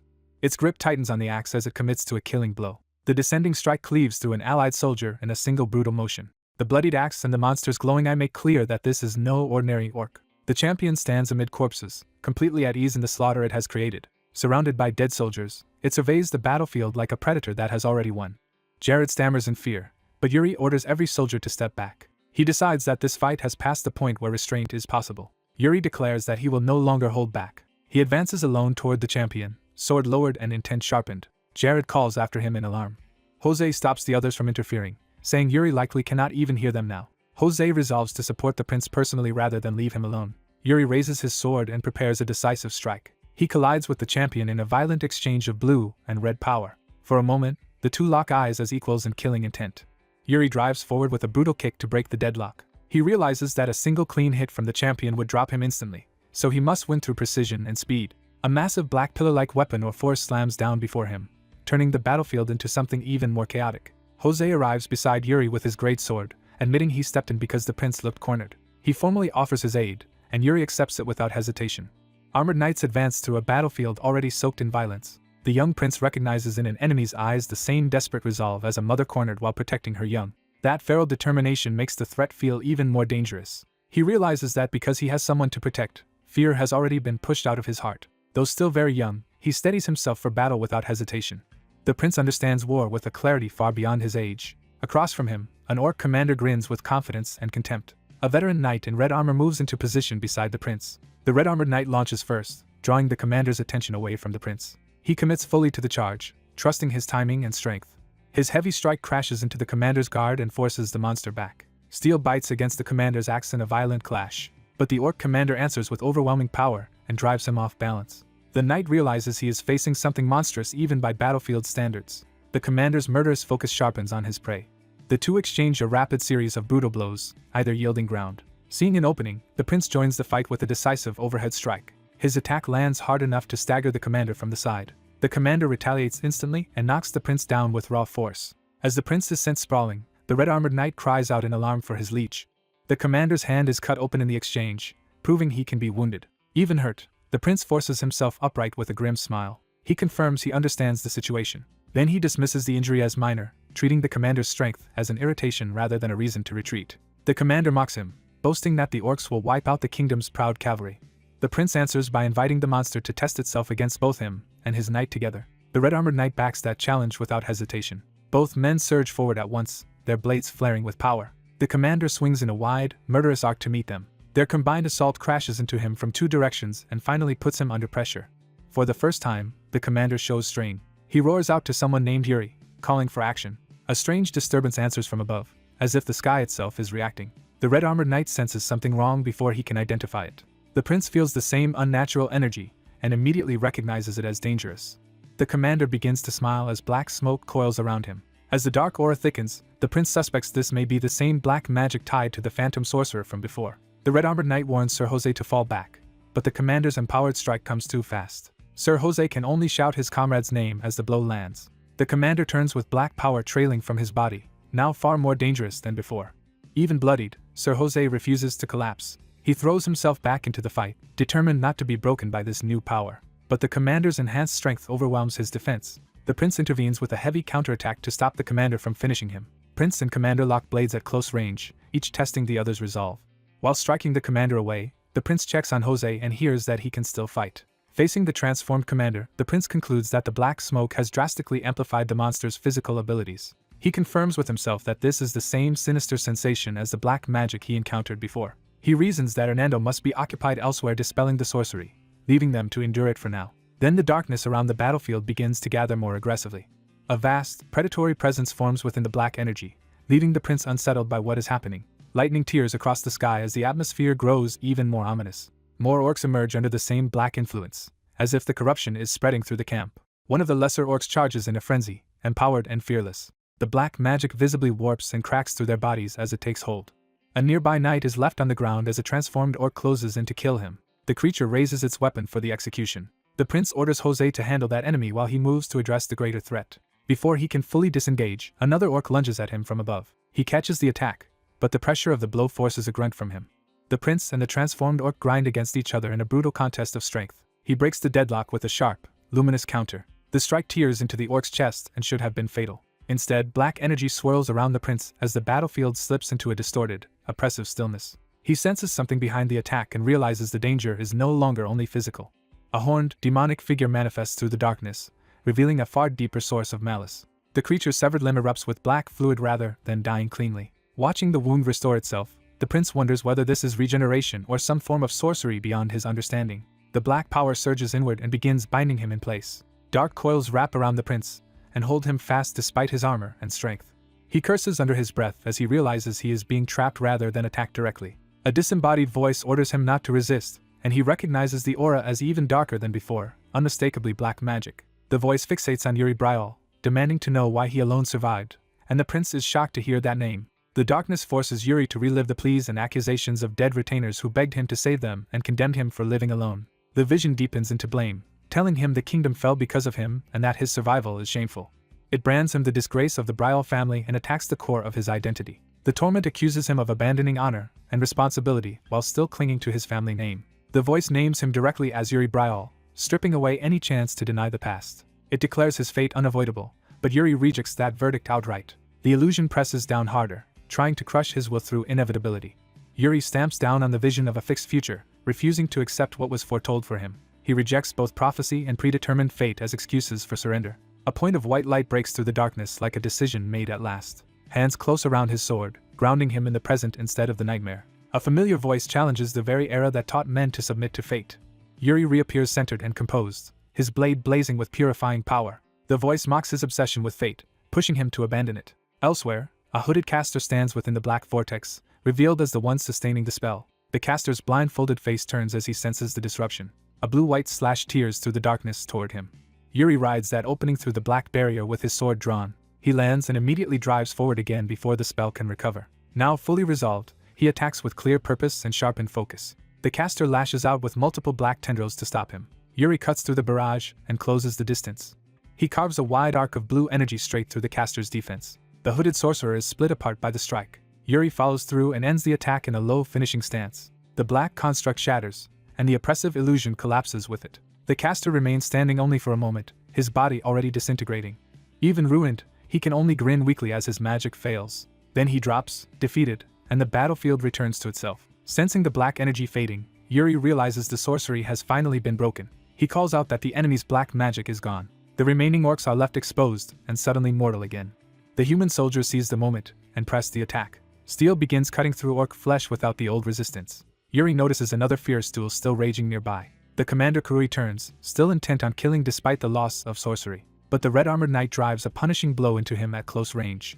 Jose spits blood, showing how much the fight has cost him. Even so, he keeps his eyes fixed on the enemy and refuses to yield. Kurui charges again, and Jose is warned too late. The commander raises his weapon for a final crushing strike. He commits everything to that downward blow.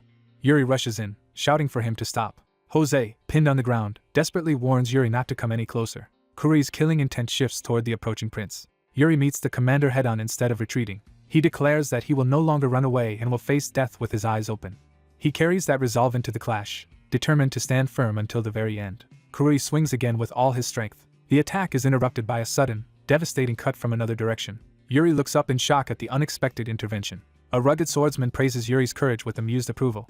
He steps in front of Yuri and declares that he likes that kind of resolve. With effortless precision, the newcomer continues his strike through Kurui. Blood sprays as he passes the commander and comes to a calm stop. Kurui roars in pain and disbelief. The newcomer seizes the commander by the skull, dominating him completely. He silences the orc with contempt and reveals a personal grudge, bitterly remarking that he was not even fed properly. Yuri studies him and notes both his foreign accent and powerful build. His swordsmanship confirms it further, because the man is using an Eastern style entirely unlike their own. Yuri begins to realize exactly who has appeared. The stranger draws and shifts his blades with practiced ease. He transitions seamlessly into a finishing technique. The strike flashes past Kurui faster than the eye can follow. Kurui is decapitated, and the stranger walks away carrying the severed head while declaring he has finally found what he was looking for. Yuri stares at the man now standing amid the commander's corpse and the ruined camp. The stranger explains that Yuri's performance was impressive enough to make him step in, though it also disrupted his own plans. Yuri starts to recall that the man had thanked him only moments earlier. He bows and openly thanks the stranger for saving his life. Yuri enthusiastically praises him as a handsome, manly master who can kill an orc commander in a single stroke. The stranger grows uneasy as Yuri identifies him as the famous foreigner counted among the continent's 10 strongest. Once the recognition is established, Yuri bluntly states that he knows the man let himself be captured by the orcs on purpose. Yuri concludes that the stranger is hunting Okwa, the king of orcs, and proposes that they work together toward that goal. With Kurui dead, the remaining orcs rapidly lose their will to fight. The battle turns into a rout as the humans chase down the collapsing enemy. A massacre follows as the soldiers cut through most of the orcs in the barracks. Afterward, Ragna displays Kuri's severed head on a spear as a warning and a declaration of victory. The prince realizes that unlike his previous life, the allied forces have won a decisive victory, proving that history has already begun to change. As the battle ends, a battered subordinate congratulates him on the success he has brought about. He immediately turns from triumph to responsibility and asks for a report on the army's losses. The damage is manageable, but many soldiers are mentally broken after witnessing the horrors inside the barracks, which he finds only natural. That report reminds him of the nightmare he once saw in Sidr. He recalls that the captives there had been even worse off, begging for death after being reduced to living wrecks. Determined not to repeat that cruelty, he orders the survivors to be handled gently so they are not further agitated. He then asks after the foreigner they captured, and learns that his requests have been honored as instructed. The so-called foreigner has been acting like an outrageous glutton, complaining endlessly while demanding food and comfort. His men explain that after eating, bathing, and shaving, the man simply started eating again.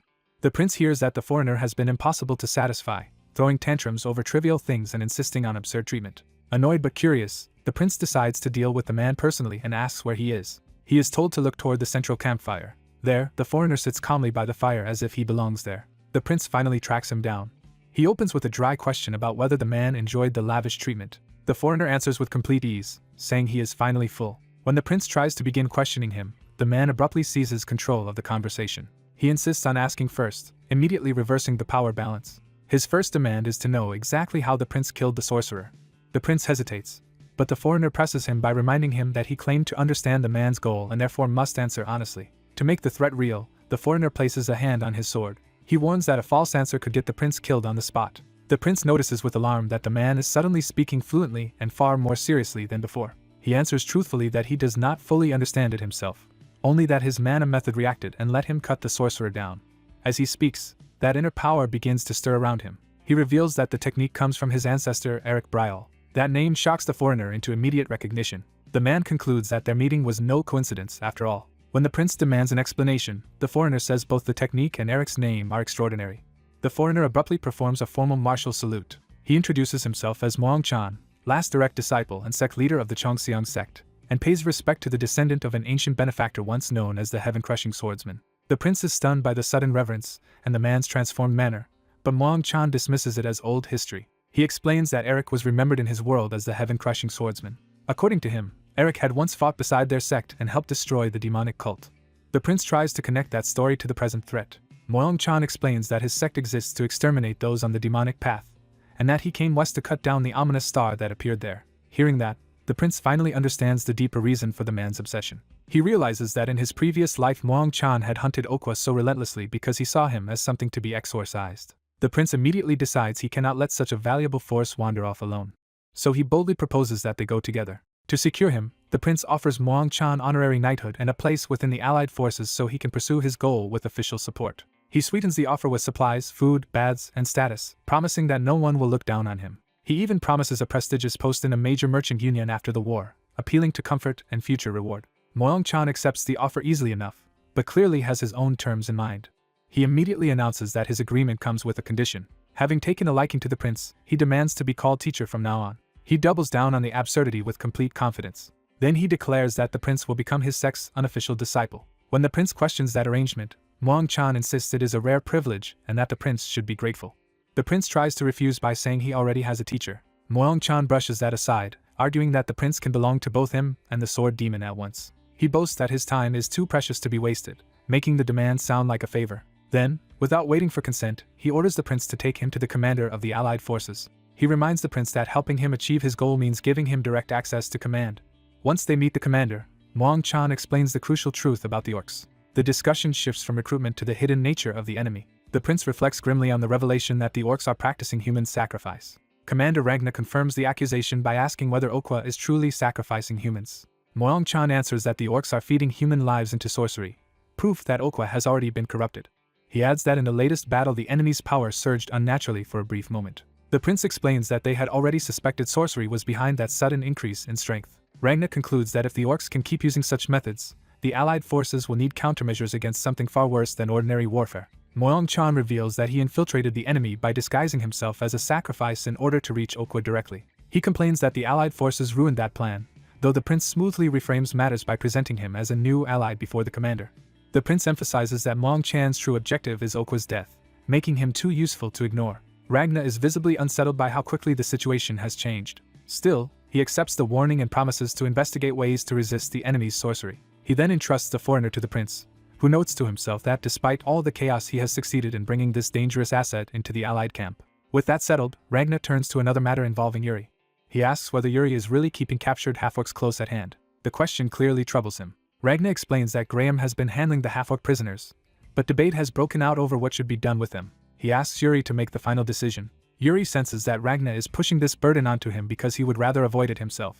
Resentful of being cornered, Yuri goes to confront the issue directly. He finds officers arguing that Brial should exploit the half-orcs instead of wasting them. The dispute is happening right beside the cages holding the broken captives. One officer angrily demands to know why Yuri is being so difficult about a practical opportunity. He argues that using the half-orcs would give the Empire unmatched numbers of interpreters for the orc language. Another officer counters that many survivors suffered horribly at the hands of those same half-orcs. He insists that the victim's pain must matter too, not just military convenience. The first officer protests that they cannot afford to throw away such a useful resource. Yuri finally understands the real logic driving the debate. He steps in and takes control of the argument himself. Instead of arguing morality first, he asks whether anyone can truly guarantee those half-orcs would be reliable in battle. The officer claims they can. He insists the captives are obedient enough to be trained into usefulness. Yuri challenges that confidence with cold skepticism. He asks whether that officer would trust his own life to them in a crisis. Yuri reminds him that on a battlefield, survival depends on comrades you can trust with your back. He presses further, saying true allies must be able to protect one another at their weakest moments. Then he turns away from theory and faces the survivors themselves. One traumatized woman can barely meet his eyes. Yuri gently asks her to tell them what she witnessed. He specifically asks how the half-orcs treated helpless humans. The woman begins by speaking of her younger sister, who had been unable to move because of an injury. She says the half-orcs tore that girl apart. The memory of the mutilation is so vivid that it silences everyone around her. She describes it as casual cruelty, as if they were ripping apart an insect for amusement. Worse still, they laughed while her sister screamed, treating her suffering as entertainment. Through tears and rage, she declares that this is what those creatures truly are. Yuri then asks her name, and where she came from. When she says she is Jane from Siddur, the answer hits him personally. She recognizes his appearance and asks if he is a prince of Brial. He confirms it without hesitation. Jane begs him to avenge them, and Yuri gives her his word. He then calls for Sir Graham. Yuri makes clear that he is speaking now not merely as a commander, but as Brial's prince. He declares that the orcs murdered his people and left the survivors with wounds that will never heal. From that premise, he rejects any idea of assigning value to those who trampled on humans. He concludes that the orcs will never change. With full authority, Yuri orders that every captured half-orc be put to death. Graham formally accepts the command as an order issued under the prince's authority. He takes responsibility for carrying out the execution of the half-orcs. Before the matter can settle, a lookout sounds the alarm. The camp is thrown into panic by news that the orcs are approaching. The enemy arrives under tattered red banners. Their sudden appearance makes it clear they are attempting something beyond a simple assault. Ragna is told that the orcs are requesting negotiations and claim to have something to offer if the gates are opened. He immediately suspects another scheme. Even so, he orders the gate open to hear them out. The first sign of the delegation is the heavy step of a beast entering the camp. An orc envoy rides in openly before the prince and commander. The envoy's expression makes it obvious he does not come in humility. Yuri and Ragna watch in tense silence as the enemy enters their camp on equal footing. More orcs wait nearby, smug and unafraid, as if they already know the humans are cornered. Human officers can only watch them with disgust and unease. After the encounter, Ragna studies a document in private with Yuri. Yuri asks what this new development means. Ragna answers by forcing Yuri to think beyond the battlefield. He asks why Yuri believes he was made commander of the Allied forces in the first place. When Yuri gives the obvious answer about military skill, Ragna rejects it as incomplete. Yuri realizes Ragna is asking about politics, not tactics. Ragna admits that his relationship with the Emperor is poor. He explains that although his rank and strength should make him the natural supreme commander, imperial politics prevent anything from being that simple. Whenever events seem to align too neatly, he says, the Emperor's hand is usually behind them. He has learned to look for hidden schemes beneath every logical arrangement. He confesses that victory would make him a celebrated hero across the continent. That path would bring him praise, support, and dangerous political capital. But he reminds Yuri that all of that matters only if they survive and win. Yuri recalls that in his previous life Ragna was blamed for the Allied forces' defeat, stripped of power, and used to let the Emperor seize full control of the Empire. He realizes the Allied forces were designed from the start to fail and to leave Ragna discarded when the time came. Ragna then shows Yuri the document he has been reading. The contents shock Yuri immediately. The letter reveals that the Emperor has secretly made a pact with Okwa and warns Ragna not to become a disposable scapegoat and retreat. Yuri understands at once that the outcome of the war had been fixed in advance. He sees the Emperor's arrangement for what it is, a filthy betrayal. Ragna explains that the letter supposedly came from an anonymous group opposed to Okwa, but either way it proves the Allied forces were never meant to return alive. Holding that revelation in silence, Yuri is left to decide what this treachery means for everything that has changed. A black-haired knight asks the blonde prince for permission to make a proposal, and the prince allows him to speak. The prince immediately senses the knight is offering something bold rather than cautious. The knight argues that whether the Emperor's letter is sincere or a trap no longer matters, because their only path is to win the war. He reduces the imperial pressure to a simple truth: the campaign has merely become harder, not impossible. The prince bursts into laughter, amused by the knight's blunt refusal to be intimidated. Recovering, the prince accepts the logic and leans into the same ruthless practicality. He agrees that if they fail to return victorious, any imperial scheme will be irrelevant because they will have no standing left at all. With that settled, the prince turns his attention to the messengers who delivered the suspicious letter. The knight asks to handle those envoys himself, and the prince seems pleased by the request. Elsewhere, orcs bicker among themselves, unaware that death is about to reach them. One of the orcs turns in alarm as danger closes in. The black-haired prince appears before them wreathed in power, announcing himself with overwhelming force. He cuts off their noise and moves to kill without hesitation. His blade releases a brilliant arc of power. That single attack tears through multiple orcs at once. The bodies crash down around him, leaving him standing untouched amid the aftermath. Watching soldiers are stunned that he killed 3 orcs in one strike. His display forces them to realize that the Prince of Brial is far more formidable than they knew. The blonde prince praises the 18-year-old's talent, while one subordinate worries that his brutality is excessive. The blonde prince explains that the young prince is acting on a personal vow of vengeance. The black-haired prince surveys the fallen orcs as the weight of that promise hangs over him. His resolve is clarified as a mission to make those responsible pay for what they have done. As the sun sets over the ruined plains, the campaign enters a more ominous phase. The blonde prince stands over the battlefield ruins, already planning his next move. He orders his men to bring him Aizen. A summoned figure approaches at once. Aizen, the imperial court mage, arrives and respectfully asks why he was called. The prince demands everything Aizen knows about black magic. Aizen says black magic is now a nearly obsolete secret art, rarely used and usually countered by dispelling. When pressed for its worst possibility, he mentions old rumors that it could even revive the dead, though that is treated as superstition. The prince reveals intelligence that Okwa is currently using a sorcery rooted in black magic. He connects that magic to the last battle, explaining that human sacrifice strengthens it, and likely made the orcs stronger already. Aizen begins to consider what that implies. He suggests the orcs may have found an ancient black magic tome lost in the ruins of an older kingdom. He explains that the plains still hide many remnants of the vanished land of Adelvine. Among Adelvine's legacies, he names a terrifying creation of black magic still tied to that land, the Death Knight Gert. The mere mention of Gert conjures the image of a monstrous undead knight. The prince asks what Okwa would actually do with black magic if he had it. Aizen admits it is only a guess, but believes Okwa would use it to summon something. The prince realizes that Okwa's attempts to delay the army while exhausting his own forces may all be meant to buy time.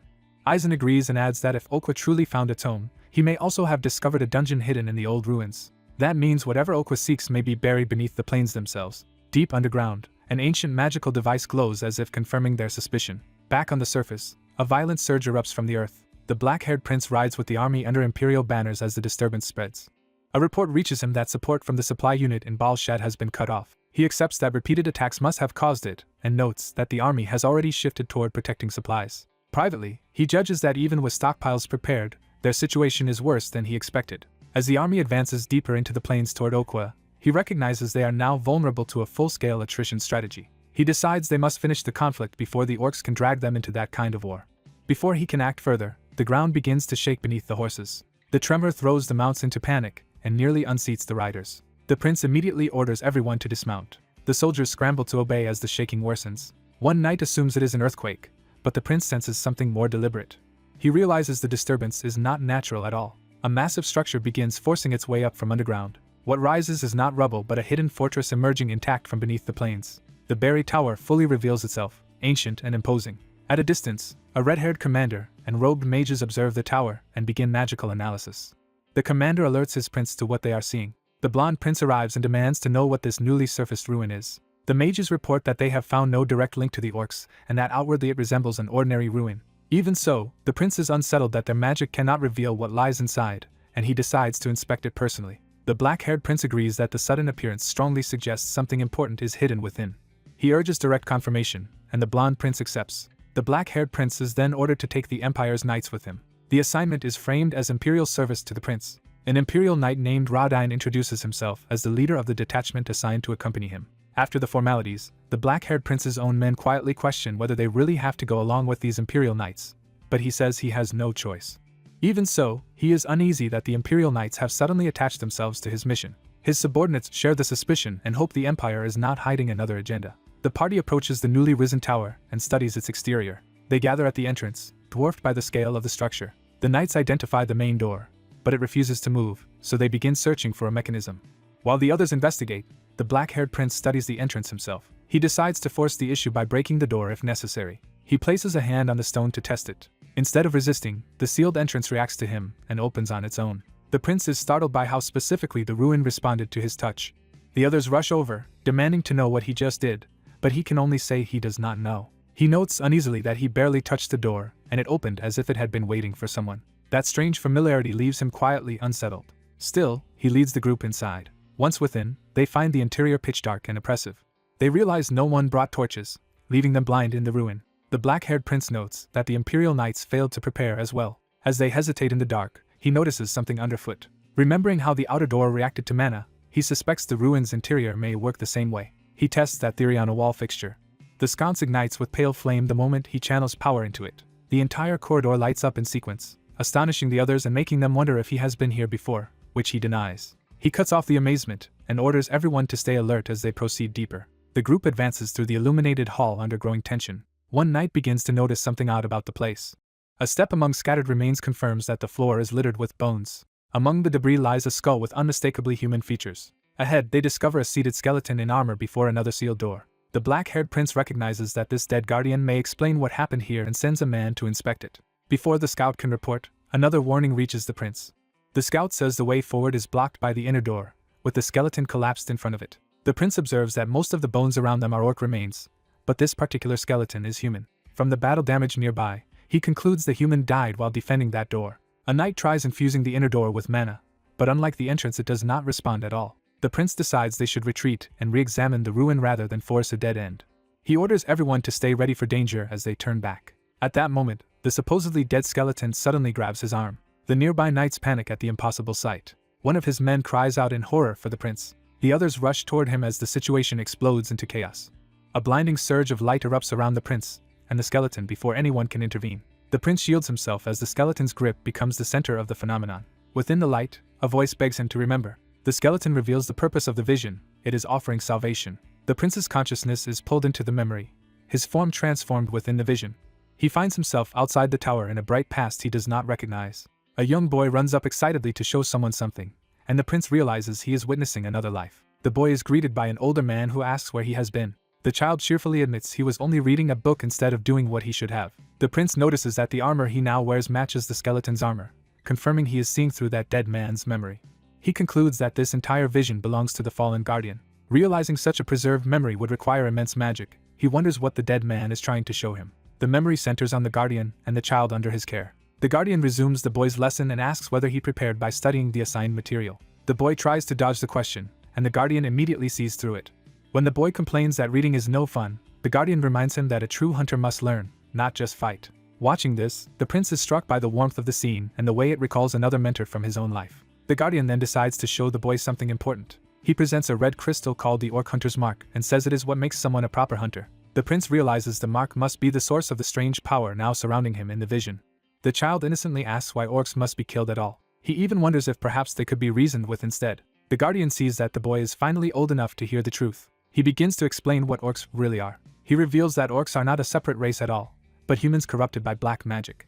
That revelation shocks the prince as much as the child hearing it. The memory recounts an ancient noble who delighted in murder and slaughtered his own people for countless reasons. When royal law finally forbade his killings, a warlock approached him in his despair. The warlock twisted the king's order, pointing out that while humans could not be killed, they could be changed into something else first. The noble embraced that loophole and drove his people into black magic so they would become lawful prey. The warlock carried out the ritual with a sinister black spell. Those touched by the magic ceased to be human, becoming monstrous and violently hostile to mankind. That was the origin of the beings now known as orcs. The prince is shaken by the implication that every orc he has slain descends from humans who were once victims. The child asks whether the warlock who caused this was ever punished. The guardian says no, because the warlock had already vanished by the time the noble's crimes were exposed. He adds that people desperately searched for a way to restore the transformed victims, but failed, and the kingdom eventually abandoned hope. So the hunter's duty became not vengeance but mercy, to end those cursed lives and grant them rest. Back in the present, the prince links this truth to Okwa's black magic and to the foreigner's warning that human sacrifice empowers it. As the memory continues, he turns toward the guardian and child with a new understanding that the war he is fighting may be rooted in the same ancient curse. A white-haired knight inside a preserved memory senses that something is going wrong. He realizes the flow of time inside the memory has begun to shift. The scene settles into the interior of a ruined hall from a forgotten age. The observer finds himself inside the ruin, watching a spectral armored figure hover before two living men. The younger man tries to stop his teacher from rushing forward alone. The teacher tears free, determined to act despite the protest. The student pleads that a lone stand will only waste his teacher's life. The older man insists there is no time to wait, because Edelvine is already doomed. The observer notes that about a decade has passed in the memory, and recognizes Edelvine as an old kingdom. The teacher rejects being used as meaningless bait, but admits the orcs are already converging so quickly that delay will ruin even that plan. Instead of ordering flight, he entrusts the student with surviving and carrying their mission onward. The student answers that escape would not get him far anyway. He chooses instead to preserve their purpose in the ruins so future generations will remember the orc hunters. The spectral knight approves the boy's stubborn resolve, and the observer understands this is why the memory was left behind. The student begins sealing that legacy into the ruin for whoever may one day arrive. He vows to leave behind the secrets, techniques, and hard-won experience of the orc hunters, once called the strongest in Edelvine. The message accepts that the hunters may all die there, but it places hope in a later generation fulfilling the wish they could not. The boy drives his glowing staff into a pedestal to store the record. The effort drains him as he prays that their deaths will not be meaningless. Collapsed beside the completed monument, he notices the spectral knight watching him. With his last strength, he warns the watcher to beware the devil's tome. The warning shocks the observer, who has never heard that name before. The crystal atop the monument begins to crack. The stored memory starts to break apart into fragments. The white-haired knight is abruptly called back to the present by his men. He wakes inside the ruins, disoriented, and is told that he vanished when the skeleton began to shine. His companions confirm he disappeared for a moment, but are relieved he returned safely. He realizes the experience felt less like viewing someone else's past and more like recovering a memory buried inside himself. When asked what happened, he can only say the door and what lay beyond were far stranger than expected. Pressed further, he admits he cannot describe it as merely seeing something. A new tremor interrupts the discussion. He immediately recognizes that this vibration is different from the earlier quakes. His mind flashes to the old battlefield the memory showed him. He understands the sound for what it is, an orc assault.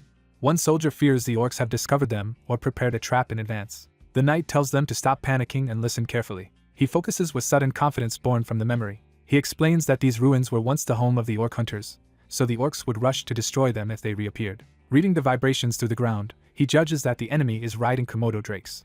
He first estimates 5 riders, then realizes the number is higher. The count rises to 10, confirming a serious threat. His men urge an immediate return to the main force, believing retreat is the only sensible choice. He refuses to withdraw and orders them to follow him instead. He decides they will prepare to fight. A subordinate questions abandoning retreat. The knight answers that retreat is unnecessary. He kneels beside the skeleton that triggered the memory. From the remains, he takes up a weapon left behind by the old hunters. As he grips it, he realizes he now knows exactly how to fight these orcs. The enemy riders close in across the ruined landscape at sunset. An orc commander points out the target and orders the attack. Hidden traps around the ruins ignite in response to the charge. The advancing orcs are caught off guard as the ground erupts around them. Their confidence falters when they realize they have ridden into a prepared killing field. Explosions tear through the front ranks. More buried charges detonate around the towers and approach paths. The orcs begin to panic under the sudden barrage. Inside the ruin, the knight plants himself and waits for the right moment. Then he gives the signal to strike. His soldiers burst from cover and rush the shaken enemy. They move exactly where the traps have broken the orcs' formation. The humans countercharge before the orcs can recover. One soldier throws himself into the fight with a battle cry. He drives his blade straight into an orc at close range. Another soldier follows with a clean decapitating slash. A third raises his sword to continue the assault. He drops another orc with a precise thrust to the throat. The wounded enemy howls in confusion and pain. Watching the plan unfold, the knight confirms that the old hunter's methods work exactly as remembered. He recognizes that the mark left in the ruins carries real power against orcs. He reflects that sensing enemy numbers through vibrations and laying traps were techniques he would never have conceived on his own. He begins to suspect the memory was shown to him for this very moment. A surviving orc charges him head-on. He feels as if he has honed these anti-orc skills over decades. The knight can now instinctively identify the most effective place to strike an orc. He surges forward with the old hunter's power flaring around him. His blade pierces deep into the charging orc's chest before the enemy can bring its weapon down. The dying orc screams as the attack lands true. With a single motion, the knight severs the foe's arm and notes that he does not even need his stronger technique, soul severance, against enemies like these. He follows through with another effortless cut. The orc's throat opens under the strike. The body collapses at his feet, proving how overwhelming the inherited skill has become. He silently promises the fallen hunters that he will make proper use of their legacy. He addresses the long-dead hunters of Edelvine with open respect. Later, after the fighting, the secure camp reports that the perimeter around the ruins is now safe. A blonde prince praises the knight's work, and the knight accepts the compliment formally. The prince confirms that the ruins truly were the hunters' old residence, and still bore traces of their final battle. The knight keeps thinking about the warning he heard in the memory. The prince notices his concern and asks what is troubling him.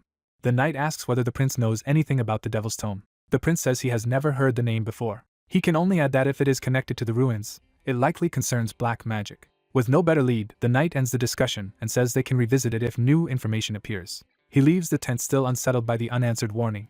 Outside, a red-haired imperial knight approaches him and addresses him as the Prince of Briol. The newcomer introduces himself as Radine of the Empire and recognizes the knight's status immediately. Radine praises the knight's performance in battle, and the knight returns the courtesy. Radine notices how relaxed and smiling he is now compared with his earlier stiffness. He jokes that despite being new to battle, the knight fought like a seasoned veteran, and the knight privately agrees for a very different reason. Radine teasingly wonders whether such composure comes from leaving a lover back home. Before the knight can answer, another soldier interrupts Radine with a question from the prince. The knight dryly deflects, suggesting Radine seems more interested in his love life than military matters. A blonde companion joins in, and the knight says he would rather avoid becoming entangled with the imperial princess. Radine is baffled, since the princess is admired throughout the empire. He enthusiastically describes her as beautiful, kind, and beloved by everyone. The knight immediately realizes he is talking about Yekaterina. To shut down the misunderstanding, he blurts out that he already has a girlfriend. He insists the relationship is serious and silently apologizes to Sibylla for using her as proof. When Radine still looks stunned, he doubles down and says that is all Radine needs to know. Radine accepts it and confides that he too intends to propose to the woman he loves, prompting the knight to warn him not to say such ominous things before a battle. Radine asks why, and the knight explains that speaking like that always invites disaster. An explosion immediately erupts behind them, proving his point. Radine can only stare as the knight tells him to look at what his words have caused. The knight identifies the blast for what it is, an enemy attack on the camp. Panic spreads as soldiers realize the tents are burning. Men scramble to save the supplies before the fire consumes everything. The blonde prince surveys the chaos, and realizes the enemy has appeared from underground in the middle of camp. He sees that the crisis is worse than the ambush itself, because his dispel magic is failing this time. He concludes that the enemy has prepared a countermeasure that nullifies their magic instead. The knight asks him directly whether any dispel is still functioning at all. Without waiting for a full answer, he rushes to the prince's side through the smoke. The prince warns that enemy sorcerers must have prepared this battlefield in advance, and the knight tells him to wait until his magic returns while he handles the attackers. He leaves the prince with a confident promise that he is counting on him. The prince calls after him in alarm as he charges into the flames alone. Asked how he can identify the sorcerer, the knight admits he cannot know for certain by ordinary means. But facing a cluster of orcs, he remembers there is another clue. A buried lesson resurfaces. Orc sorcerers lose their sight to black magic, so the one with the awkward gait is the target. The spectral presence behind him reminds him that such guidance only works because the memory has become his own. Scanning the enemy line, he spots the abnormal orc at once. He tightens his grip and prepares to cut straight through the mob. The knight launches a sweeping charge that tears open the front ranks. One orc is skewered and slammed down before it can react. Another is struck down as his advance continues uninterrupted. He twists through the melee with unnatural speed, leaving bodies behind him. At last he reaches the wall where the limping sorcerer has been cornered. He steps through the blood without hesitation. The knight confirms to himself that he has eliminated the sorcerer. But with the target dead, he finds himself surrounded by the remaining orcs. The survivors close in with heavy weapons, expecting to finish him. The knight answers their confidence with cold certainty. At that moment the prince calls his name and unleashes restored magic. A torrent of fire sweeps across the battlefield toward the encircling orcs. The knight stands calm in the blaze's light, trusting the attack completely. He follows the spell with a rising slash that parts the flames around him. The prince's fire crashes down in a massive arc and engulfs the enemy ring. As the orcs recoil in shock, the knight taunts them from within the inferno. He asks whether they still believe they hold the advantage. A sudden realization crosses his face as something else changes in the burning camp. He grimly blames his own reckless mouth, sensing that the trouble is not over yet. More orcs keep surfacing from underground, making it clear the battle is far from over. Seeing the enemy numbers swell, the prince orders Hernando to launch another fireball. Hernando apologizes that he cannot, because more enemy sorcerers have appeared elsewhere and pulled him away. Left without magical support, the prince realizes his plan has gone wrong. He faces the horde alone and can only ask the oncoming orcs not to overwhelm him too quickly. He admits to himself that charging into the center just to kill the sorcerer was reckless and has trapped him. Even so, having already faced death once, he refuses to panic now. He steadies himself and resolves that if he dies here, it will not be in shame. With that resolve, he draws on his power and regains his composure. He openly challenges the orcs to come at him. At that moment, a new voice praises his determination. A swordsman in red suddenly cuts into the battlefield and carves through the orcs in a single sweeping strike. The newcomer speaks like a master testing a disciple, saying true life begins once one accepts death. He declares that the prince is worthy to witness the sword of Chongxiang. He names the technique he is about to use, revealing a formal sword art.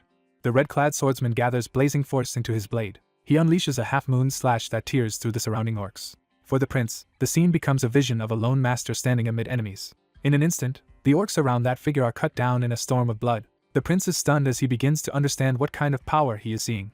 He realizes this man stands among the continent's 10 greatest warriors, just like his own father. The swordsman casually offers only partial help, telling the prince to handle the rest himself. Taking that as an order, the prince rushes back into the fight. The swordsman watches him go and judges him an unusual but promising sort. As the prince cuts down an orc, the swordsman notes that his style is crude yet battle-tested and practical. He concludes that the prince has real talent and the kind of presence that naturally draws followers. While fighting, the swordsman reflects that the heavens are in disorder and a black star is spreading darkness. Yet he believes he has found a small light within that darkness and takes the prince's existence as a sign from heaven. That conviction makes him intensely curious about what the prince will become. Meanwhile, the prince meets a huge orc head-on and keeps fighting despite the pressure.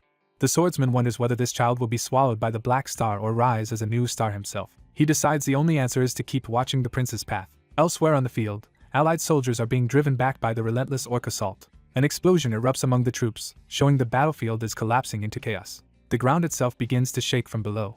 More orcs burst up through the earth, proving the enemy is using tunnels to keep reinforcing the attack. Realizing the danger, the prince urgently calls for Jared and Laurent. He orders them to stop the enemy advance at once. The two knights throw themselves into combat and start cutting down the charging orcs. Laurent follows with a heavy downward strike to hold the line.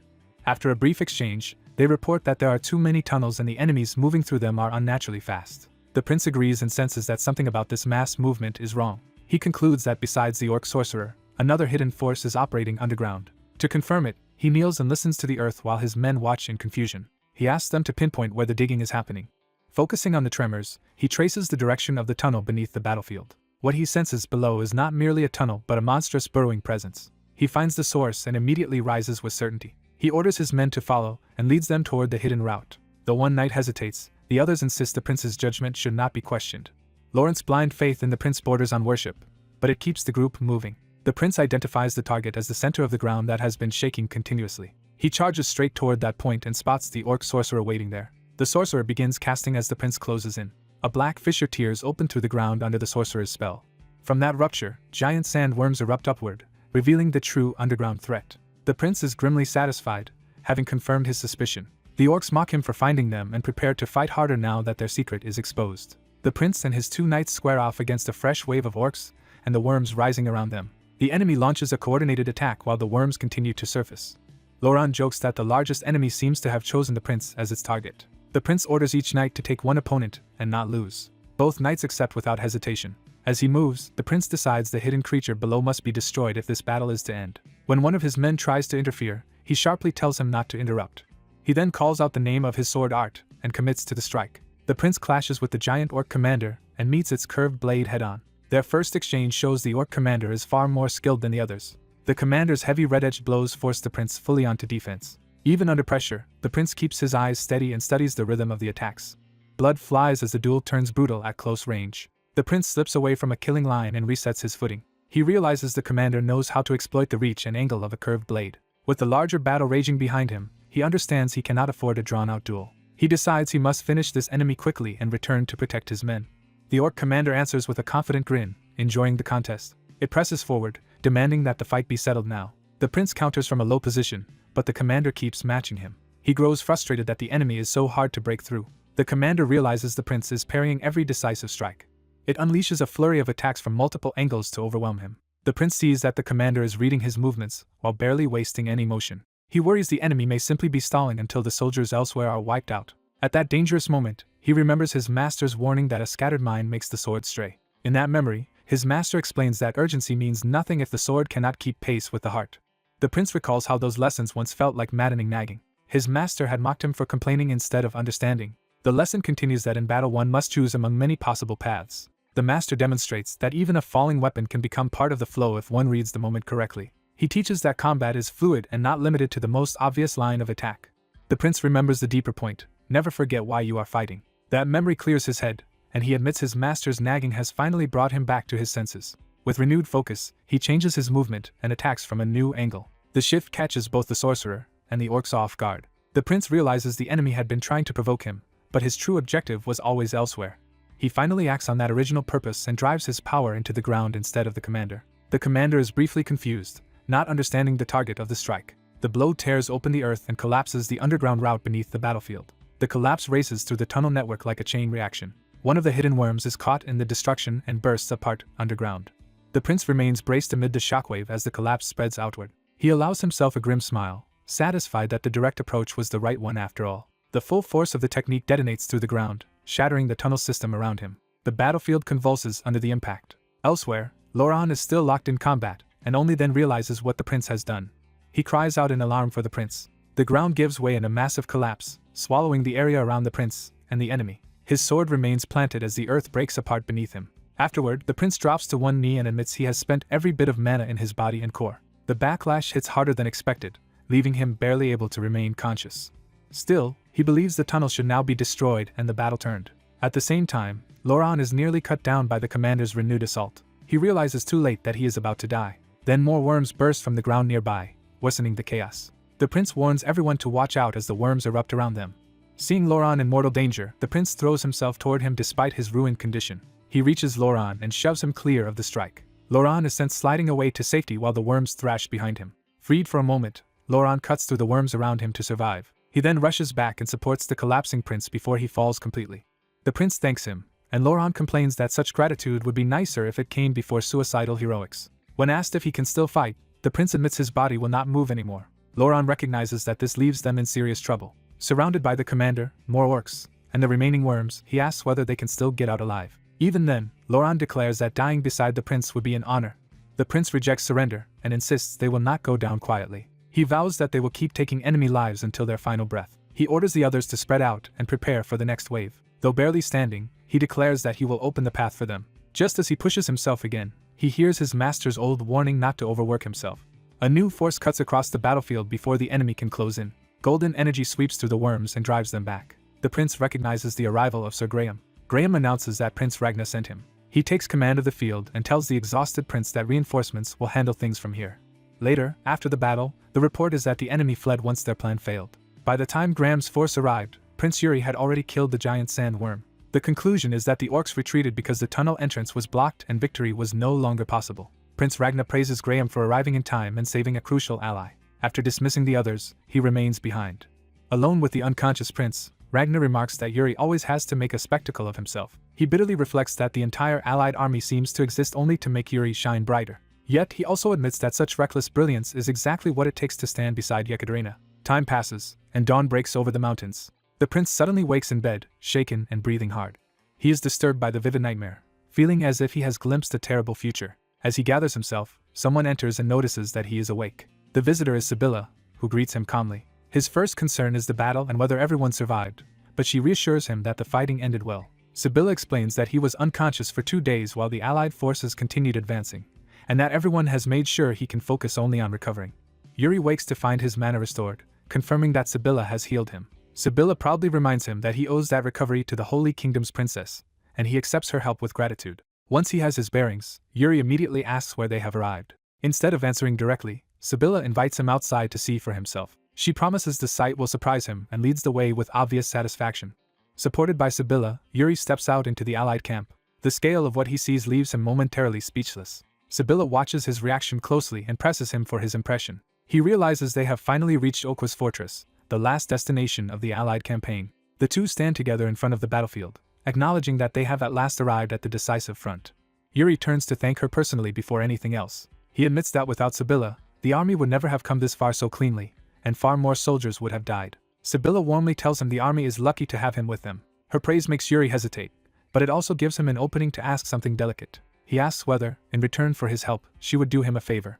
When he addresses her seriously, Sibylla is caught off guard and flustered. Yuri steels himself and pushes through the awkwardness. He asks her to pretend they are dating. Sibylla demands an explanation, and Yuri reveals he is trying to avoid an unwanted marriage proposal. He argues that the arrangement could help her too, since her own family would likely try to marry her off once she returns home.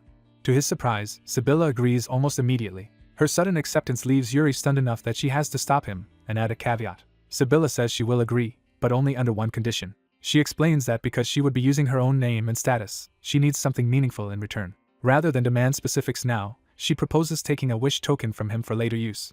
Yuri hesitates, worried about what she might eventually ask for, and she teases him for being suspicious. Sibylla makes clear that if he dislikes the terms, she can simply refuse and let him find someone else. Realizing he has little leverage, Yuri backs down and thinks it over. He asks who the proposal is from if she is willing to go this far to avoid it. Sibylla reveals the suitor is the crown princess of the empire, which shocks Yuri. She cannot understand why he would reject such a prestigious match, especially since he is a prince himself. In Yuri's mind, the empire's status and the princess's reputation only make the offer more dangerous. Sibylla lists the princess's advantages and sees her as an ideal partner by any political standard. Yuri remains deeply unconvinced. He bluntly says he has no intention of marrying her and believes her charming public image is only a mask. He tries to return to the matter of the wish token and move the conversation forward. Before he can settle it, someone loudly interrupts after noticing he is already awake. A high-ranking imperial prince arrives, delighted that Yuri recovered so quickly and eager to report his achievements back home. The prince gushes over Yuri's rapid healing and praises him as extraordinary. Then he leans in and reveals that his niece has taken a strong interest in Yuri's exploits. Yuri instantly realizes where this is going and panics. As the imperial prince cheerfully frames the situation as a fortunate development, Yuri feels cornered. To escape on the spot, Yuri blurts out that he accepts Sibylla's wish token condition without further argument. He urgently calls on Sibylla to play along, and she steps in with perfect composure. Sibylla smoothly tells the imperial prince that Yuri has only just awakened and is not yet stable. She politely asks that Yuri be allowed more time to rest before being pressed further. The imperial prince turns his attention to her, identifies her as the Holy Kingdom's princess, and asks her name. When he notices how closely she is holding Yuri, he asks whether the two are close. Sibylla answers decisively that they are not merely close but in a relationship. That declaration stuns the imperial side into silence. Forced to commit, Yuri confirms the lie while the imperial prince visibly suppresses his displeasure. The prince can only click his tongue at the unexpected setback. He masks his frustration and offers a strained compliment, saying the pair look good together. Putting the matter aside for now, he reminds them that the final battle with Okwa is imminent. He explains that the army will rest briefly before advancing, because the campaign has already exhausted everyone.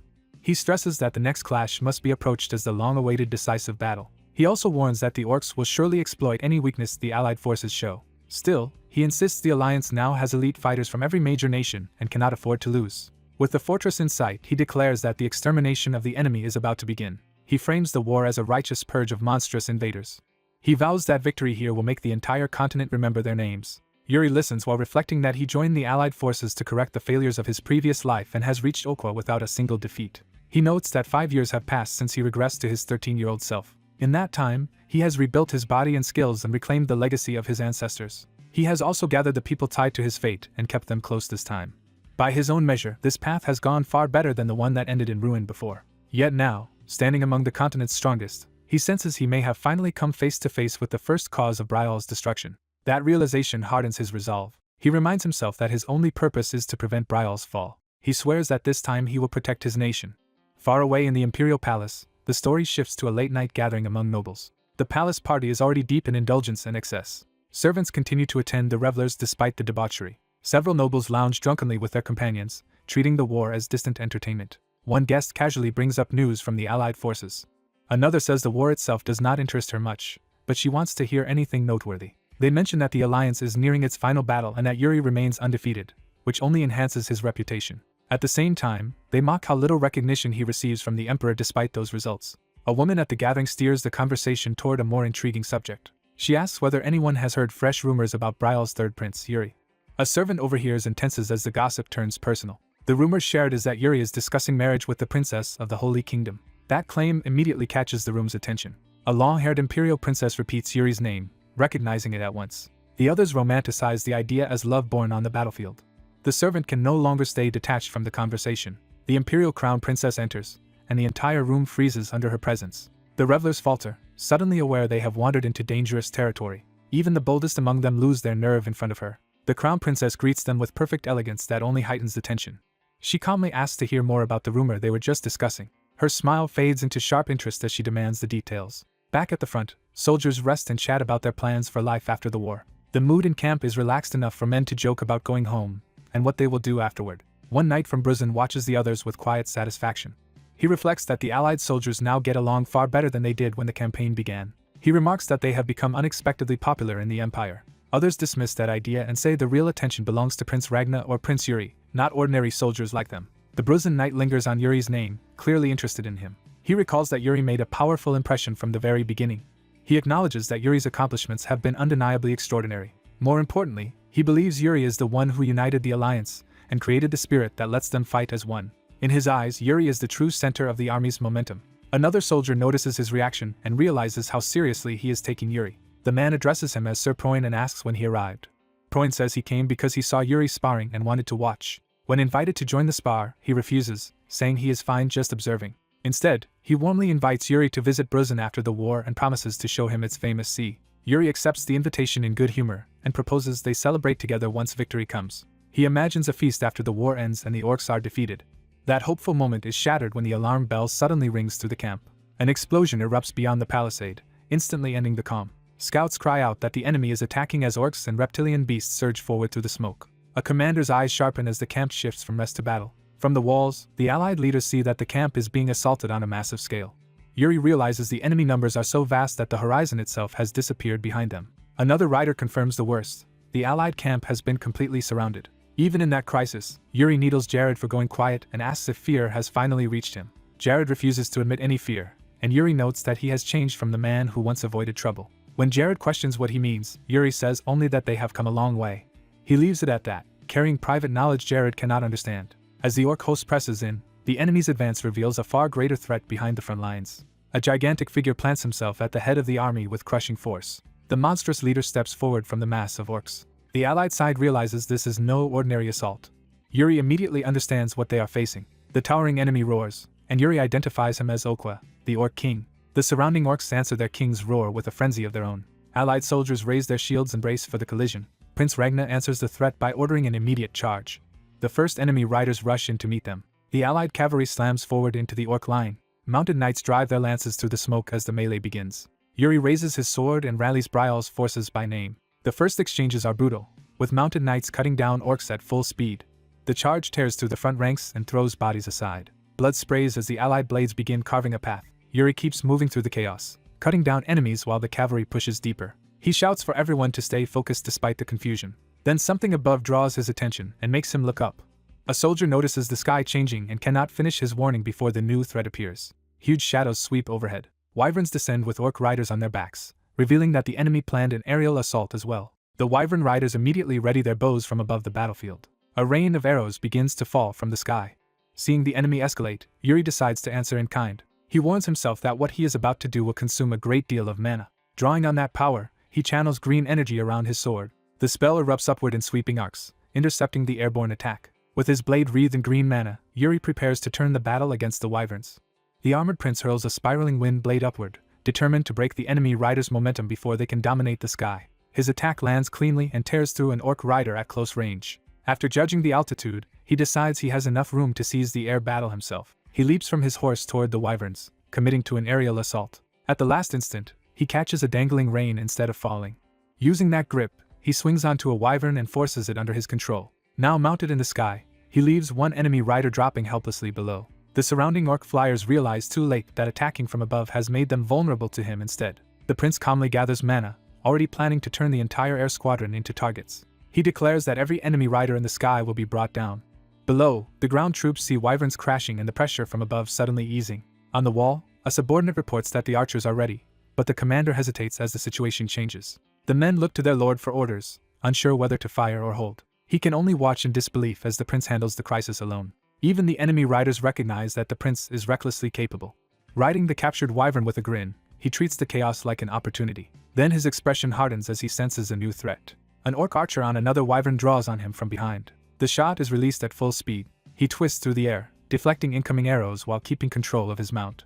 Impressed, he openly admits the enemy is stronger than he expected. Instead of pressing only with force, he tries to persuade the wyvern beneath him not to die for the orcs. He offers it a bargain, promising that if it helps him, he can save the other wyverns too. The beast's sharp reaction tells him it understands his words, which confirms his gamble. With that understanding secured, he orders the wyvern to turn savage against its former masters. He directs it to smash through the enemy's front in the air. The wyvern obeys, ramming through the formation and throwing riders into disarray. As another attacker closes in, the prince stays unnervingly composed. An orc calls to his mount and rushes him head-on. The prince's wyvern suddenly surges upward and ruins the enemy's attack angle. Using that opening, he drives his sword into the enemy wyvern at close range. The wounded beast flips violently, sending rider and mount tumbling. Seeing the chance to finish the duel, he prepares a single decisive strike. Cold energy floods his blade as he concentrates everything into one blow. He cuts through the enemy rider in a brutal finishing slash. Satisfied that the maneuver worked, he immediately looks for the next target. He slams down onto another wyvern, using sheer force to seize control of the fight again. He praises his wyvern for cooperating, treating it more like a partner than a beast. Still, he realizes picking off riders one by one will take too long against so many enemies. He reaches for more blades and more mana, preparing a larger technique. Deciding to apply what he recently learned, he begins shaping a new spell in battle. On the ground, the knights struggle to hold formation as the orcs keep battering them back. One knight cuts down an orc, but the endless pressure makes every small victory feel temporary. As he catches his breath, he notices the wind itself beginning to change unnaturally. He realizes something vast is moving through the air and cannot explain it.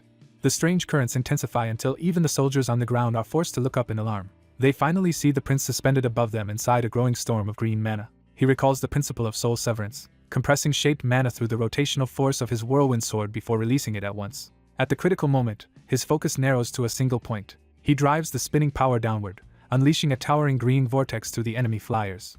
Even in the middle of the attack, he remains coolly pleased with the result. The vortex continues drilling through the sky, proving its destructive force. Once he confirms the technique works, he immediately thinks beyond simple testing. He decides to widen the spell's area and turn it into a battlefield weapon. Multiple tornado lances erupt outward and spear through several wyvern riders at once. Watching from below, an allied outsider realizes the rumored third prince of Briol is even more formidable than expected. He judges that the prince's individual strength rivals an entire squad.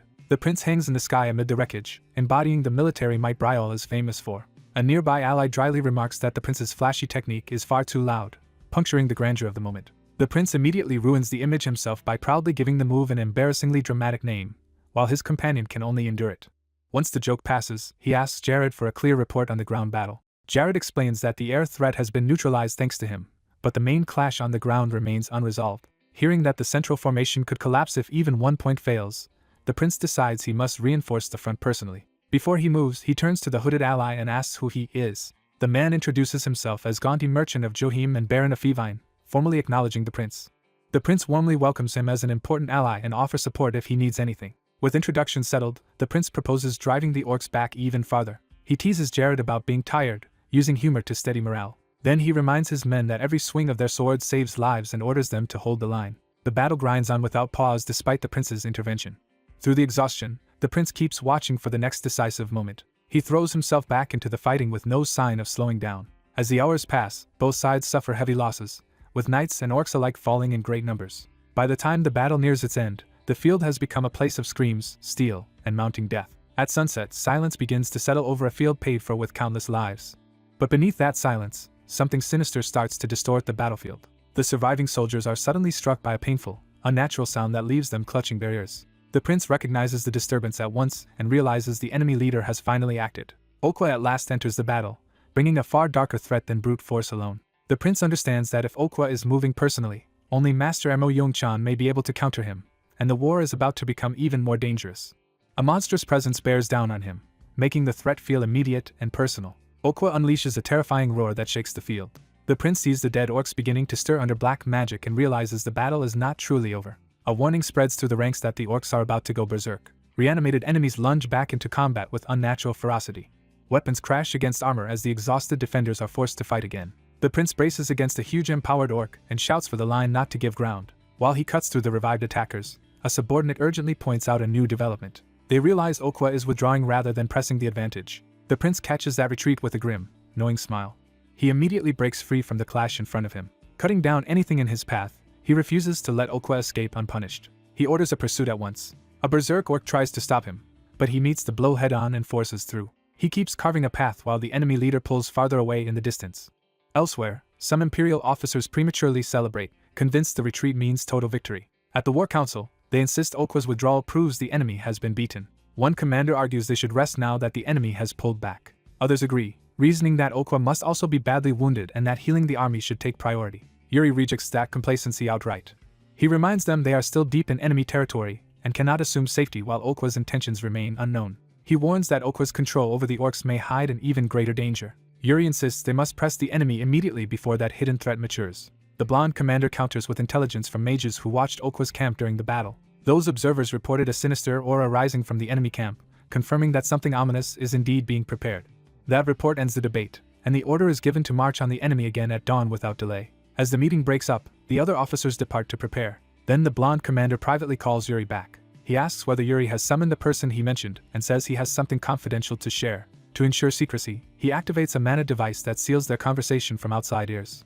Once the barrier is in place, he is ready to speak freely. The room becomes enclosed in a silent blue field that blocks sound from escaping. Yuri realizes the commander is taking extraordinary precautions. The commander admits he hesitates to reveal this to someone outside the Empire, but says Yuri is the only person there he can trust. He brings up the torn letter they discovered earlier, the one suggesting the Emperor had made a secret arrangement with Okwa. Yuri adds a darker revelation of his own. Someone inside the Empire is using black magic. Since Okwa's black magic can control the enemy, the commander is forced to consider that the Empire may already be compromised from within. He fears they cannot yet know how far that influence has spread and wonders whether a traitor may be hidden among the Allied forces. Because it is only suspicion for now, he says he cannot entrust the matter to just any Imperial knight. Yuri accepts the burden and promises to watch carefully for signs of betrayal. The commander smiles, relieved to have found someone willing to shoulder the secret. Then, without warning, he leans in and changes the mood completely. He casually asks whether Yuri would like to meet Yekaterina after the war, revealing a matchmaking agenda beneath the secrecy. Yuri hurriedly protests that he already has a girlfriend, while the commander refuses to believe him and turns the exchange absurd. That night, the camp settles under uneasy calm while the ridiculous argument lingers in the background. Morning arrives over the mountains, and the army prepares for the next march. A warhorse waits as the new day begins. The prince rides out beneath Brial's banner, returning the army to motion. When his men report that everyone is ready, he gives the order to move. Before departing, he asks after Master Mo Yongchan. He is told the master is inside the camp refining his energy, and intends to intervene only when the proper moment arrives. The prince repeats that phrase to himself, uneasy about what kind of moment the master is waiting for. He surveys the mounted troops gathering behind him. Looking over the ranks, he notices too many empty places where comrades should be. Remembering how many men died to bring them this far, he understands that grief has hardened into resolve. He calls out to Brial, admitting that no easy comfort can make up for the dead. Instead, he declares that the coming clash will be their final battle. A white-haired noble can only smile, saying there is nothing more to add to that resolve. The soldiers answer with renewed spirit, their fear briefly replaced by shared confidence. They vow to survive together and meet again when the day is done. The prince raises the banner and promises a feast for everyone if they return alive. A horn sounds, turning that promise into a marching order. He calls on every soldier to advance. Then he leads the charge himself. At the front, the renewed assault crashes into the orcs guarding the approach to the fortress.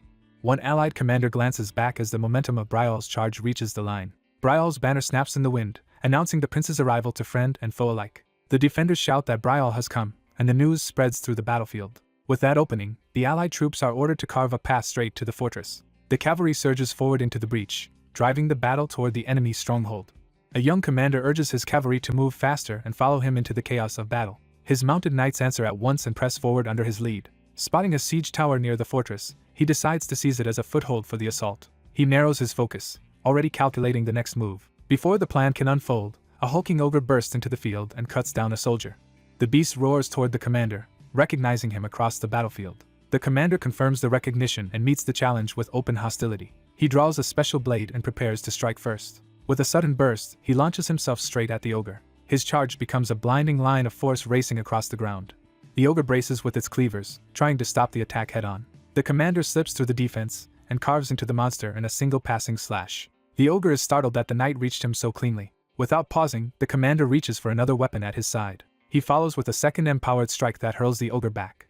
Using the opening, he rides straight toward the siege tower. He vaults upward in one motion and lands atop the tower before the enemy can stop him. He steadies himself on the platform, having secured the position he wanted. Satisfied that the climb is over, he turns his attention to the larger battle and addresses his men. From the tower he sees the enemy's final force gathering below, wrapped in ominous black power.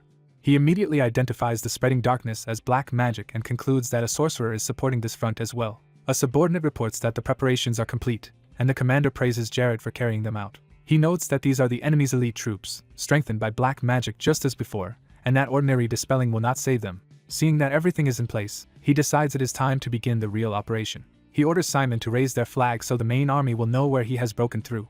His men rush to carry out the order while he drives the assault onward. Far away, the signal is spotted and the Supreme Commander is informed that Brial has located Okwa. The Supreme Commander is pleased that Yuri succeeded sooner than expected. He immediately orders the signal relayed and commands the elite troops to mobilize. Elsewhere, a veteran named Fennec welcomes the order with excitement and prepares to join the fight. A female knight answers him without hesitation and moves with him. Another hardened soldier silently readies himself for the coming clash. Across the breached area, Allied troops surge into the fortress grounds and engage the enemy. As he advances, the commander reminds his companions that they already know their mission. While the main army holds the line, he explains that their role is separate and decisive.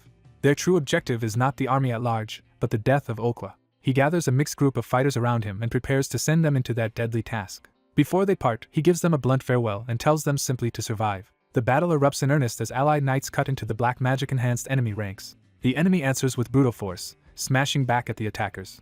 Even so, the Allied soldiers keep cutting down the monsters around them. The female knight centers herself and prepares to coordinate with the others. At her command, Fennec strikes in perfect timing and helps bring down another foe. Watching the cooperation around him, the commander reflects that people from different lands and backgrounds are now fighting as one. To him, that shared resolve makes this battlefield worthy of a knight's pride.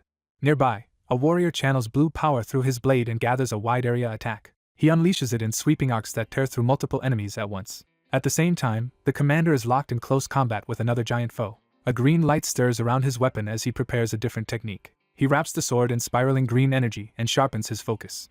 Then he lashes out with that power and blasts the enemy away. The monster is thrown back, but the commander remains wary instead of relieved. A flicker of suspicion crosses his face as he senses something is wrong. Another empowered ogre crashes in with a savage strike, forcing him to defend at once. While fighting, he realizes Okwa still has not acted directly, and that Master Mo has not arrived despite the battle escalating this far.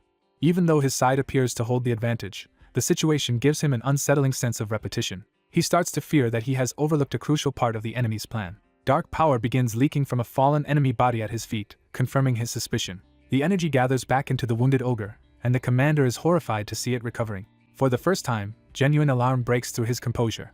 He charges again, trying to end the threat before it fully returns. Instead, a far larger and more terrifying form of Okwa emerges under a torrent of black magic. The monster's awakened gaze fixes on him with murderous intent. Okwa rises to his full monstrous height, towering over the commander. A devastating blast of power slams into the battlefield and tears the ground apart. As the commander is driven back, a hidden voice mocks him for only now beginning to understand. That unseen enemy ridicules him as a fool while dark power coils around the scene. Okwa, now transformed, declares that the commander has realized the truth too late. He reveals the real purpose of the ritual. The commander himself is meant to become a living sacrifice. The two face each other across a ruined stretch of ground, the commander battered and Okwa burning with red-black power. The commander steadies his breathing and forces himself to think through the terror. He finally understands why Master Mo could not arrive in time. Mo's power can cut black magic itself, so the commander concludes he must destroy Okwa's sorcery before Mo appears. Okwa lunges with overwhelming force, trying to crush him before he can act. The commander throws himself aside and barely avoids being killed outright. Okwa's blow shatters the ground and sends debris flying everywhere. Even while reeling, the commander keeps hold of his sword. He admits to himself that he cannot maintain this struggle much longer. Facing a monster of this level, he doubts how much time he has left. Still, he refuses to retreat for his own safety now that the path forward is clear. He gathers all his remaining strength into the sword for a final all-or-nothing attempt. The hidden sorcerer notices the blade and realizes it can pierce the very essence behind their black magic. The commander confirms it, and warns that he will fight to the end rather than be taken quietly. As he watches, the black mass behind Okwa is drawn into the monster's body. The ritual source condenses further, feeding directly into Okwa. The commander senses the trapped souls within that power begging to be released from unbearable agony. Their suffering is so intense that death itself would be preferable, and he is shaken by hearing it. He realizes that this writhing mass is the true source of the black magic. It is made from the souls of people devoured alive, still being exploited even after death. Horrified, he resolves to end the atrocity here and now. He rushes in, but Okwa charges from the front while the ritual power closes around the field. Okwa mocks the human for trying to oppose him so directly. The commander commits anyway and drives straight toward the monster. He swings upward with everything he has, aiming for the source behind Okwa. Then he realizes too late that another attack is coming from a different angle. Dark tendrils spear up around him, turning his charge into a trap. He tries to cut through the closing snare before it seals. The effort costs him dearly, and the strain nearly drops him. The black bindings wrap around his arm and body, pinning him in place. The hidden voice tells him resistance is useless and that this is the limit of his struggle. Refusing to break, he tells the voice to be silent and forces more power into his blade. He roars that he still carries too many responsibilities in this life to die here. Drawing on sheer will, he raises the sword again despite the bindings and his injuries. A beam of white force erupts from the blade and tears across the battlefield. He drives that power into the ritual core in a desperate finishing strike. The trapped souls flare into view for an instant as the black magic is cut apart. The entire ritual detonates in a blinding explosion. When the light fades, the hidden voice grudgingly admits the attack was impressive, and the commander realizes the souls are gone. He thinks he has succeeded just as Okwa's massive body begins to fall. But Okwa lashes out in the same moment, and blasts him away before the victory can settle. The shockwave rips a trench through the battlefield and scatters everyone nearby. The commander crashes into a wall hard enough to crater the stone. He assesses the damage grimly, and realizes his left arm and ribs are mostly broken. A loyal knight rushes to catch him before he collapses completely. Even as they regroup, Okwa's enormous steps close in again. The hidden voice, now impressed, remarks on the existence of a knight who can truly cut black magic. The commander notices that both the sorcerer and even Okwa are speaking in the continental tongue, which deepens the mystery. Okwa advances and promises a reward for the commander's effort. That reward, he says, will be death delivered by Okwa's own hands. Okwa gathers a lethal strike in his fist and prepares to finish the wounded knight. Seeing the attack, the commander knows they are in serious danger. His ally realizes he cannot block the next blow and braces for the worst anyway. At that instant, the commander looks up in shock at someone's sudden arrival. A flaming swordsman intercepts Okwa's attack and stops it before it reaches them. The battered commander greets the newcomer with dry relief, calling him late. The newcomer apologizes calmly and tells the others to step back. Surrounded by fire, Master Enro declares that he will handle the monster himself. Okwa glares at the new threat, immediately recognizing real danger. Enraged at being interrupted, Okwa turns his full hostility on Master Enro. Master Enro lowers his stance and readies a blazing counterattack.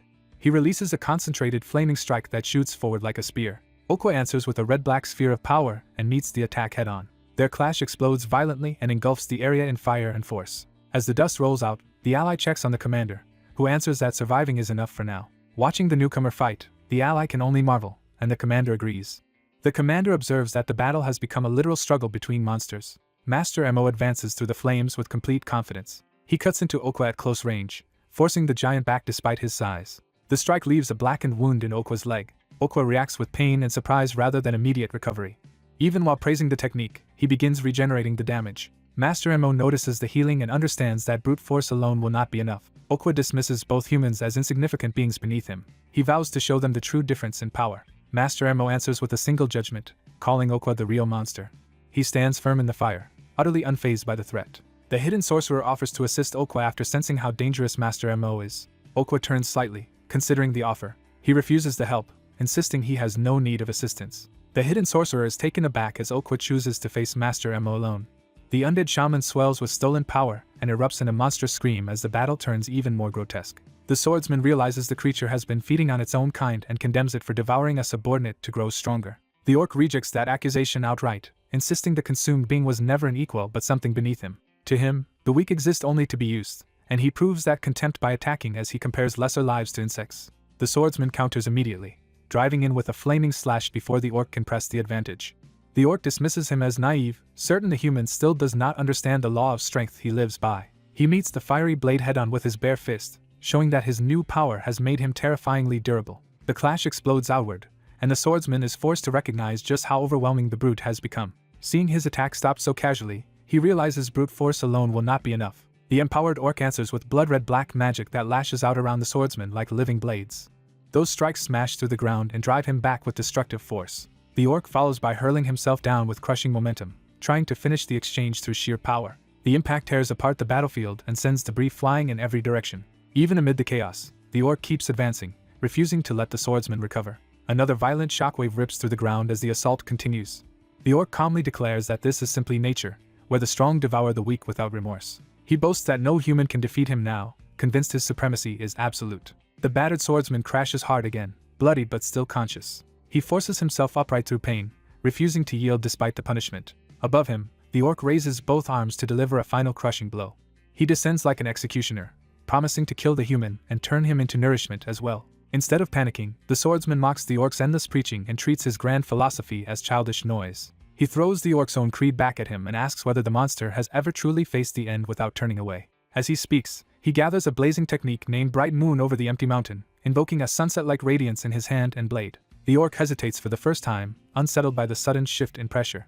A massive sphere of light blooms above him, swallowing his figure in a sunlight glare. The swordsman steadies himself within that radiance, focusing everything into the coming strike. He unleashes Azure Cloud, crimson glow sword art, turning the battlefield into a storm of burning light. The orc rages at the insult, and tries to answer with more black magic before the technique can fully land. He vows to swallow the human whole, but the swordsman remains composed inside the storm of light and shadow. With cold focus, the swordsman commits to the strike. His sword art shifts into a moonlit phase, and a second, colder current of power gathers around him. That blue-white slash cuts upward through the orc's defenses and catches him off guard. The orc snarls in outrage as the human's blade finally wounds him. The swordsman presses the opening with relentless follow-up cuts, moving faster than the orc expected. A flurry of crossing slashes tears across the orc's body and leaves him bleeding from multiple wounds. For the first time, the monster's confidence visibly falters under real damage. He staggers back, scarred and bloodied, while the swordsman stands before him with black residue still clinging to the battlefield. The swordsman breathes hard, already feeling the cost of forcing out such a technique. He admits to himself that the strain on his body is severe, just as he feared. Even so, he refuses to stop now. He tells himself he has finally brought down the evil ravaging the western lands and drives his sword into the fallen orc to end it. Yet a lingering unease makes him pause instead of celebrating. He notes that his own men can clean up the remnants, so his attention should turn to the deeper source of corruption. He decides the true priority is the black magic itself, not merely the body he just cut down. When he looks into the pit below, he finds a mass grave of mutilated bodies and realizes the horror far exceeds what he imagined. Then the orc's voice returns from behind him, warning that what the swordsman sees is only the surface of something far darker. The swordsman whirls in shock as black magic lashes across him again, and the unseen enemy continues speaking. He cannot understand how the orc still lives after having his head pierced, and that impossibility unsettles him. The orc reveals that he has been filling this pit for a very long time, building something through endless death. He explains that once the captives starved, they turned on one another, and he used that degradation to prove his contempt for humanity. In his eyes, humans are insignificant creatures fit only to be consumed by the process. The swordsman is suddenly seized by pale, corpse-like limbs rising from the pit, showing that the dead themselves have become part of the trap. Elsewhere on the field, the young prince turns toward the disturbance, sensing that something is terribly wrong. When he sees the scale of it, disbelief overtakes him. A towering pillar made from fused human bodies rises from the pit, and the swordsman atop it calls out for his master. The prince grimaces as he understands the battle has entered a far worse stage. Still fighting from within the mass, the swordsman hacks at the corpse pillar with his burning blade. He carves through the writhing bodies in broad arcs, trying to cut himself free and halt the growth. He lands in a crouch, exhausted, while the grotesque structure continues looming behind him. He curses the monster for turning the dead into tools even after death. He condemns the black magic for binding the corpses together into a new abomination that now ensnares him as well. That abomination takes shape as a giant crawling mass of bodies and blood-red magic, descending toward him like a living siege beast. The allied soldiers stare in horror, unable at first to comprehend what has been born from the pit. Recognition spreads among them that this is no ordinary monster but the culmination of the enemy's ritual. The prince and nearby knights rush toward the threat instead of retreating from it. Even while shaken, the prince accepts that the situation is beyond anything normal warfare prepared them for. The giant corpse beast fully emerges, towering over the battlefield and dwarfing everyone around it. Its face resolves into a nightmare grin, and the prince begins to understand the scale of the disaster. He realizes the battle cannot end unless that revolting core is cut down at its source. Watching the spreading corruption, he understands that the black magic they severed before was only a fragment of the whole. The creature is identified as Okwa, and the prince grasps that if it is not stopped here, the allied army and Brial itself will be doomed. The stakes become clear. Failure here means total collapse of the army and the destruction of their homeland. His retainers urge him to withdraw for his own safety now that the battle has become a chaotic melee. The prince turns to the knight Loran, surprised that even his closest men are asking him to fall back. They insist he must return to Brial while they hold the line, arguing that the fight from here on will be too dangerous. The prince refuses to accept that, and addresses Jared and Loran directly. When they tell him he has already done enough, he rejects the idea completely. He remembers that destruction never waits for perfect timing, and retreat offers no promise that tomorrow will be any better. That conviction hardens into action as he grips his sword and chooses to stay. His men call out in alarm, sensing he is about to do something reckless. He answers that there is no turning back now and that they cannot fight properly while trying to protect him from himself. Taking command again, he orders Jared and Loran to prepare for the next phase and declares they will seize their future by bringing Okwa down. His resolve reignites theirs, and they answer with renewed loyalty. He immediately orders a messenger sent to Hernando and commands the troops to spread out and hunt every black mage hidden in the formation. He reasons that Okwa has grown too vast for physical attacks alone, so the enemy casters feeding it must be reduced. Their true goal, he decides, is to open a path for dispel magic and pour it directly into Okwa. Meanwhile, the swordsman faces the towering Okwa alone as it looms over him like a god of corpses. Okwa lashes out with more black magic, trying to crush him under its overwhelming mass. The swordsman answers with another blazing cut, refusing to be buried by the monster's size. Even so, the force of the exchange batters him and draws another pained gasp. A knight rushes in to support him, unwilling to leave him isolated against the giant. The reinforcement closes the distance in a burst of speed. Blue magic flares from the knight's sword as he charges Okwa directly. He drives that magic into the ground and the creature's base, trying to crack open a vulnerable point. Okwa notices the interference at once and turns its attention toward the new attacker. Enraged, it denounces the humans as insects and prepares a brutal counterattack. That retaliation lands instantly, tearing through the knight and hurling him away in blood. The swordsman roars that Okwa's true opponent is him and throws himself back into the fight to draw its focus. He surges forward with a furious cry, pouring everything left into his flaming blade. His strike detonates against Okwa's body in another violent burst of fire and force. But the monster simply reshapes itself through black magic, refusing to die cleanly. The swordsman changes angle and drives a vertical cut down through its body, trying to split the core apart. He follows with a sweeping flame slash that tears away a huge section of the creature's mass. The severed portion explodes apart, briefly scattering the corpse matter and black magic. From a distance, the prince sees that the swordsman has indeed created the opening he promised. That sight steadies the prince, and he understands the moment he has been waiting for has arrived. A faint smile crosses his face as he commits to the plan. He knows there is no time to hunt down every hidden black mage before the battlefield collapses. Still, if they can reduce even some of them, the black magic wrapped around Okwa can be weakened enough to matter. The prince concludes that once the shell is broken, a single well-timed dispel can decide everything. He centers his sword and resolves to release that dispel just once, trusting one perfect strike over prolonged battle. White mana floods into the blade until it shines with overwhelming purity. Okwa senses the incoming threat and turns toward the prince with a howl. The monster lashes out in irritation, angry that the human it dismissed has become dangerous. At the same time, it orders the surrounding orcs to tear the prince apart and bring him down before the spell can be completed. The allied knights intercept those attackers, cutting into the orcs and buying the prince precious seconds. Yuri realizes the prince is preparing something decisive and promises to cover him while he casts. The others vow to hold the line no matter what, urging him to hurry. Shielded by their resolve, the prince steps fully into concentration and lets the white mana gather around him. He senses the black magics flow clearly now and understands that Okwa is still growing by feeding on death across the battlefield. His own mana is nearly exhausted and his body is close to collapse, but he refuses to stop there. Remembering the teachings of a skeletal mentor, he steadies his heart and casts aside fear of the enemy. He follows that lesson by choosing the path he believes is right without hesitation. For Brial's sake, he gathers every last fragment of power into one final spell.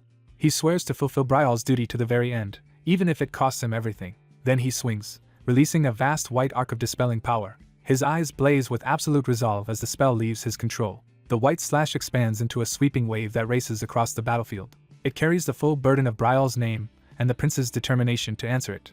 That attack becomes the calling his title demands of him, made real through action rather than words. As the wave spreads, the allied soldiers realize the prince's prediction was correct and that this is their chance. From afar, the enemy mages understand the danger too late. Okwa has been absorbing life through dark magic, and a prolonged battle would have doomed the allies. One of them turns as the white power approaches their hidden position. The white-haired noble notes calmly that his companion has been watching the battlefield because this outcome was expected. The older mage recognizes that this must be the opening the prince said he would create for allied magic. Even while admitting the prince is remarkable, the white-haired man judges the battle too difficult to win by ordinary means and begins considering another plan. The older mage explains that Okwa has already become one with dark magic itself. Unless the power flowing into Okwa can be severed even for a moment, he warns, the allies will be unable to use mana properly at all. He doubts the allied side has any mage capable of delivering the large-scale magic needed to critically damage Okwa once that opening appears.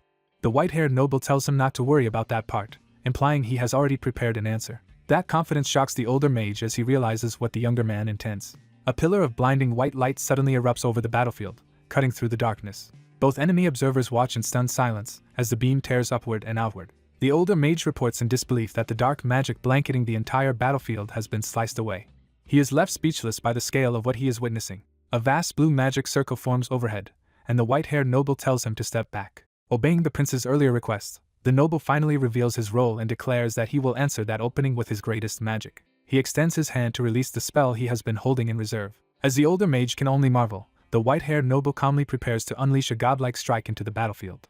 A massive fire spell detonates and turns the battlefield into an inferno. The blazing sphere surges across the sky while distant observers realize an overwhelming force has been unleashed. As the firestorm bears down on the orc lines, the enemy is caught exposed with no time to escape. Even Okwa, the monstrous leader, is forced to face the scale of the attack. He is stunned by the impossible amount of mana behind the spell.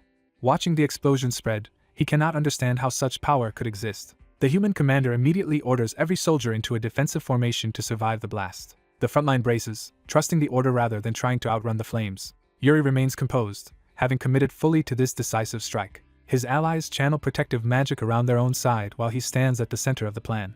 Okwa tries to meet the oncoming inferno head-on instead of yielding. He refuses to believe a being like him could be brought down by this attack, but the fire slams into him with enough force to shake even his confidence. The human shield holds, sparing the allied soldiers from the worst of the blast. Okwa is engulfed and screams as the flames tear through him. The impact gouges the battlefield apart, turning the ground into a crater of fire and debris. The remaining orcs are caught in the same wave and burn with their leader. From behind the devastation, Yuri recognizes that his long effort to build this moment has finally paid off. He quietly takes satisfaction in seeing his relentless preparation produce overwhelming firepower. The attack is aimed specifically at Okwa, with the intent to reduce even his bones to ash. Once the flames pass, the soldiers inside the barrier finally breathe again. One knight complains that Yuri could have warned them, and he answers that it was less a plan than battlefield instinct born from experience. Even so, his allies marvel that he erased Okwa and the rest of the orcs in a single strike. For a moment Yuri dares to wonder whether the battle is finally over. That hope vanishes the instant he senses something still alive in the ruins. Okwa rises from the scorched ground and declares that he is not finished yet. Half-burned and barely standing, he still cannot accept defeat. He rages that he can never lose to beings he considers beneath him. Yuri cuts through that denial and tells him the defeat has already happened. He points out that Okwa has lost everything that sustained his power and army. Yuri orders him to admit defeat as the Emperor's black dog has been broken. Okwa instead blames Yuri for driving him into this ruin. Choosing spite over surrender, he throws himself forward in a final attempt to drag Yuri down with him. Before he can reach his target, a blue strike flashes in from the side. The attack pierces Okwa cleanly through the chest and stops his last charge. The one who intervenes is Hernando, arriving with calm precision after the battle seemed decided. He condemns Okwa for remaining vile even at the edge of death. Okwa answers with a final curse, warning that dark magic is deeper than Yuri can imagine and will one day consume him too. With that threat hanging in the air, Okwa's body begins to crumble away. Yuri watches in silence as the enemy leader finally disintegrates. A nearby soldier can barely believe it and confirms that Okwa is truly dead. The realization spreads at once, and the allied army erupts in victory. Relief and survival become as important as triumph as the soldiers celebrate being alive. The battlefield fills with cheers, though the joy is still shadowed by the weight of what was lost. Yuri lets himself smile at last, feeling the victory become real and admitting they truly did it. His moment of quiet satisfaction is interrupted when the soldiers rush him. Overcome with gratitude and excitement, they throw themselves at him instead of keeping any military decorum. The prince is buried under his own men's celebration. He is startled by the sudden tackle while the soldiers shout that they really won. Pinned beneath them, Yuri thanks them for believing in him and staying with him to the end. Exhaustion quickly catches up to him beneath the chaos. More soldiers pile on, demanding their own share of the victory embrace. Yuri protests, but no one is listening anymore. The celebration becomes a full dogpile as his name is shouted over the heap of armor. Barely able to breathe, he begs them to give him a break before he passes out.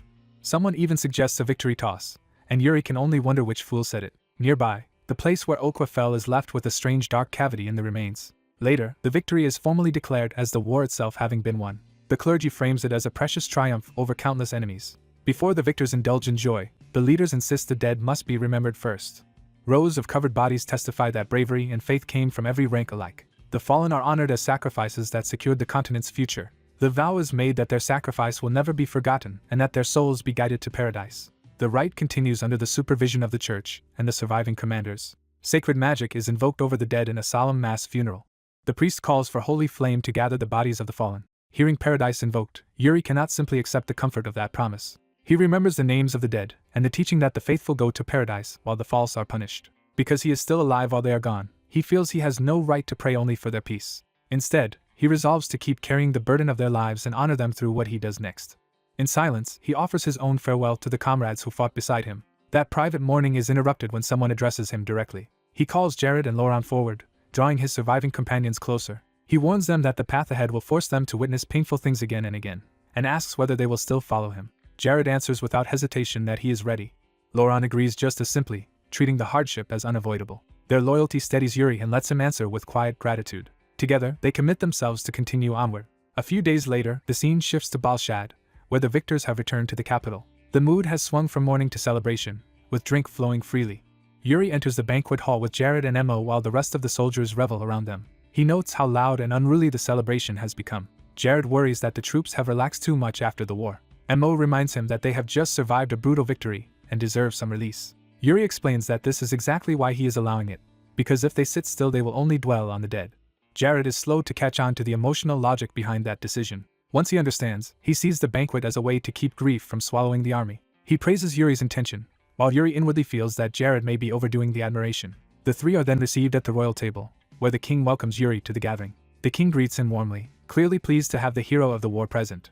He invites Yuri to sit and join the celebration. Jared and Mo are also offered seats as honored participants in the victory. The king acknowledges that summoning everyone again so soon for a joyful banquet may seem surprising. He explains that the commanders were gathered not only to celebrate but because an important matter must be discussed. The room's attention shifts from feasting to politics.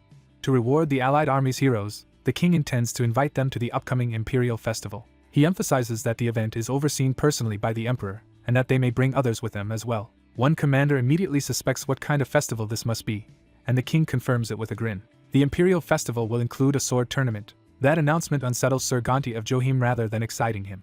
Yuri notices his discomfort and asks why he seems displeased. Gonti admits that Johim's knights are not especially skilled in formal swordsmanship and may only be humiliated there. Yuri quietly connects that weakness to Johim's mountainous homeland. He recalls that Johim shares the Ally Mountains with the Empire and has long relied on terrain rather than open duels. Their real strength lies in ambushes and guerrilla warfare, not tournament combat. Gonti adds that newer recruits are lax and poor with hierarchy, making disciplined training even harder. Instead of dismissing this, Yuri realizes the problem could become an opportunity. He proposes an alternative directly to Gonti. Yuri offers to take some of Johim's knights and put them through intensive training on his side. Gonti is shocked by the seriousness of the offer, but Yuri presents it as a way to strengthen both skill and friendship between their nations. Privately, Yuri remembers that in his previous life Johim was the first nation crushed when the Empire's Black Army swept the continent. He recalls the Empire's monstrous power and the slaughter it brought. If Johim can be strengthened now, he believes it may become an ally capable of checking imperial expansion later. So he suggests starting small with one squad and tailoring training methods to what suits Johim best. The proposal wins immediate approval from the table. Even the Archmage, who has been bored through the banquet, is drawn back into the conversation. Her attention shifts when someone addresses her directly. At that moment, a flustered admirer presents her with roses and a confession. For one brief instant she looks almost pleased by the offering. That softness vanishes immediately.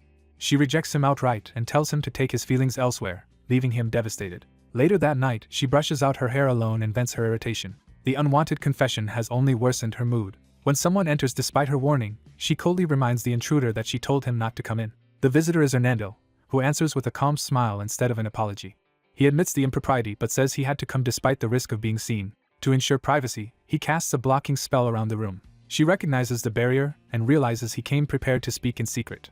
Hernando says the person he actually hoped would visit never came, so he had no choice but to bring the matter himself. When she demands to know what could be so urgent, he reveals an object wrapped in sinister red energy. He explains that he found it on Okwa's corpse. She is immediately alarmed and asks what it is. Hernando tells her to come closer, but warns her to strengthen her mental defenses first. Still skeptical, she approaches while preparing her own magic. She warns him that if this proves trivial, she will throw him out at once. The moment she touches the object, dark power erupts around her. She realizes at once that the thing is inscribed with unknown characters. Those symbols spread over her body like a living curse. The aura feels sharp enough to cut into her skin and mind. She finds herself unable to move as the red script binds her in place. Her eye changes as the object forces a vision onto her. She sees a world drowned in red beneath a towering black structure and understands that the object carries something far beyond ordinary magic. At the center of the vision looms a vast red eye, watching her. She realizes too late that Hernando's urgency was justified and that she has been made to confront something catastrophic. The deeper she looks, the more certain she becomes that the thing will consume her if she continues. Angry at the timing as much as the danger, she forces herself to resist and throws up a spell despite having just settled for the night. She calls on Aegis and counters the curse with a defensive barrier. The backlash leaves her coughing but breaks the immediate hold. Even after sealing the object behind multiple layers of mana, she can feel the vile energy still trying to break free. Shaken, she demands to know why something this dangerous was hidden on Okwa's corpse at all. Mary Rose rejects the prince's vague answer and demands something useful about the ominous object taken from the corpse. He explains that after seeing Okwa use strange black magic, he examined the remains and found a sealed fragment radiating immense malice from inside the body. When he adds that Longinus was used to forcibly weaken it, Mary Rose is stunned by how far he already went. She scolds him for using such a dangerous power without lifting its restrictions, but he brushes it off by saying the Imperial mages helped bear the burden. Setting that aside, he asks her to decipher the fragment through transcendental interpretation. Mary Rose considers the request seriously as he presses her for an answer. She agrees only cautiously, warning that the script is unfamiliar and dangerous even while dormant. Her reading suggests it is a fragment from a dark tome, and she notes that Okwa seemed to know how to use it. That realization makes her suspect the fragment appeared at far too convenient a moment, and the prince asks where her thoughts are leading. She recalls that this kind of black magic grows stronger through human sacrifice. So the fact that a page of such a tome ended up with the Orc King just as the allied army arrived feels less like chance and more like bait. She points out that victory depended on the Prince of Briol being able to cut down black magic, and asks who might have arranged matters if that power had not existed. As the implications start to sound like a deliberate conspiracy, the prince cuts her off before she goes any further. He warns her not to dig deeper into a line of thought dangerous enough to threaten them both. A new voice interrupts, insisting there is no reason for Mary Rose to stop and asking for the Archmage's full opinion. The dark-haired prince arrives and bluntly asks whether this means someone may be orchestrating the war from behind the scenes. The white-haired prince tries to dismiss that as speculation, but the newcomer demands a stronger basis than timing alone. Mary Rose, now treating the question seriously, asks whether he has any other grounds for suspicion. Before answering, she needles him for barging into her room without permission and makes clear she has not forgotten the insult. The white-haired prince nervously mentions rumors that the Empire has been acting strangely and that the Emperor may even be using the royal prince to eliminate rivals. The dark-haired prince protests that such rumors are unconfirmed and should not be thrown around carelessly, but he immediately concedes that the point is still reasonable enough to consider. He admits that both he and the Prince of Briol already had doubts about the war itself. The sudden appearance of a black tome fragment only deepens those suspicions, so he reaches toward the sealed object to verify it himself. The moment he touches the seal, the fragment reacts violently and bursts with light. Mary Rose tries to stop him, warning that breaking into the seal is too dangerous. The seal gives way anyway, and a page covered in sinister script erupts from the red shell. He stares into it long enough for the page's meaning to imprint itself on him. Mary Rose cries out in alarm as the page's influence takes hold. Dark energy floods the room around him while the others can only watch the page's power unfold. A demonic eye-like sigil manifests, showing that the fragment is trying to reveal its true nature through him. He endures the vision in silence until the surge begins to settle. Mary Rose and the white-haired prince brace themselves, expecting the worst. Instead, he calmly announces that he now understands what the fragment is. The white-haired prince recalls an old warning about something called the Devil's Tome. That warning lets the dark-haired prince identify the page as part of that Devil's Tome. With that confirmation, he immediately decides they are going to the Empire and hands the page over. The white-haired prince hesitates, but the decision stands because they were bound for the Empire anyway and now have even more reason to see the truth firsthand. Before they leave, Mary Rose stops him with one more question for the Archmage. She asks whether black magic users leave any distinctive physical signs or traces behind them. When he asks if that is all she wants, she makes it clear she expects payment for the information she has already provided. Mary Rose reminds him that she has interpreted the script and shared dangerous knowledge while receiving nothing in return. She adds that he entered her room rudely and without even the minimum courtesy of a greeting. He realizes she is bargaining and asks what exactly she wants from him. Mary Rose says she wants no immediate reward, which only makes the demand feel more dangerous. She asks instead for a promise that he will grant her one favor later. The request reminds him of another woman who once trapped him with the same kind of cheerful condition. Remembering how those debts keep accumulating, he resigns himself to being cornered again. Night passes over the castle as the uneasy negotiation gives way to departure plans. Mary Rose presses him for a clear answer and refuses to let the matter slide. She demands to know whether he will make the promise or not. The white-haired prince quietly warns him that refusing Mary Rose would only make things worse. He adds that Mary Rose is fiery and never forgets a slight, which convinces the dark-haired prince that resistance is pointless. When Mary Rose catches them whispering, he hurriedly denies saying anything improper. He finally agrees to grant a future request, and Mary Rose accepts with obvious satisfaction. Having secured that promise, he tells her to answer his original question properly. Mary Rose returns to the subject and confirms he wants identifying traits of black magic users. He clarifies that he wants either bodily signs or traces left behind by their magic. That prompts Mary Rose to remember a very specific clue. She explains that black magic users inevitably lose their sight, so sudden severe vision loss is a major sign, just as many orc sorcerers are blind. The white-haired prince asks why he wants that information and whether he intends to investigate personally. He says he has a friend in the Empire who can help, surprising the prince because he has never even been there. He reveals that he met this contact in a Briol alley and that the white-haired prince has met him too. When pressed for the name, he leaves the answer hanging with an annoying smile. The story shifts to the Granzian Empire, where another thread of events is already underway.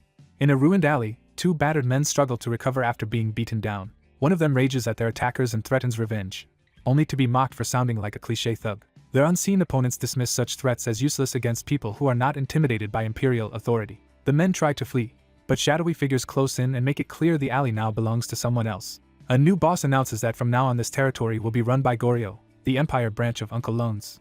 Elsewhere, the dark-haired prince explains to his companion that this is indeed Crystal's Goryo. He says the moneylender has probably already established himself in the Empire, which surprises the white-haired prince. The prince praises Goryo as a ruthless loan shark but also the best person for quietly gathering information inside the empire. As they ride home, the white-haired prince asks what the dark-haired prince plans to do once he returns to Brielle. The question confuses him until the prince reminds him that 2 formidable men chose to follow him after the allied army disbanded. Those 2 riders catch up behind them, proving the point. The white-haired prince explains that both are continent-famous masters who will inevitably demand a duel with the king. He even imagines the king getting excited enough to wreck the whole castle in the process. The dark-haired prince dryly admits that this disaster scenario sounds entirely plausible. He starts planning how to assign those masters, deciding one should teach him while the other can be sent to Bernard. One of the riders suddenly announces that he understands the prince's intention. The prince's smile shows he is pleased to be understood. He tells the others there is no need to worry and that they should simply enjoy the return for now. The victorious party rides back toward Brielle as the city prepares a grand welcome. Inside the city, people excitedly announce the triumphant general's parade. The dark-haired prince enters the cheering streets on horseback, leading the procession. Even a hot air balloon joins the celebration, showering petals from above. He accepts the attention with an easy smile that suits a returning hero. Yet beneath the smile, he notices something awkward in the rigid posture of the soldiers around him. He wonders why his escort looks so unnaturally stiff. He singles out the flustered blonde knight Jared. Then he orders Jared to accept flowers from the people in his place. Before Jared can object, the prince shoves him forward into the crowd's attention. Jared turns back in panic, unable to understand why he has been made the center of the ceremony. Still blushing and sweating, he can only stammer his obedience. A flower seller shyly asks him to bow his head for a moment. He awkwardly leans down, unsure whether he is doing it right. The girl places a flower garland around his neck, leaving him frozen in disbelief. She thanks him sincerely for protecting the people, turning his embarrassment into public gratitude. The praise hits him harder than any battlefield blow, and he nearly short-circuits from flustered shock. He manages a stiff, humble reply that he only fulfilled his duty as a knight. The other knights immediately realize what is happening and watch with delighted amusement. They tease Jared for acting like a man receiving flowers from a woman for the first time, and he snaps back in humiliation. The dark-haired prince laughs openly at how easily Jared was thrown into chaos. As the parade nears the castle, someone formally calls for the prince's attention. An old veteran knight, Sir Haim, comes out to greet him at the gate. Haim congratulates the prince on returning safely and praises his role in the allied campaign. The prince answers modestly that he only did his share and that victory belonged to everyone together. Haim says he came personally to the castle to offer his gratitude. Because orcs have been his lifelong enemies, Haim thanks the prince from the bottom of his heart for this victory. The prince senses the deeper weight behind those words as the old knight speaks of finally finding peace. Haim reflects that the only true way to honor a knight who spent his life guarding the border is to let him meet a dignified end. The prince refuses that resignation and tells him his duty is not over, because finding his true enemy may yet lead him to one final battle worth fighting. He then asks Haim to come with him, offering exactly the purpose the old knight had been longing for. Haim accepts the invitation with gratitude and urges the prince to enter the castle, where the king and princes are waiting. The prince heads inside, ready to face the royal reception. At the ceremony, the king declares that he usually leaves such occasions to the other princes, but not this time. He publicly presents the once troublesome third prince as the man who went to war for the kingdom. He then proclaims that this prince has returned in glorious victory. When given the chance to speak, the prince again credits the victory to the united effort of all who fought. The king, pleased, tells him he has matured greatly. The prince steps forward to receive that praise directly. The king adds that his son has even grown taller while away. Then his attention shifts to the unusual companion the prince has brought back with him. The prince warns that this guest is far from ordinary. The king welcomes the challenge and says he might even lose, while the prince confidently denies that possibility. The king turns the moment into a toast, calling for celebration in honor of the heroes who brought victory. Champagne bottles are opened across the ceremony as the crowd erupts in celebration. The prince is caught off guard when the spray hits him directly. The crowd joins in enthusiastically, turning the formal welcome into a noisy festival. Even the knights are splashed and laugh through the chaos. The king roars with laughter at his son's drenched expression, and the prince immediately suspects who arranged this humiliation. He demands to know who planned it. The king refuses to name names, only hinting that the culprits feared being scolded if discovered. That answer is enough for the prince to realize exactly which sibling is responsible. His suspicion is confirmed when Joshua appears nearby, already clutching a bottle and trying to look innocent. Joshua flees the moment he is noticed, insisting the welcome ceremony must continue. As the prince chases after him, a maid worries more about spilled wine reaching the ceremonial sword than about the royal commotion. Watching the scene, one maid reflects that it feels like only yesterday the prince was causing trouble everywhere. Another embraces Joshua and says the prince has truly become impressive, even if the old chaos still follows him. That warmth gives way to a sudden memory of a very different confrontation at night. In the flashback, the dark-haired prince takes a brutal strike to the head from a wooden sword. His hulking master stands over him without sympathy as he cries out in pain. The master mocks his weakness while a maid in the background finds the scene amusing. The maid taunts the prince for not becoming cooler, but also reminds him that this master is one of the 10 strongest in the world. The prince protests that his master started the duel immediately even though he still had a banquet to attend and had already been hit by champagne. The master dismisses every excuse and declares that a true swordsman must be ready to draw his blade at any time. When the prince points out that the master had agreed to duel the king first, the man casually explains that match is scheduled for tomorrow. So, out of sheer boredom, the master decides to use the prince as today's opponent instead, leaving the white-haired prince silently appalled. Realizing he will not escape, the dark-haired prince prepares himself in earnest and resolves to fight properly with his inner energy cultivation technique. Yuri tightens his grip on his sword as the duel begins in earnest. He taunts his master with childish confidence, threatening to report the loss to his father if the old man is defeated. The master answers with open contempt, regretting ever having accepted such a disciple. Still, he charges first, wrapped in blazing sword energy and intent on crushing Yuri head-on. Yuri meets the rush without flinching, and their blades collide at point-blank range. The master follows with a heavy flaming arc, forcing Yuri to defend against overwhelming force. From the sidelines, a maid recoils as the shock of their clash tears through the hall. The master praises Yuri just enough to mock him, making it clear he still sees the boy as far from his level. Yuri answers by drawing out a spiraling current of pale sword force instead of relying on brute strength. He admits that this is only the beginning and keeps feeding the technique forward. The expanding whirlwind finally makes the master pause, realizing Yuri has produced something worth noticing. For the first time, the master gives him sincere approval. Yuri sharpens his focus and commits fully to the insight he has just grasped. He unleashes rotating whirlwind sword, sending a drilling storm of sword force straight ahead. The technique swells into a full vortex, turning the space between them into Yuri's domain. The master's expression shifts as he senses that this is no ordinary imitation. He answers by invoking Azure Cloud Crimson Glow sword art, drawing on a deeper and older style. With calm confidence, he prepares a precise counter rather than trying to overpower the storm directly. His countercurrent technique wraps his blade in a circular current meant to reverse Yuri's momentum. Yuri is startled when he recognizes the principle behind the move. He realizes the master has turned the whirlwind itself against him. The master mocks Yuri for revealing too much of his hand and says the boy still has a long road ahead. Instead of retreating, Yuri plants his foot and decides to force a breakthrough. He hurls himself back into the vortex, joking that if one method fails, he will bite through with another. The strain shows on his face, but he refuses to let the reversal swallow him. He drives his sword downward through the spinning force, reshaping the whirlwind from within. The master tries to shut him down, insisting resistance is pointless while raising the same sword art again. He casts Heavenly Net, layering fiery currents to trap and shred Yuri's attack. But the master suddenly senses something unexpected inside the clash. Blue-white force begins cutting through the fiery net, revealing that Yuri's technique has changed mid-battle.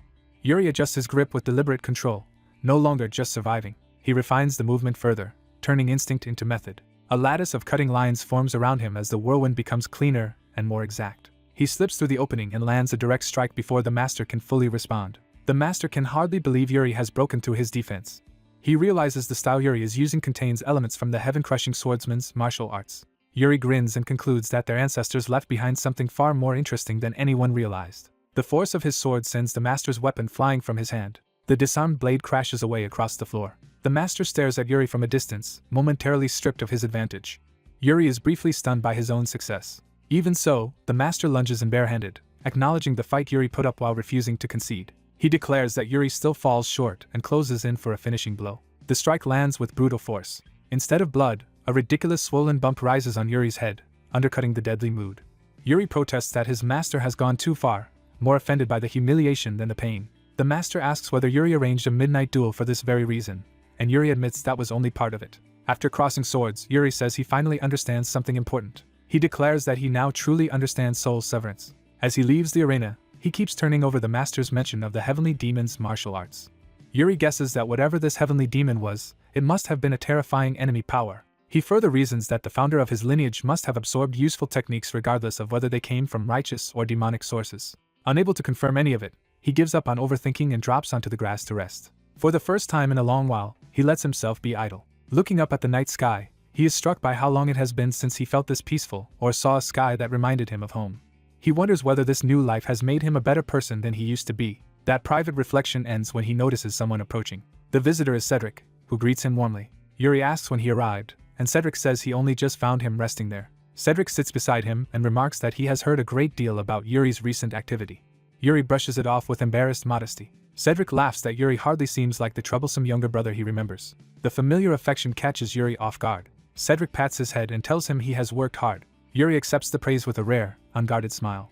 When Yuri asks how everyone has been, Cedric says he himself is unchanged, but Joshua has taken an unexpected interest in politics and commerce. Yuri immediately assumes Joshua must have caused some new disaster. Cedric explains instead that Joshua has been proposing economic reforms and involving himself seriously in state affairs. That makes Yuri recall Joshua's promise to protect the royal palace while he was away, and he begins to think the promise may have been sincere. Cedric says it is reassuring to have such capable younger brothers, and Yuri answers that Cedric is the most remarkable of them all.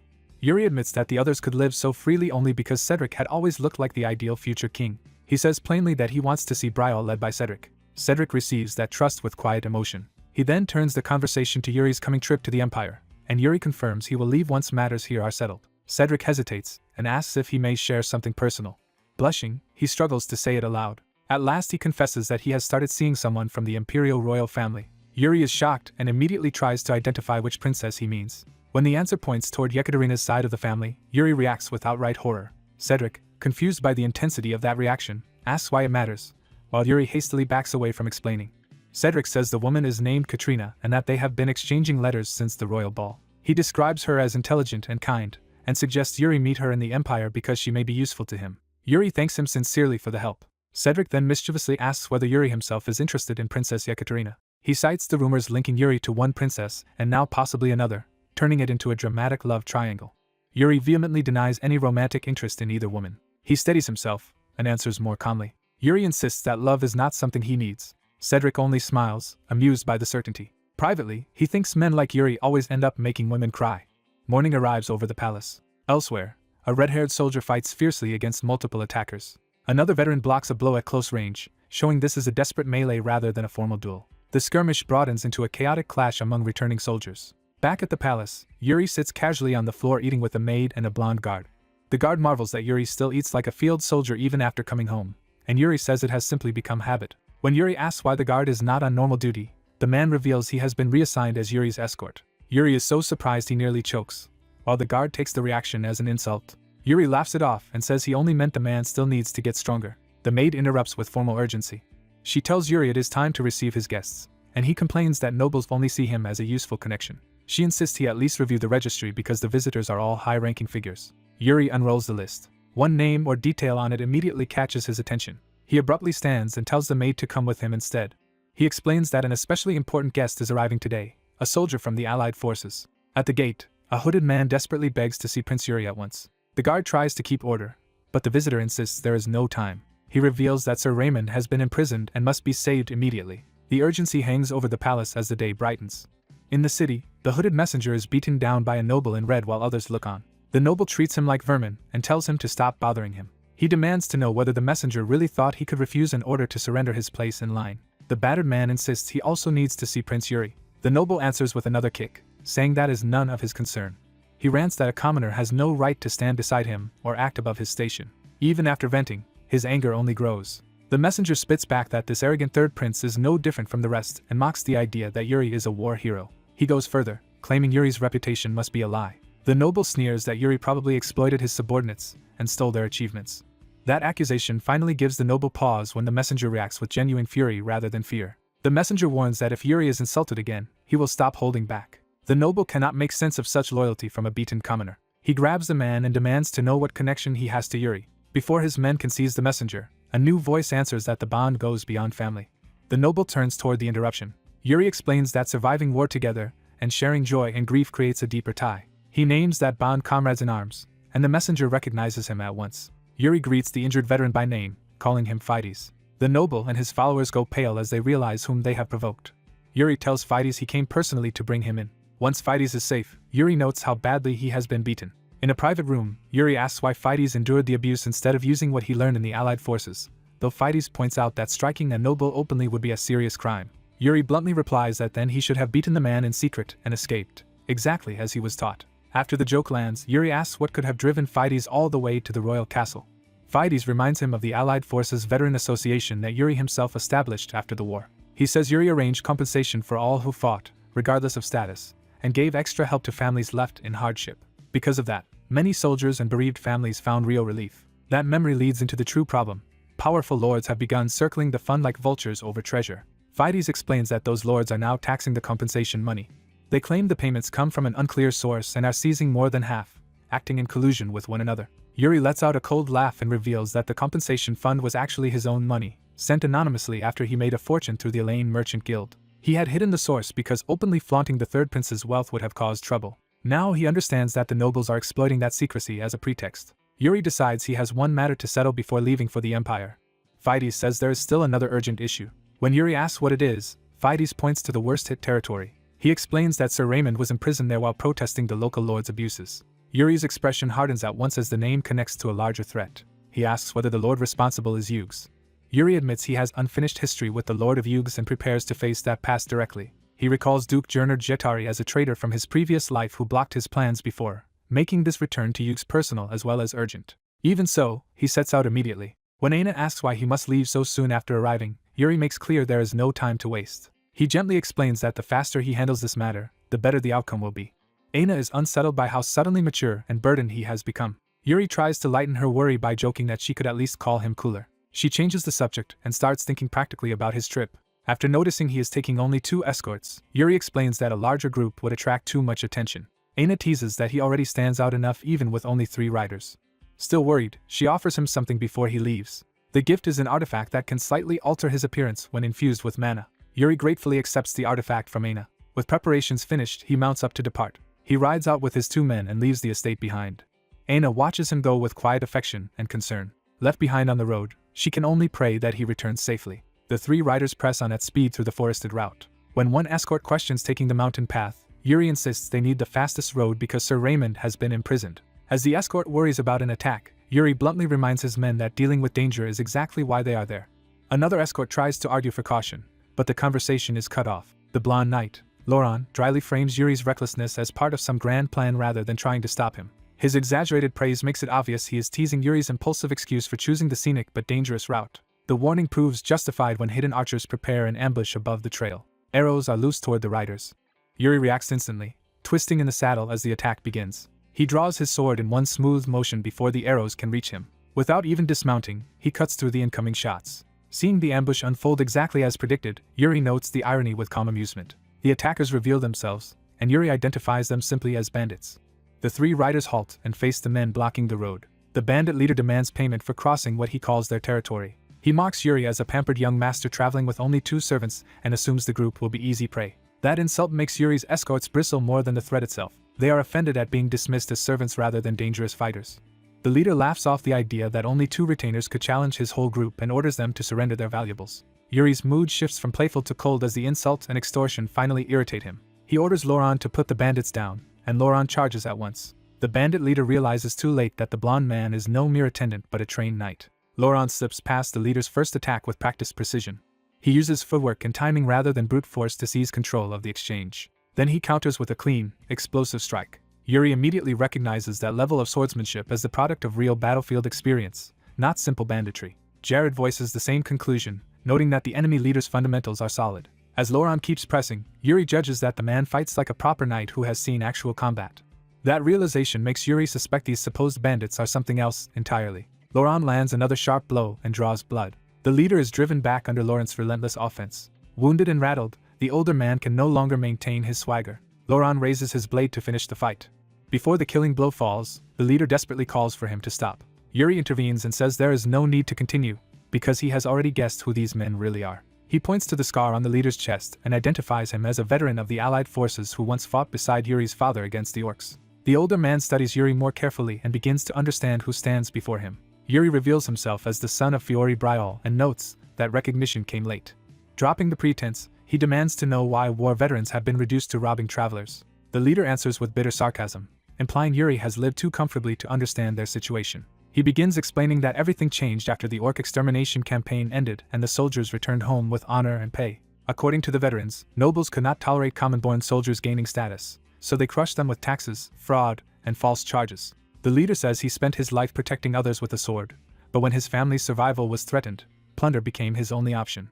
Though he knows it sounds like an excuse, Yuri accepts that the men were cornered rather than simply greedy. Instead of punishing them, Yuri orders them to dismantle their mountain camp and come down to the Duchy of Yugs within a few days. He promises that he will correct what was done to the Allied forces' veterans. The story then shifts to the city gates of Yugs as the group arrives. Using Aina's artifact to disguise himself, Yuri enters Yugs with his 2 escorts and immediately notes that this is Gernard Jatari's domain. At the gate, open bribery from the guards confirms Yuri's first impression that the city is deeply corrupt. Inside the city, the disguised Yuri notices unrest brewing in the streets. He discovers a public protest demanding justice for Sir Raymond and declaring his innocence. The crowd denounces the corrupt lord and calls for Raymond's release. Yuri recognizes the protesters as former Allied Forces soldiers and decides to approach them at once. One of the demonstrators notices the newcomers and challenges them. Yuri asks for the full story behind what happened to Sir Raymond. The men hesitate because they do not recognize the disguised stranger and suspect he may serve the lord. Their rude suspicion visibly irritates Yuri. For a moment, his companions brace for trouble. Instead, Yuri reveals that the stranger before them is their prince, shocking the protesters. When they ask when he arrived in Yugs, Yuri answers that he has only just entered the city. The men are relieved that Fides reached him safely, and Yuri brushes aside the awkwardness to get straight to the issue. He tells them to forget formalities and explain the situation clearly. They begin by saying the authorities first seized their funds under the excuse that the money's source was unclear. Even after that, the pressure only worsened until the veterans were treated like criminals. When Sir Raymond stood up to defend them, he was imprisoned for it. Yuri immediately promises help recovering their confiscated money through the Merchant Guild, earning their gratitude. But he remains focused on the deeper question of why Gernard is pursuing this so aggressively. Laurent suggests that someone else may be manipulating events from behind the scenes. Yuri agrees with the suspicion but decides this is not a matter for Laurent to handle. He orders Jared and Laurent to stay with the veterans while he goes elsewhere alone for a moment. Yuri says he already knows exactly who can help him uncover the truth. That lead takes him into the city's poor night streets, where hunger and hardship are visible everywhere. He heads to Sejong-Ryu, a grand establishment that clearly serves as an information hub as much as a pleasure house.